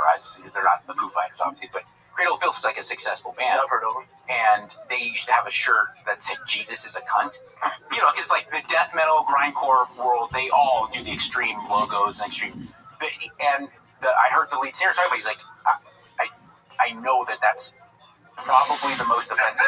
He's like, but I was going for that. He's like, if I get you to even click on that and notice it and have a news story, and then that news story feeds to someone, and then someone goes out and buys that shirt because of it, because they were never fucking aware of it, but because Bill O'Reilly talked about it on Bill O'Reilly's show tonight, he's like, I win. And our people find it. I was like, dude, you're ahead of the game. This is like 1998 or something. Well, it's like MC Hammer, he got so famous he also had a lot of haters. He said the number one selling shirt he had his entire time touring, they didn't know it, but he created shirts that said MC Hammer sucks. Yeah. It was my number one selling shirt. He goes, I don't give a fuck. MC Hammer, very nice man. You're a good dude. By the way, do you know where you got his name? You're a sports fan? MC Hammer was. He was a ball boy for the Oakland A's. He was a bat boy for the Oakland A's, right. and he looked so much like Hammer and Hank Aaron. Yep. That they're like they started calling him Hammer. Yep. That's true. And you can see that. But he stole that from Primus. Primus has been doing Primus Sucks since like 1989. Really? Yes. Still. Good but move. you know, like I still have that in me. Like and people have like, oh, for the Reddit, make a shop suck shirt. I'm like, would I like that your money? Sure. That's just not what I do. I don't want to contribute to that, man. You know? I agree, and it gets really bad too when I see content. Now I will take a partisan side on this because I remember when Bill Clinton had a heart attack, a pretty serious one, and it was right after he was not in office. I think it was like 2001 or something. And Rush Limbaugh stopped what he was doing and flew to his bedside. And he's like, listen, I made a career out of talking shit. But this has crossed the line. Yeah. The president make sure sent flowers to Hillary, the whole thing. But also he made his money off that. And so you should be grateful to Bill too. Like, thank you. I have seen a handful of extreme shit posters who are doing the Rob Reiner shouldn't talk shit about President Trump, he deserved it kind of thing. And I'm like, whoa, what are we doing? But I've seen thousands of videos of people making fun of Charlie Kirk. I'm like, isn't it wild? Dude, you like compromise. Oh, you lost your. Feel free to have your feelings about policy, but what are we? You've lost. What are you doing? Yeah, you've lost the game. And you know, if there's a thing like you're out, yeah, that if you're celebrated, there's the death of a father. No matter what. And by the way, he's not Osama bin Laden. He had opinions you didn't like. I get that. Sure. But what are you doing? Death. Like in public, like but that's crazy, vulgar. Like anyone who's like, man, glad that happened. It's like, oh, you've lost your way. And anybody doing that or celebrating that, it's like nobody I know who's worth shit talks like that. Even I know people that didn't like Charlie Kirk at all. Yeah. I listen to the show. I like Charlie, but it's like anybody that celebrates that. Most of the time, they're unhappy in their own shit. They're just you've lost it, man. And that's the biggest red flag to me. Whenever anybody celebrates anything, like let's say you have this TV show and for a reason they get picked up, so it's fuck yeah, glad that thing didn't get picked up. It's like you've lost it. You've lost it. You've lost your way. There's no way you're doing good in life. I think people transition from like how they feel about Bill Cosby and Harvey Weinstein, and like I said, like off the random, like Osama bin Laden or something. Like, now they're doing that for people that they're just not that into. Yeah. You know, like, I don't like his music. I was like, what are we doing? Yeah, when people are like, Taylor Swift sucks, you're like, yeah, sure. You know that you don't have to play her music on Apple, right? It's not, I can understand if it was a law we have to listen to Taylor Swift, then, man, there's going to be some backlash. When you have the freedom to literally choose what the fuck you want to listen to, but you decide to just make comments about this, whatever it is, podcast or comedian, you don't have to listen to it. No one's forcing you. That's another thing, too, is that people have lost the sight. And this is, I do think this is not their fault. I think this is kind of the modern trend of media. People have lost the ability to kind of stay on topic. And what I mean by that is, like, I was talking to to show you that this isn't a partisan thing. I was talking to a friend of mine at Jiu-Jitsu who's very right-wing, and he's kind of a well-known, not Tim, he's kind of a well-known personality, so I do remember his name. And he was like talking about Kamala Harris, and we were talking about the failure of her campaign. I was on board, I'm listening, interesting, and he's like, blah, blah, blah, blah, ugly woman or ugly bitch. And I was like, blah, blah, blah, blah, like, she's pretty attractive. Yeah. I was like, like, she's actually a pretty beautiful. Top 10 of all time. Yeah, she's a moron. She would be the best looking president ever if she had won. Yeah. Not even remotely close. And I actually made a clip about this one. Don Lemon talking shit about Megyn Kelly. I go, okay, you're a news broadcaster. You don't like Megyn Kelly, talk shit. And then he goes, yeah, she's chopped. Because he was like young, hip interviewers. They were young, like college age. And they're like, do you think Megyn Kelly's chopped? We think she's chopped. And he's like, what does that mean? They're like, but like ugly. But she's like, oh yeah, she's super chopped. I was like, he's a gay man. Pump the brakes. Yeah. If you disagree with her or you don't think she's good enough, I'll listen to you. Megyn Kelly's a lot of things. gorgeous. She's so fucking hot in person, like you're uncomfortable. She's stunning. Oh my god, that'd be the worst take you can do. Like you can beat her up on some of her politics stuff, but that's fine. Yeah, but when you start going for looks, like buddy. And I go like, but again, you've lost people your weight. can't stay You've on lost top. your weight. Yeah, you've lost it. That's not real. Kamala Harris, I think she's. I mean, her campaign should be studied on what not to do. I agree. As far as physical attractiveness, as soon as you go, oh, she's this ugly, you're out. No need I'm to. not even going to talk with you. No, you lost it. You lost the narrative. I saw it in the opposite direction of where these college girls, now granted maybe they were motivated by other things, and I'm trying to be nice about it, but they were talking about how Michelle Obama is this elegant, amazing queen, and that Melania could learn things from because she's, and I was like, okay, well listen, Michelle Obama is quite smart, and I have nothing negative to say, but if we're going to talk looks, what are we doing here? Like, why are we? But it's so crazy. You just can't stay on top. You can't have that.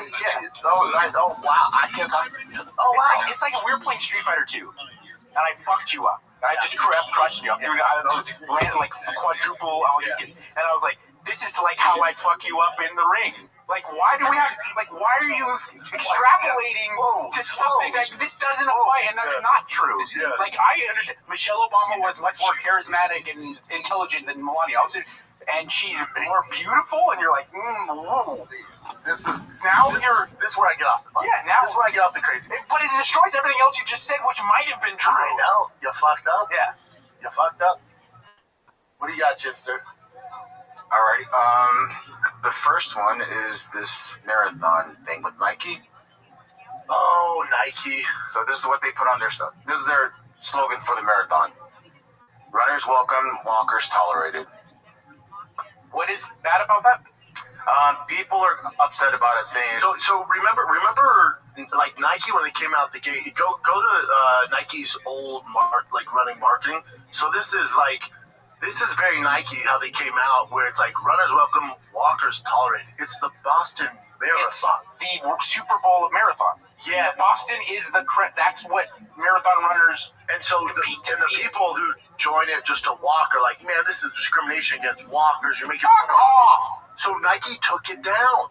So and if you notice this, so Nike's not doing well. They're not doing well. Their stock's low because Nike decided to side with kind of this woke agenda shit and go that direction. And so they changed the Boston will always remind you, moving is what matters. Like, whoa, why couldn't it just do it? Like, they used to be pretty hardcore in that sense. And then also, kids are, our business has changed. We're on offensive time. You can go to some of their old stuff. There's a ton of examples. Nike being, in the early, by the way, the whole brand of Nike founded on running. So it's not like they don't have a stake in this. They were built on track running and distance running. They were known, that's right, you remember when we were little kids, they were the edgy, aggressive, in your face, like the Spike Lee, Michael Jordan's like aspect of Just Do. That's what Just Do It was. Yep. And we're not going to talk a lot. It's like, go hard or go home. That was their, and I feel like it's almost insulting that they would allow their company to kind of, because what walking tolerated, it's a race. It's talking shit on people who are showing up to a race to go slow. To walk. It's not talking shit about people who enjoy walking. No. You understand that? Like, this is getting out of fucking control. It's just softening society. We're like, as long as you finish, like, no, bitch, this is one of the biggest marathons in the world. And the guy that's finishing, what the fuck is pace shaming? If you and I went to shaming with their team, but by the way, Austin area is very well known for like endurance sports. There's probably people, I think Lance Armstrong led to that, but there's a lot of people training in biking, rowing, and running out by Zilker Park probably. And you and I were like, hey guys, let's go. And they were a really competitive running team, and within 400 yards, we're pulling behind them. Yeah. I would hope they'd be like, what the fuck are with you? Yeah, the edges. I know. Slow ass fuck. Yes, I would hope. Yeah. But the thing is, but then Nike They blame. They've done this more. They've gone more woke than anyone, and they're an athletic brand.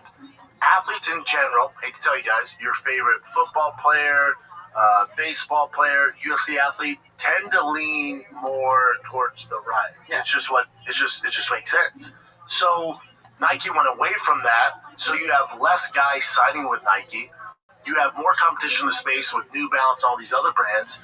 And then Nike, because of their lower stock and all that shit, they blame it on basketball. Like, well, basketball doesn't have the same stars. That's why we're not selling as many shoes. It's like, no, there's more competition in the market. And these other brands aren't bending the knee to the woke mob, who, A, isn't buying your shoes anyways, because you've seen a woke person in shape? Very rare. So it's like, the people that you're satisfying by taking this down aren't even buying your fucking product. All you're doing is pissing off the masses that actually buy fucking shoes. Now they're sure as fuck not buying. I will say, though, basketball does drive sneaker culture. Basketball, 100%. And not the NBA, not lately. The NBA, no, not lately. But because I don't think it's not because of like Nike not making good sneakers or this or that. No. I think it's because basketball as a whole has lost its understanding of how to connect with the correct. So who was it? God damn it! It may have been Gilbert Arenas again, but I saw another one of these clips where they said, what do you talk about? Like, Jordan used to talk about how he loved Magic. He's like, I don't want to be on Magic's team. Yeah. I want to compete against. Correct. Because I like seeing. I'm not going to go join Magic. Yeah. I'm going to beat Magic. Bird used to talk. He's like, I love Irvin Magic Johnson. I love him. He's a great man. I want to beat his ass. Correct. I don't want to be on his team. And these super teams change the culture. They've turned it into like being on the Avengers, where it's like, let's get Thor and let's get just beat the shit out of everyone like it's directly. And there was something to being a kid and watching Bill Laimbeer and Isaiah Thomas come in and watching those Knicks team and certainly the Celtics. You would see. I'm not talking about like they'll bring in a goon off the bench. Fucking Michael Cooper, Magic Johnson, James Worthy would get in a fucking fist fight with Larry Bird and Robert Parrish, like, and they're boys, and everyone's going crazy, you know, like the crowd was. And there's a clip of Kobe hitting a game-winning shot, and he holds his jersey like this, and he points up. And after the game of the press conference, he was like, "It's all about." He's like, I'm in charge out there, but it's about the Lakers. I'm in charge because I want the Lakers. This is the front of my jersey, not the back. And I just think that's like, can we realistically, I'm a diehard Laker fan, but can we realistically be like, LeBron bleeds gold and purple? No, LeBron bleeds LeBron. Yeah, LeBron, yeah. And as long as LeBron gets 50, he's good. Michael Jordan might assassinate someone if they got in the way of the Bulls. Like, he might kill a person. But it's just, I think it's the changing of the culture where it's like, including pro sports, where it's like that one-on-one, the dog, that competition, people are kind of shying away from, like, as long as he's participating, it's like, nah, bitch. No, we're here to win, man. But it starts in the youth sports. Like, I see it all the time. That's why baseball's increased, by the way. Correct. Clearly, global Otani and other Asian, Korean and Japanese players. Baseball, it's rocking right now. Rocking. Another reason why baseball's gone is that, believe you me, if you hide the microphones and go in the Dodger locker room and talking about the Padres or the Giants, like, they'll be like, fuck those guys. Yes. And they might do some chin music, and it might come inside. They might plug a guy. You see the fight like 2 weeks ago? Yes, yeah. What was it? Angels and I forget who it was. Washington. Yes. Cleveland Indians. Yeah. Well, it's the Indians to us. I refuse to call them the Guardians. Nope. By the way, because they had the sickest fucking logos. The best. I still have two of the branding. Like, the Cleveland Indians was sick. Yeah. The best. But that was a thing. The 70s, 80s, like, the teams mattered. And Dodger fans fucking hated the Giants. Like, you like, it was a legitimate Giants. Dodger players hated the fucking. And now it's like, well, I might get traded next year. Did you see rushing for the Dodgers last night? Yeah. Yeah. Well, so rushing. I saw the breakdown. So Russian's balling. Yeah. So he's the backup to Will Smith, who happens to be probably the best catcher in the league.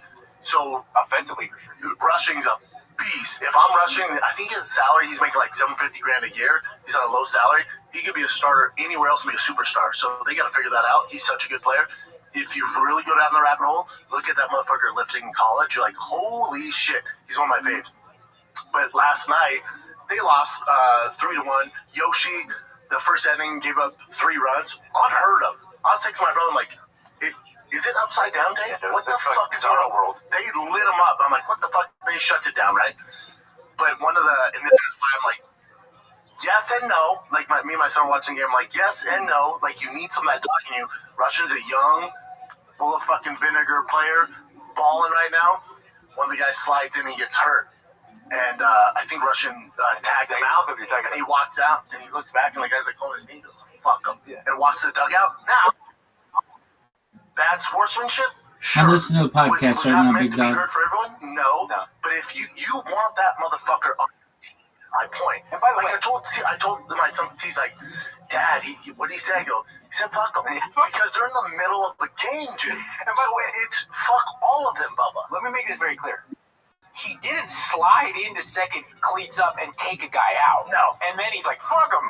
I'm like, all right, what are you, a Bond villain? Yeah. The guy slit fucked up, and he was just trying to make it and hurt himself. Yep. Like, he's not on my team. Fuck him. Yeah, I go, yeah, good for you. He's walking back to the Dodger dugout. Fuck him. He goes, I'm like, push his shoulders off. He's like, fuck him. Jill's like, yeah, get his ass. I agree. And there was a thing about that. Like, I was really lucky where, especially at the time, like Love Line in Southern California, I got to do things way outside of my like celeb level grade. And one of the things I got to do is I get to play in the Dodgers / Angels celebrity game. You know, like what a dream! It's awesome. That's the only good thing about fame. Like I hope someone reaches out like, hey man, you want to play in this baseball all-star game? Not at the MLB level, but just whatever it is. Savannah Bananas, where the fuck it is? I have 2. So I can bring my kids. I have 2 games in particular at Dodger Stadium that I could tell you, and like, we could do a whole episode about the stories. Michael Clark Duncan, who, God rest his soul, he's a really nice guy, but he's fucking huge, and he's not huge and gawky. He like has great posture. He looks like this amazing, like a linebacker from a comic book. Yeah. He never played. He was the worst baseball player I've ever seen. He literally couldn't put his mitt on. I was like, that's baseball, Bubba. There was a Spanish and untouchably hot female Spanish, like telenovela, soap opera. Yeah. Spanish, the hottest. She was a star there, okay? Yeah. Like, of course, all the dudes in Dodger Stadium were, like, going crazy. Yeah. And she's wearing, like, a teeny little skirt with a Dodger jersey. She hits the ball and runs to third base. And I'm like, skips first and second? Just it's crazy instead kickball. of going to it's crazy kickball. Goes to third. And Kevin from Kevin and Bean and I are standing there, and I was like, you would think, by the way, she's not from fucking Zimbabwe. Like, you would think in Mexico she's at least seen baseball enough to know that. But also see the people in front of her. Yeah. Like, was batting first? Laughing. She was like, hey. No, she was like the bottom of the yeah. But she was so fucking hot that no one was like, safe. All the Dodger players and everything are like, oh, is this way? We go this way. But dude, I meant to take it before I forget. This popped up on my algorithm. You know there's leagues in Austin, like big-time leagues, that have the backings of, like, big companies. Like, I want to say, like, Yeti's behind it, like the big vodka companies out here. They have leagues with dope jerseys, and they get together on Sundays in a competitive, like, baseball. Oh, it's on. Right, I'll send you the thing. Yeah, that's what I'm thinking. You and I get out there, Bubba? Yes. Wouldn't that be dope? Yes. Yeah. And I saw the thing that got me is they're showing the fields. It looks like Sandlot, but for adults. And then there's kids playing, and then the families are in the back, and they have sewn in jerseys. And it's like proper downtown Austin. I'm like, holy fuck. I'm in. I'm so in. Right? Yeah. The thing that got me in was the jerseys. I'm like, sewn in jerseys? Dude, you're such a hype beast. The thing that got you in was the fucking jersey. Yeah, oh yeah. That'll fit perfectly on Yeah. Or some nice jeans. Yeah.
Awesome. I'm in. That's right. Yeah. Right. Look it up. Look it up, dude. It's mind-blowing. Yeah. For sure. Well, I'm in. Like I know we get Chin come out, get some video. Yeah. I'll throw some sweet Chin music out. I'm coming in like fucking Miller from the Padres, fucking Corn. Are you ready? Have you seen his walkout? I'm not a Padres fan. Dodgers.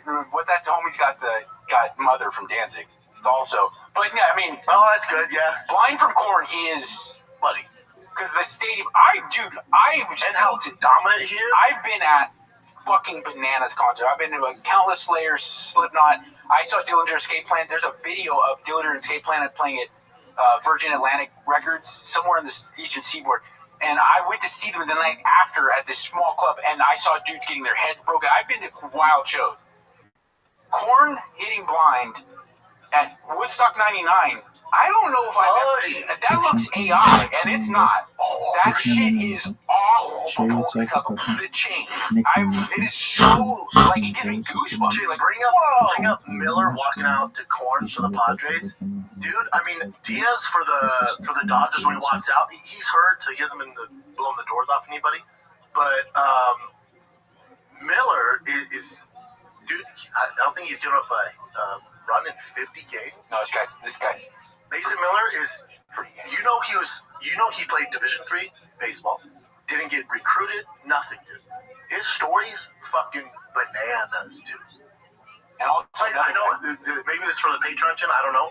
Play that, and you tell me you don't fucking, this is why baseball's so fucking winning, dude. There's not aspects. Dodgers, I love the fucking Dodgers. There's not a better moment in sports when this motherfucker walked out. Can you imagine Gagne at his peak with Welcome to the Jungle? Yeah, especially yeah. Gagne with glasses. Cy Young does a really good. And the crowd goes, oh yeah. Is this it or no? Yeah, this is it. Rewind it, dude.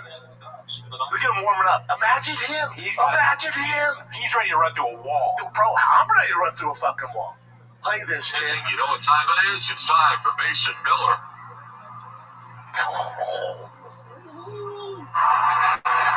Bro! Back to dark. Look at all the cameras.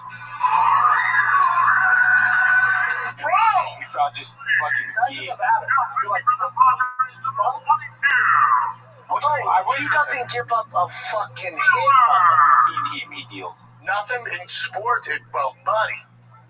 But this is why baseball's killing it, because baseball's always been like they have the unspoken rules. It's a little slower, so now they have the pitch count or the pitch clock, right, to speed things up, which is great. But this is what, if you're a young kid, like my son's a pitcher, I'm like, buddy, look at this. Guys, when he comes out, like WWE, he has a walkout song, buddy. it's so dope. What was your walkout song? Did you have one? Square Dance by Eminem. Sick. All right. Boom, boom, boom, boom. And I play it for my son as we're driving. It's his favorite song, right? Because he knows I lucked out to it. But before we get out of the car, I crank as loud as I can. And if I know he's starting pitcher, put that on. People, it feels so good to be back. That shit is fucking spicy, bro. Is it on YouTube at all or no? I have no clue. Oh, never mind. Do you know the Rory McDonald walkout music song? Their story? He has walked out song. I'm trying to think about Roy walked out to. It's one of those stories where you go like, oh, we're living in this isn't real. What? So Rory McDonald changed his phone. He got it. Oh, that's right. And the fan was communicating. And some guy who's fucking awesome, by the way, and he needs to come out and take credit for this. He's the best. They get who's ever in charge of marketing for the UFC would be like, and what's your walkout song? They ask you the week of the fight. And the guy, instead of going like, I'm sorry, I don't know what you're talking about, he's like, it's fucking Cotton Eye Joe. And then the next one, it's like, actually, I want to do Macarena. And it took Rory McDonald like 4 fights till finally he's like, what the fuck is going on? Nickelback. He's like, what is this? Why? Dude, did you ever see Mike Perry? He he wanted to come out to the Halo song from the video game. It was a Halo. It's Beyonce. It's Beyonce Halo. What the fuck is? Fuck it. Just start singing with it. It's perfect because it was Mike Perry too. Yeah. He didn't get all He's upset. the He's best. like, oh, whatever. Yeah, he's the best. I can't believe that unless someone does it. I'm a pretty attentive fan. How does no one use Hell's Bells from AC/DC? That's the greatest walkout song. Someone has. I get pumped in my car. I'm not even walking out anywhere. The one group you can't use is Metallica. Yeah, I heard that. Yeah. Hatebreed too. Matt, really tough fucking maniac with crazy elbows. Matt, god damn it, retired. I know what you're talking about. Damn it, I can't think of his name right now. He's Matt the Immortal. Oh, Matt Brown. Matt Brown used to come out, and he was like boys with Jamie from Hatebreed. Yeah. He used to come out with Hatebreed, and I was like, that's hard to. Dude, the lead singer from Tool texted me how he got my number. I don't know. He texted me before one of my. It was a huge fight. He texted me before, and then my buddy who knew him was like, "Oh, dude, you gotta come out to this song." I was like, "Yeah, I can't. It's too much of a." It was a little proggy to do. Like, I was like, I love him. He's great, but it'd be tough for a walkout. That corn is insane. I mean, in that walkout, now we're Dodger fans, so we gotta bring up Diaz Dodgers walkout. His is pretty good. Mother's solid. But Diaz comes out to the is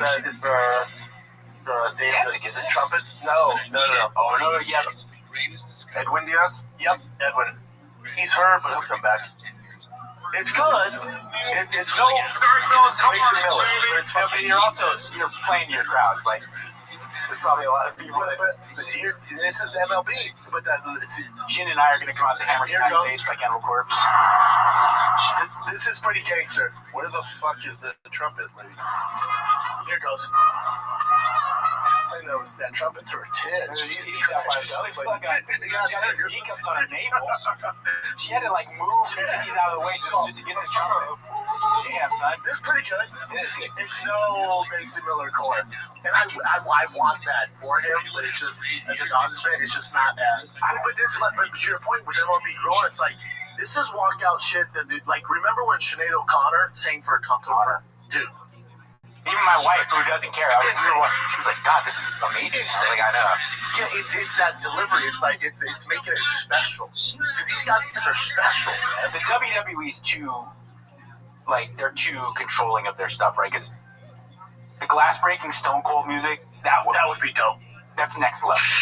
Yeah. A UFC fighter could probably do it now, right? With TKO? Yeah, because TKO. If, like, especially a white heavyweight or light heavyweight. I feel like Strickland. Strickland. Dude, Stone Cold music, Sean. Let's go. That'd be dope. Like against Hamzat. I remember Shane being Trump came out because Adam Ray, Adam's a great guy. I'm so happy for his success. Adam Ray was being Biden at Kill Tony. Yeah. And Shane came out as Trump to Stone Cold. Yeah. And I was the funniest. Yeah. Dun, dun, dun, dun, dun, dun. Yeah, just the MLB, whoever's running that shit now, they get the pageantry, they get that kind of training for that. Where for a long time they get down to that. Well, it's effortless. By the way, effortless diversity. Like, the MLB is insane. Like, just 40 countries have, like, a dominant... I mean, you saw with the World Baseball Classic. It's amazing how many dominant baseball players come from all over the globe. So I think that they're silently encouraging the whole team rivalry thing where they're like, gets a little chippy, gets a little violent, fine, we're good. We're not going to say anything. We're not going to encourage it. We're not going to... And then also, like you said, welcoming the Padres. The Dodgers, I don't know about other ballparks. I have to assume the Yankees, it's an organization, it almost transcends baseball. But what you go to Dodger Stadium now, and it's like the tie-ins to like anime, and like every player has their own like animated card, and the lights and the bobblehead night, like everyone has a bobblehead. It's concert environment. You're like, they nailed it. And I give a little credit to the Banana League, the Banana Savannah Bananas. Because I don't know if you've seen what they're doing. Like, they'll sell out Petco Stadium. They'll sell out the Tampa Bay State, the Rays, in like 2 minutes. But there's so much entertainment. There's so much pageantry, and I think that's why they're so big now. And they're good enough at baseball to have credibility. Oh, those guys can fucking good enough. Yeah. So I think MLB is like, okay, what can we kind of get away with that they're doing? What can we can take a page out of their book? Why not? Have you seen, speaking of the Savannah Bananas, have you seen this guy's goat right now? He's my goat. They brought a dude out of the crowd. Savannah Bananas? Yes. Makes like a diving catcher, like a really amazing defensive play. They did like a raffle, like who thinks they can play? And out of all, and they brought a guy out, just a dude. He's in tennis shoes, and then he hits a bomb. Does he have a background in baseball or anything? Oh, clearly, but it's not. It's not like pretty set up. No. I mean, he corks one. It's so fucking cool.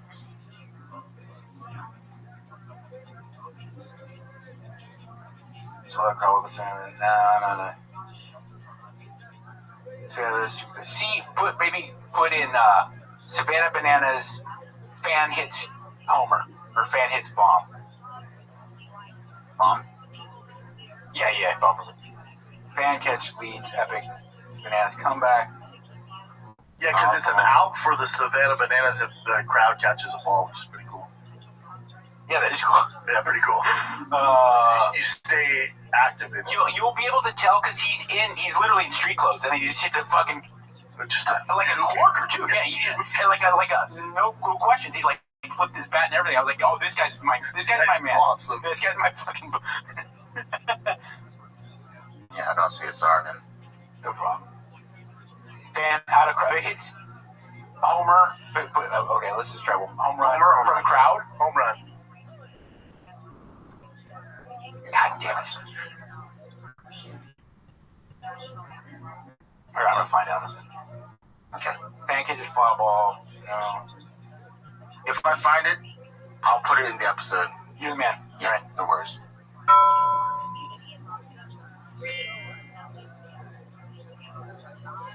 So, Dixie for JB McGraw, question mark? Wow. If he makes it that far, the 2-2. Put away ball 3.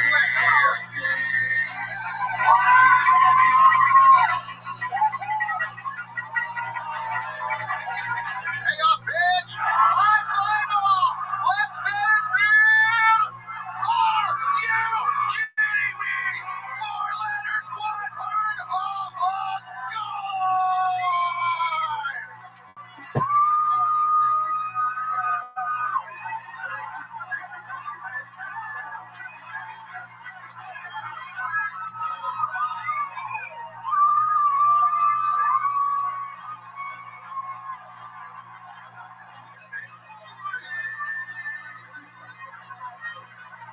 I'm standing here watching the replay because I still can't effing believe that happened.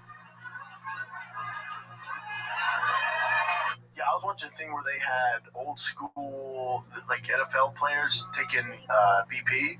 I think it was at Rocky Stadium at All-Star game. And people forget John Elway is better at baseball than he was football. Have you seen him? He was drafted, right? He was going to play for. I think he was going to play for. He's going to be the number 1 pick. Yeah.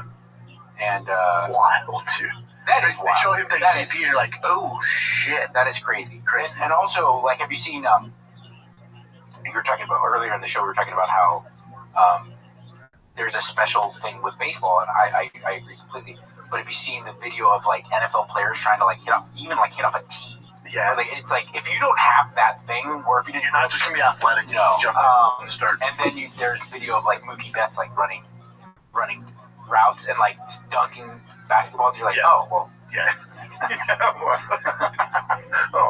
Well, there's also something unmentioned that's genetic. But, I was watching Mr. Beast with my daughter and my wife the other day, and it was actually really cool.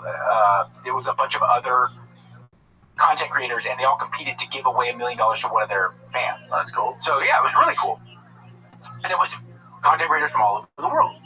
And one of the contests that they needled it down to like 10 kids, and they got down to fan hit a home run. There it is.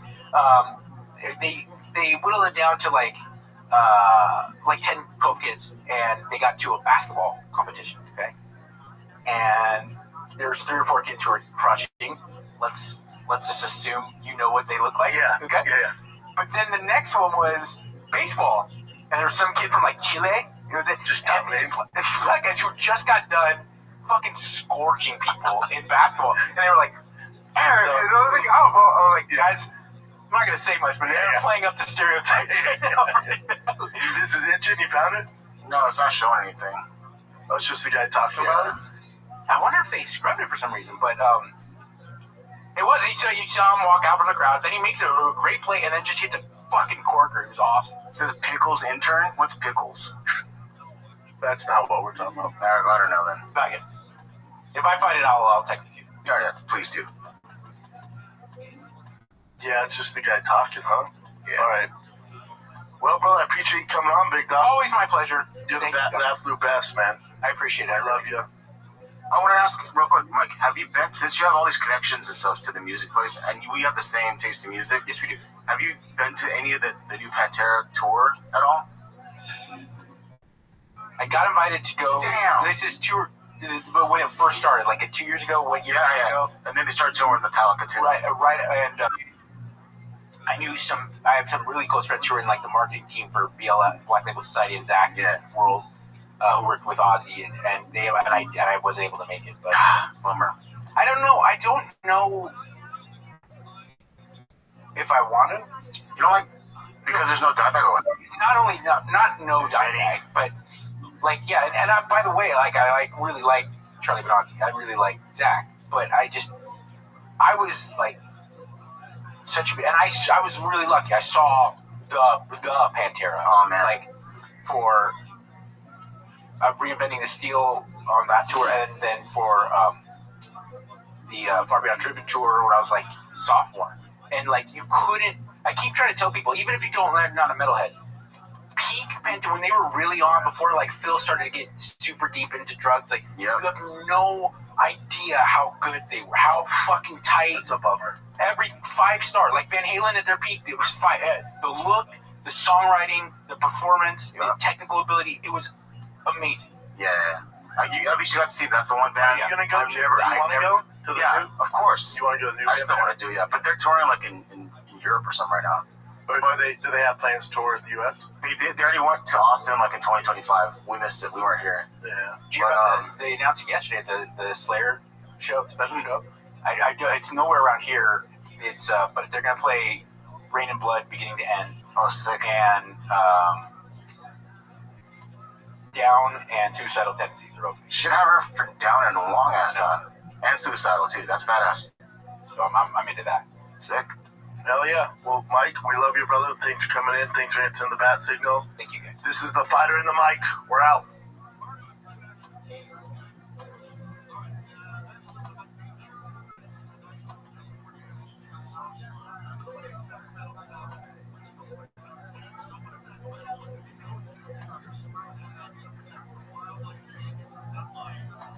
Welcome back to Break 50. I can't believe it happened when I'm not the number one player in the world. That's the best putt I hit in 20 years. Because this is an important day. I'm with my son, and we are going to break 50. So today, what we're going to do is I'm going to teach Bryson how to win a British Open. Wow. Okay. Here we go. Lead our three-quarter shots, and don't just let the wind be your friend, because that's what Jack Nicklaus told me at 92. Wow, it's a driving range. How many new driving ranges? That's all I need. That's right in the club face. That's We're ready to go. Right there. We're shooting 47. There we go. That's perfect. All you amateurs out there, all you want is that sound. If you get that sound, it's like the very first girl you ever dated in this world. It's the most incredible thing. So you did you get taught by anybody? Did anyone teach you the grip and rip it, or just did it yourself? I never had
A new episode of Kill Tony Volume 2. Give it up for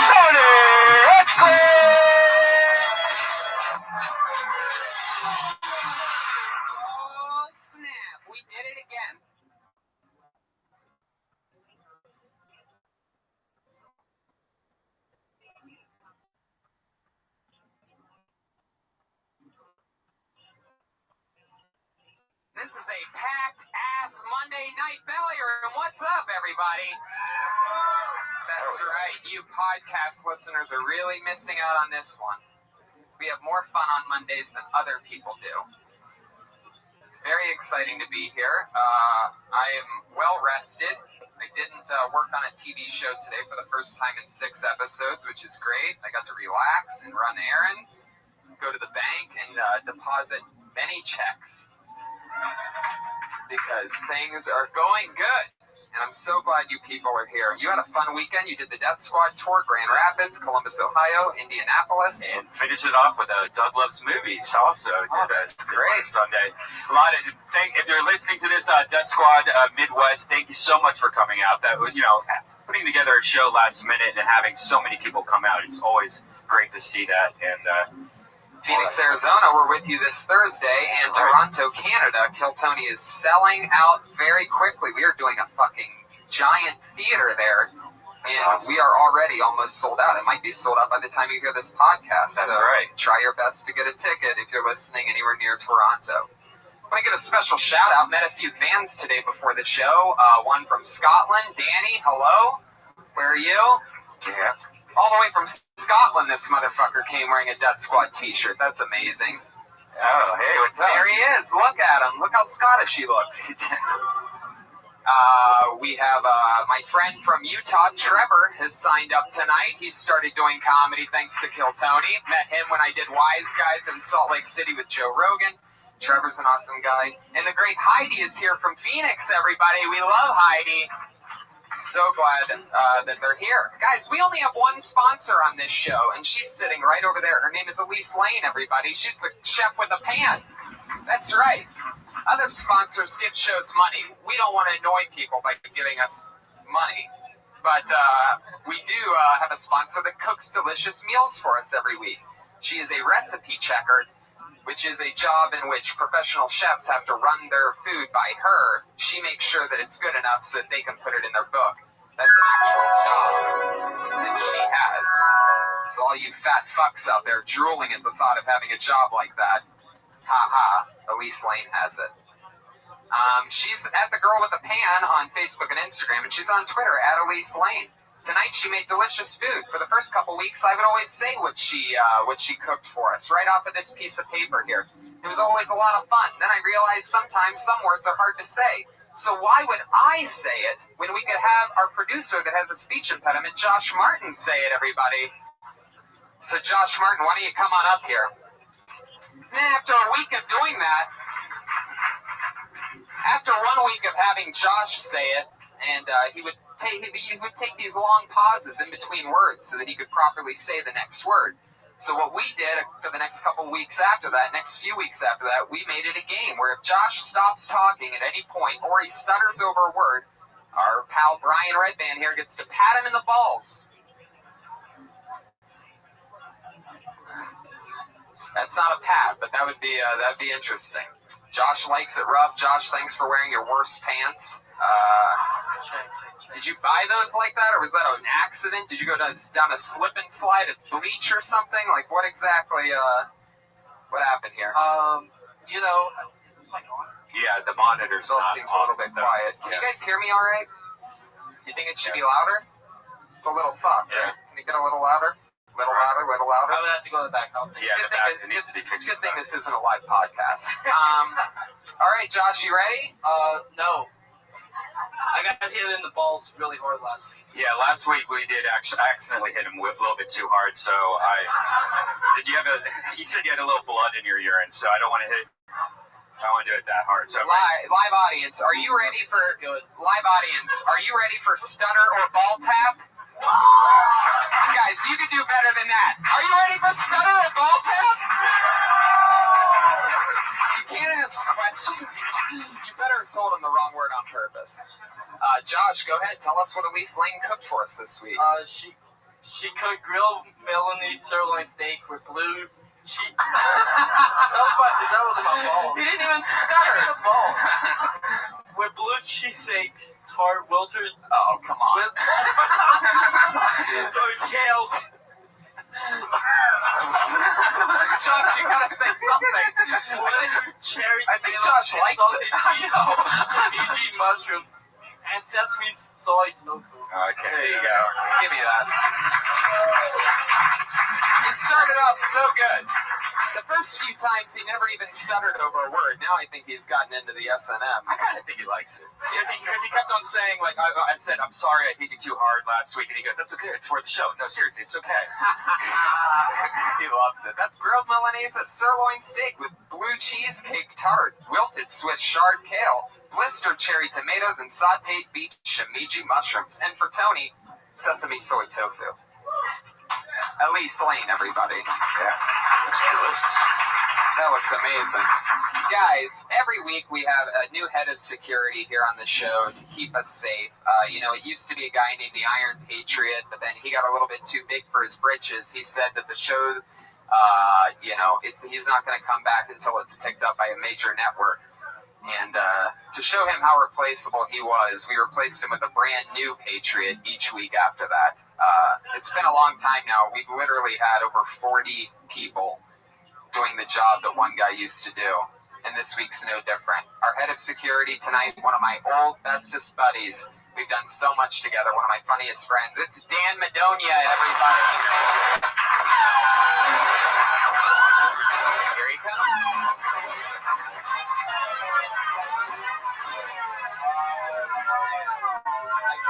I feel safe already.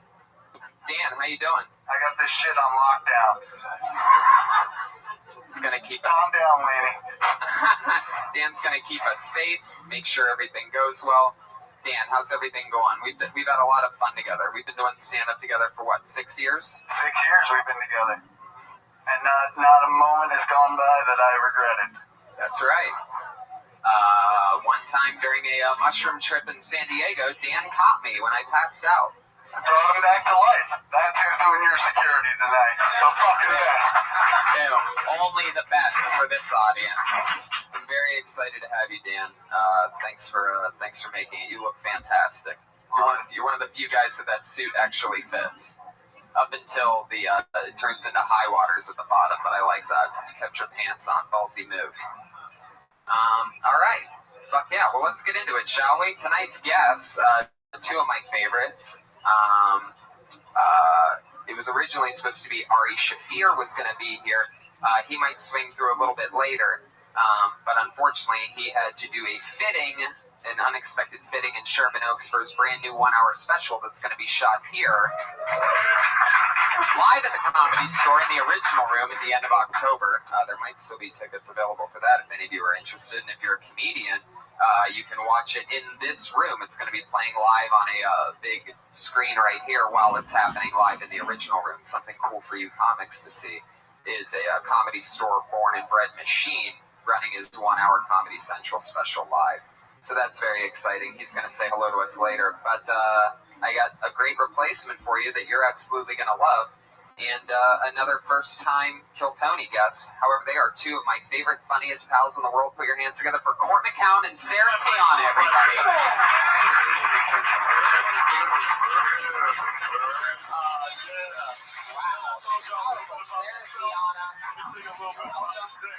Court McCown is in the house. His first time on Kill Tony. Sarah, this is like your third time, right?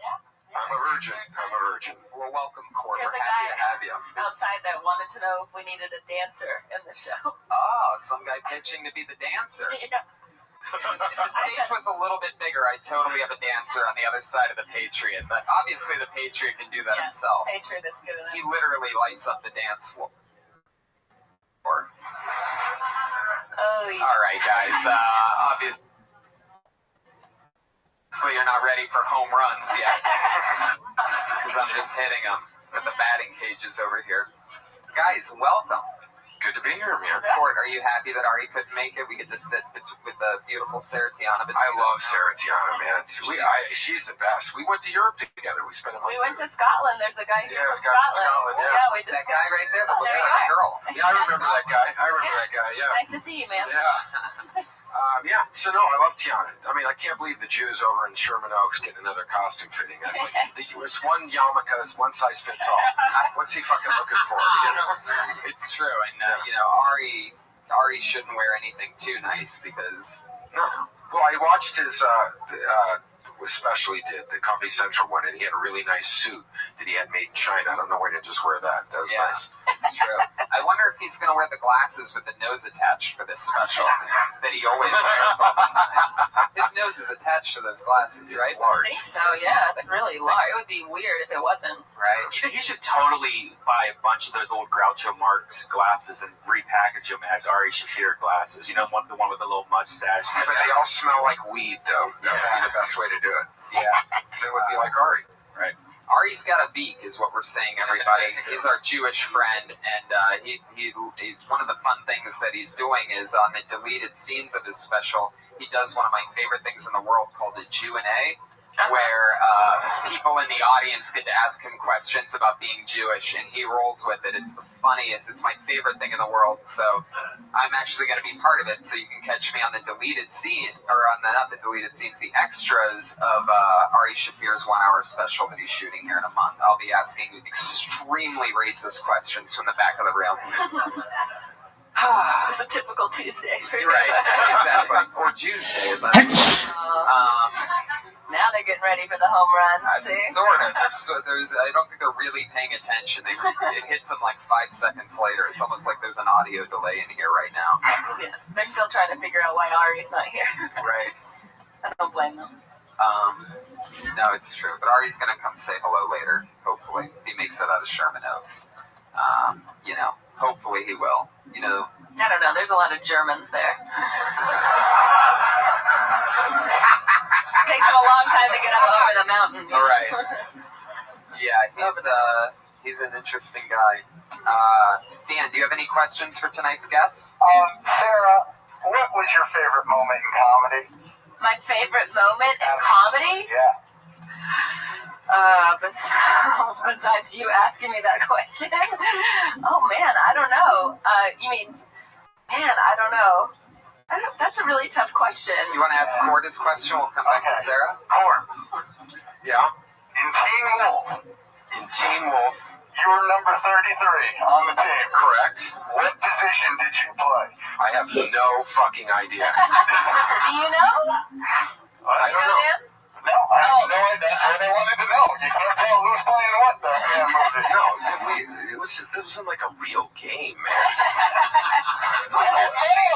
Michael J. Fox was the star of the team. He's 4'3", and he has Parkinson's disease. What a shitty first round pick that would be. You know what I'm saying? All right, that was my favorite moment. Yeah. That's my answer. I didn't know you were in Teen Wolf. I love that movie. Yeah, the original. Wow. He was in Can't Buy Me Love, which is the reason I even became friends with him, because I was such a huge fan. Oh, thank you. Well, that was initially what made me go up and talk to you. I was like, oh my god, because I had a Volkswagen Cabrio convertible just like Cindy Mancini. Man, I wish I was your guys' age to know what you're talking about right now. You will be. Go fuck yourself. Can't Buy Me Love was one of those movies I used to watch because I was like a loser, and it made me feel good because like, oh, the loser got the popular girl, and then you were the bad guy, and was the. But I was a nice person. Just because I threw shit at him doesn't mean there's nothing wrong with that. Now, what did you play in Teen Wolf? Were you just like was that a small role, or? That's the role he retired on. Yeah, I retired on that role on the 4-cent residuals I get from that piece of shit. No, I was like one of the guys on his basketball team, so it was like one of those things where we were there the whole entire time. And it was a lot of fun, man. I mean, except, you're just like, really shitty basketball. I mean, they had this guy that was a basketball player at Loyola Marymount. Like, he was a college basketball player, the shortest kid they could find to put in the wolf costume. And then he was the one who would play basketball when the wolf costume was on. Michael J. Fox sucked really fucking bad. Right. But, so did we, so it didn't really matter. Yeah. That's still, like, one guy, Mark, he was in Pee-wee's Big Adventure or whatever, this guy, Mark. He weighed about 350. and it was like you could see his nipples through his basketball costume. It's disgusting, I'm man. surprised Michael J. Fox wasn't that good at basketball. Like, I figured he would be. Do you think he'd be better now at basketball than he was then? He could probably dribble better now than he could then. But what about with the ball?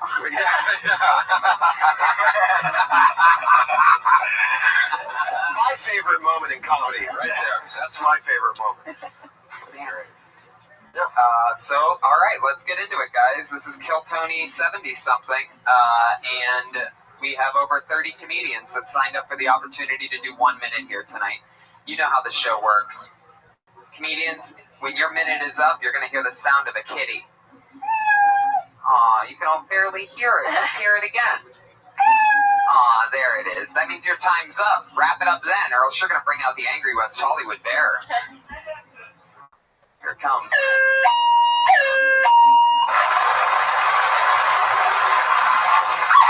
There you go. All right. And authentic. Obviously, this sounds like a rape whistle. Yeah. Obviously, our bear was driving a French police car in that one. So you never know what the bear is up to. So let's get this thing started, shall we? Here we go. Doing your first minute tonight and then talking with all of us on a live podcast. Put this ball on. No, it's in. You got it. Put your hands together for Dan O.W.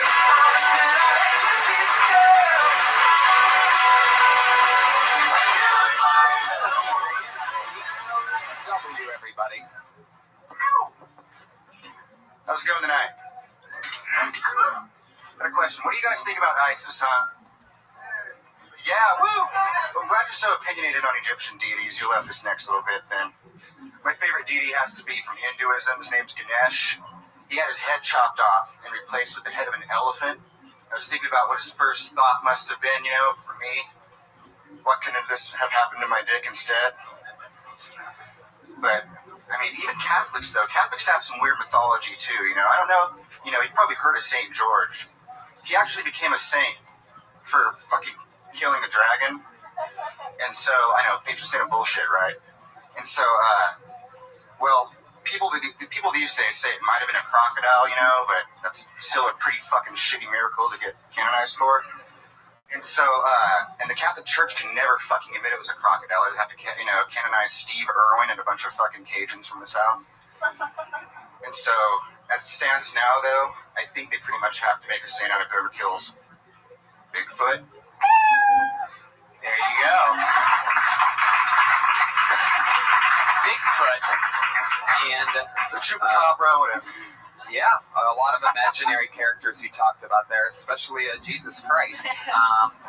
A lot of religious stuff from you. I noticed you were on last week, right? Yeah, first time last week. First time on stage ever? First time on stage as a comic ever. Right. So are you planning to get more topical as time goes on? Because you're still doing dragon breathing jokes. I'm just trying right now to just write stuff that I haven't even heard from anybody to try to find my voice. No, I love that. I get it. It's good. It was original. Yeah, religious background, right? Yeah, pretty religious background. But what are you up to now? How do you what in your life happens? Like, what do you do for fun? This right now, I can picture you covering yourself in black latex and putting a ball gag in your mouth and hitting the streets. Anybody try to get to a minute because that's the Catholic side of it. Right.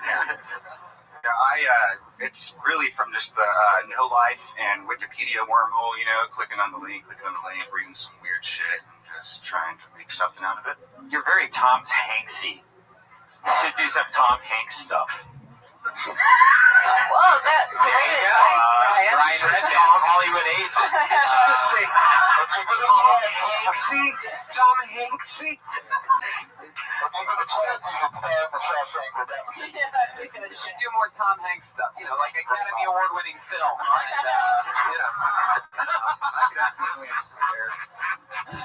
Great advice, Brian. So seriously, what do you do for fun? You said Wikipedia. That's not an answer. Well, I think last time we covered musician, and that pretty much takes up a fair share of my time. You're a jazz musician, right? Jazz and blues. What instrument do you play again? I play bass mainly, but I also play guitar, piano, whatever else. Right. Does the bass like do you play the bass because it sounds deep like your father that wasn't there to talk to you? So I like to feel heavier and blacker as well. Oh, cool. No, You looked at your penis when you said that. Exactly. That's Freudian slip. Yeah. Yeah. No, it's because nobody else really plays bass. So What do you mean nobody else plays bass? Everybody plays guitar, so if you play bass, more people. Have you ever been to any concert before? There's almost always a bass player. Right. They're those guys. It's usually the guy that couldn't get laid playing guitar that's playing bass. Exactly. Can't sing. Yeah. Well, I mean, I thought your material was interesting. I wouldn't start with a question ever, because you just need to, you walked up there and you took the mic like you were in control, and then you immediately asked a question, which means that you need the audience to tell you what you want to talk about. And I just think if you're going to be assertive, you just come out and go, let's talk about Isis. It's my favorite Egyptian god as well.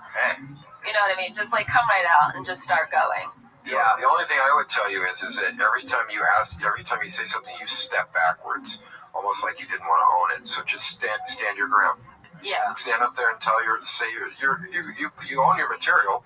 So just stand there and tell it. And if you are gonna ask a question, after you ask the question, don't point the microphone at the audience. Like, why, Tony? Is this just that doesn't work in real life.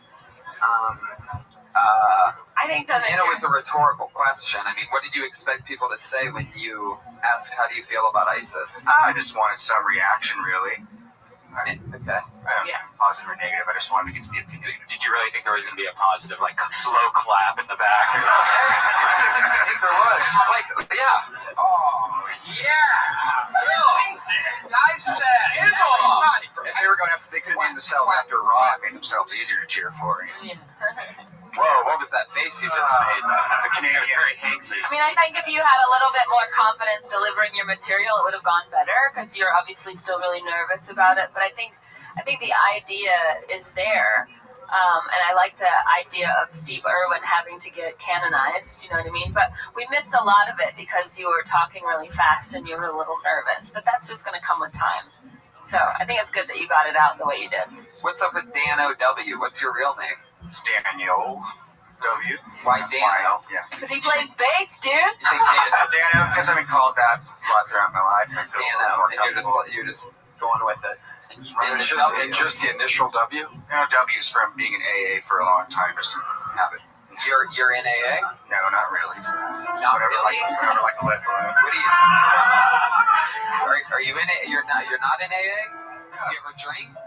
Oh, hell yeah. Oh, AA would hate me. Right. Yeah. Where do you drink at? Church these that's joke so far. He got it out of you. Yeah, book him, Dano.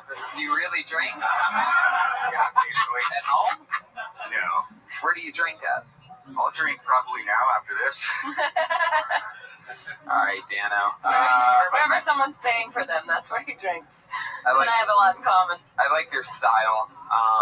I'd say, you don't want to say your last name? It's White. Daniel White. I don't have a Twitter though, so it doesn't fucking matter. Dude, I think you should embrace lots the white. of self-confidence going on there, you know? I think you should embrace the white. Well, no, I'm thinking about some point transitioning to, like, just Dano. Dano? I'd say Daniel or Dan. Dano sounds like, some kind of moron frat guy. And you're not, hey, yo, Dano! And then you show up and it's like, what the fuck? Yeah. You look more like It's like that commercial where all the people are holding signs for Michael Jordan, and it's that old white guy that shows up at, like, the airport, or, they think they're going to be bringing pizza to Michael Jordan, and it's just that guy. Right. So that's, like, how I felt when I heard your name. I was like, oh, cool, hey, Dano. Poindexter. Yeah. Welcome, Dano. Waldo. Well, thanks, Dano. Fun times. There he goes, everybody. Great job. Yeah. Wilson. Talk religion. A little religion from Dano. Future mall shooter right there. You saw him here first, though, on Kill Tony. Put your hands together for Ryan Hicks.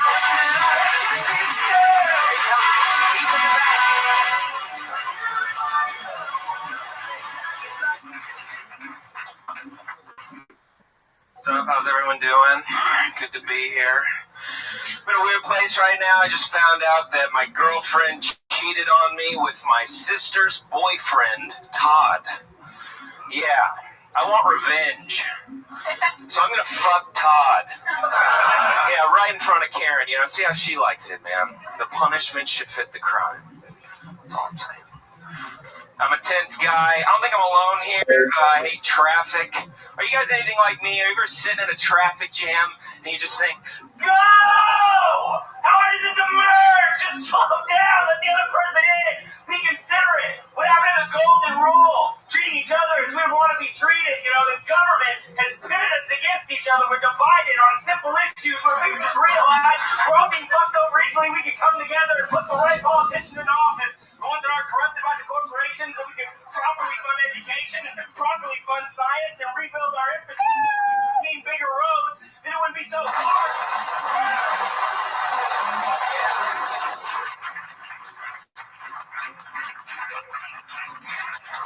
Was that the end of that joke?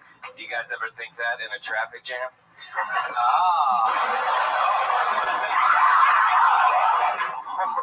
At the beginning of that Janet Jackson song? That was really intense. It was like last week when that dude like laid on the ground and did that thing, the Jungle Book thing he did.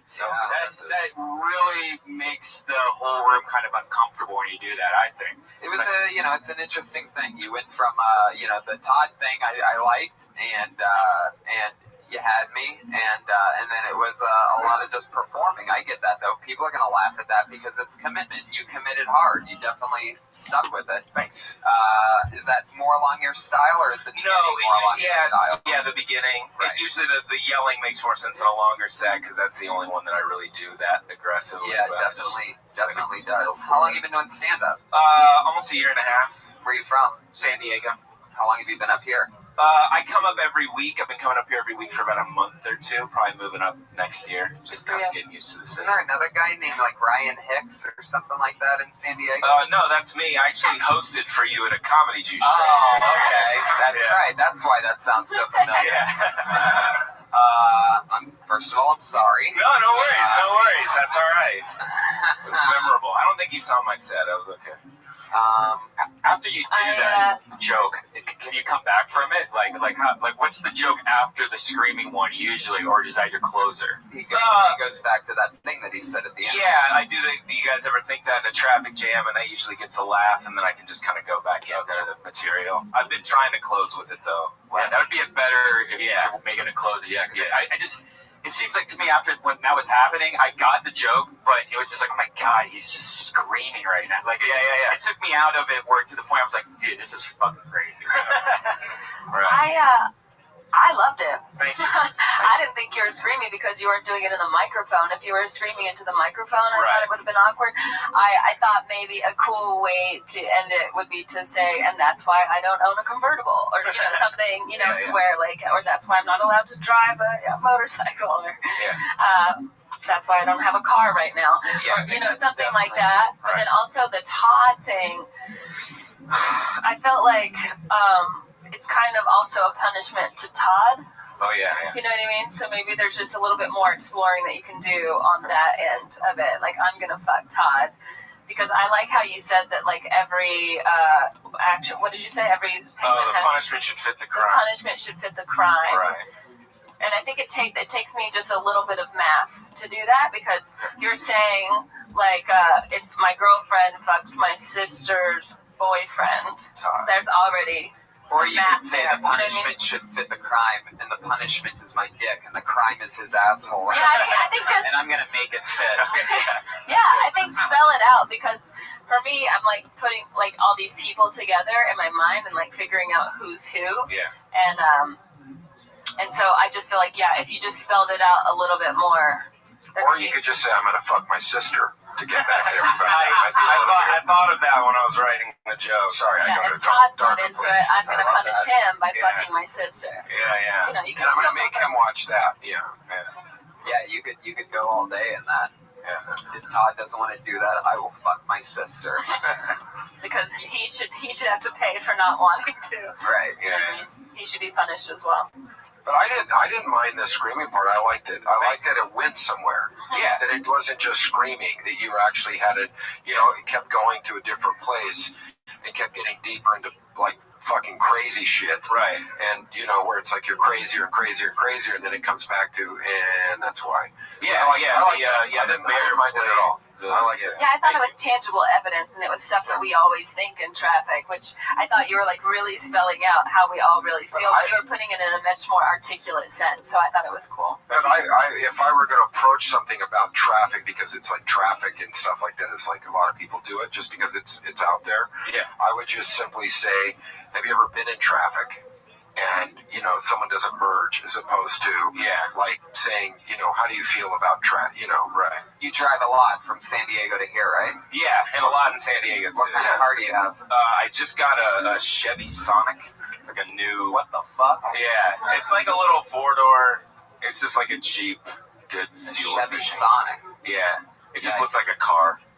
I mean, it's a shame it doesn't sound like a car. Yeah, I know, right? Sounds like It's a shame it doesn't taste like Sonic. That'd be delicious. Did the car dealer come out on roller skates and sell that to you? Yeah, I came with taters. Made Not change. a Sonic where you're from, you peasants. Made change. Ryan, thank you so much. Thank you guys. See you soon. Ryan Hicks Comedy. He's on Twitter. Ryan Hicks Comedy. That's always fun. I always ask first-time guests a question. I probably already asked you this. If not, then you'll be next. But I'm going to ask you first, Court. Was there anything that you did in like your first year or 6 months or whatever of stand-up comedy that you can't believe that you did, that you like wish you didn't do, that you hope nobody remembers, that you're glad nobody saw, anything crazy like that? Yeah, I had a really bad night. I had only been doing comedy about 8 months.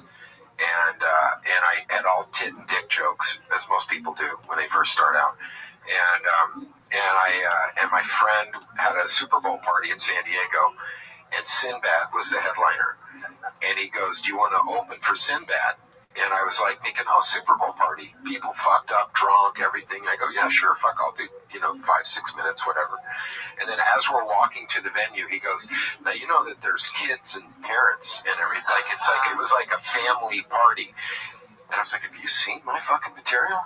Right. And it's like, I do dick jokes. And he goes, I can't do dick jokes. And I go, then I'm not fucking doing this. He goes, no, you're doing it. And I had to stand in front of people. I had to write like 5 minutes in like 10 minutes. With 6 months into comedy, I ate so much shit in that 6 minutes. I had a table of friends sitting there laughing their balls off at how much shit I was spooning in my face. Yeah. I once had something like that happen. I was doing the road with Sam Tripoli, and this was very early on, maybe like a year and a half in. And I was very dirty too. And he goes, yeah, man, this is going to be a fun gig. It was up in Modesto. So Tripoli and I are taking this 6-hour drive north. At one point halfway through the drive, I go, so what's this gig that we're doing? And he says what I think is a joke. He goes, yeah, bro, it's a convention of 7-Eleven owners from all around the country, bro. And I laugh, and I'm like, haha. And when you're the opener, and then you're that early on, and you're happy to be a part of the gig, you know what I mean? You don't, I assumed it was a joke, so I didn't ask again. You know what I mean? I wasn't like, no, but seriously, for him to go, no, it's seriously 7-Eleven owners, I thought he was just making a joke. Turns out it was just 7-Eleven owners from all around the country, and it was round tables, so half the crowd's facing the other way. They're literally eating dinner while it's happening, and we have to perform at a podium. Like, all this, everything's wrong. There's a dance floor in between the podium and them, so it's like 50 feet away. I'm just like, isn't that crazy, guys? And nobody's paying attention. And the only person, it must have been 150, 200 7-Eleven owners in this giant hotel ballroom, and the only person you can hear is all the way in the back of the room, and it's Tripoli just dying. Because I'm just bombing, and he knew that he'd remember it for the rest of his life. And they're eating pizza and taquitos off of it. He was dying in the back of the room, corn dog in his hand, just like because it had to be clean 15 and it had to be 10 minutes, and I had none of that. So I was milking everything. I'm like, it's 7-Eleven, huh? So yeah, screw Exxon Mobil, am I right, people? Don't you hate it when people go to gas stations for stuff? And they're just like, who the fuck is this kid? And it was why you sneak up on in my place? Oh, it was bad. It was literally 7-Eleven owners. It was like I'm the captain now. Yeah. Look at Sarah, have I ever asked you that? You asked me that, yeah, and I told you about how I used to draw the Mason-Dixon line on my stomach and lift it up. Oh my god. I remember that. Yeah, I remember that. That's so bad that I blocked out the memory. yeah, exactly. That's insane. Until Bobby Lee was like, you don't have to draw it, like, people just believe you. I was like, oh, okay. God, that's took a while, hilarious. And I always stayed on because it's some Sharpie. Really? Yeah, like, what 2 cents in that. I'm drawing this dark. That's amazing. Yeah. I'm just amazed that I ever lifted up my shirt on stage. That's more amazing to me. I'm gonna love this. This is our friend from Phoenix that's here in town, everybody. Heidi Gildas, everyone.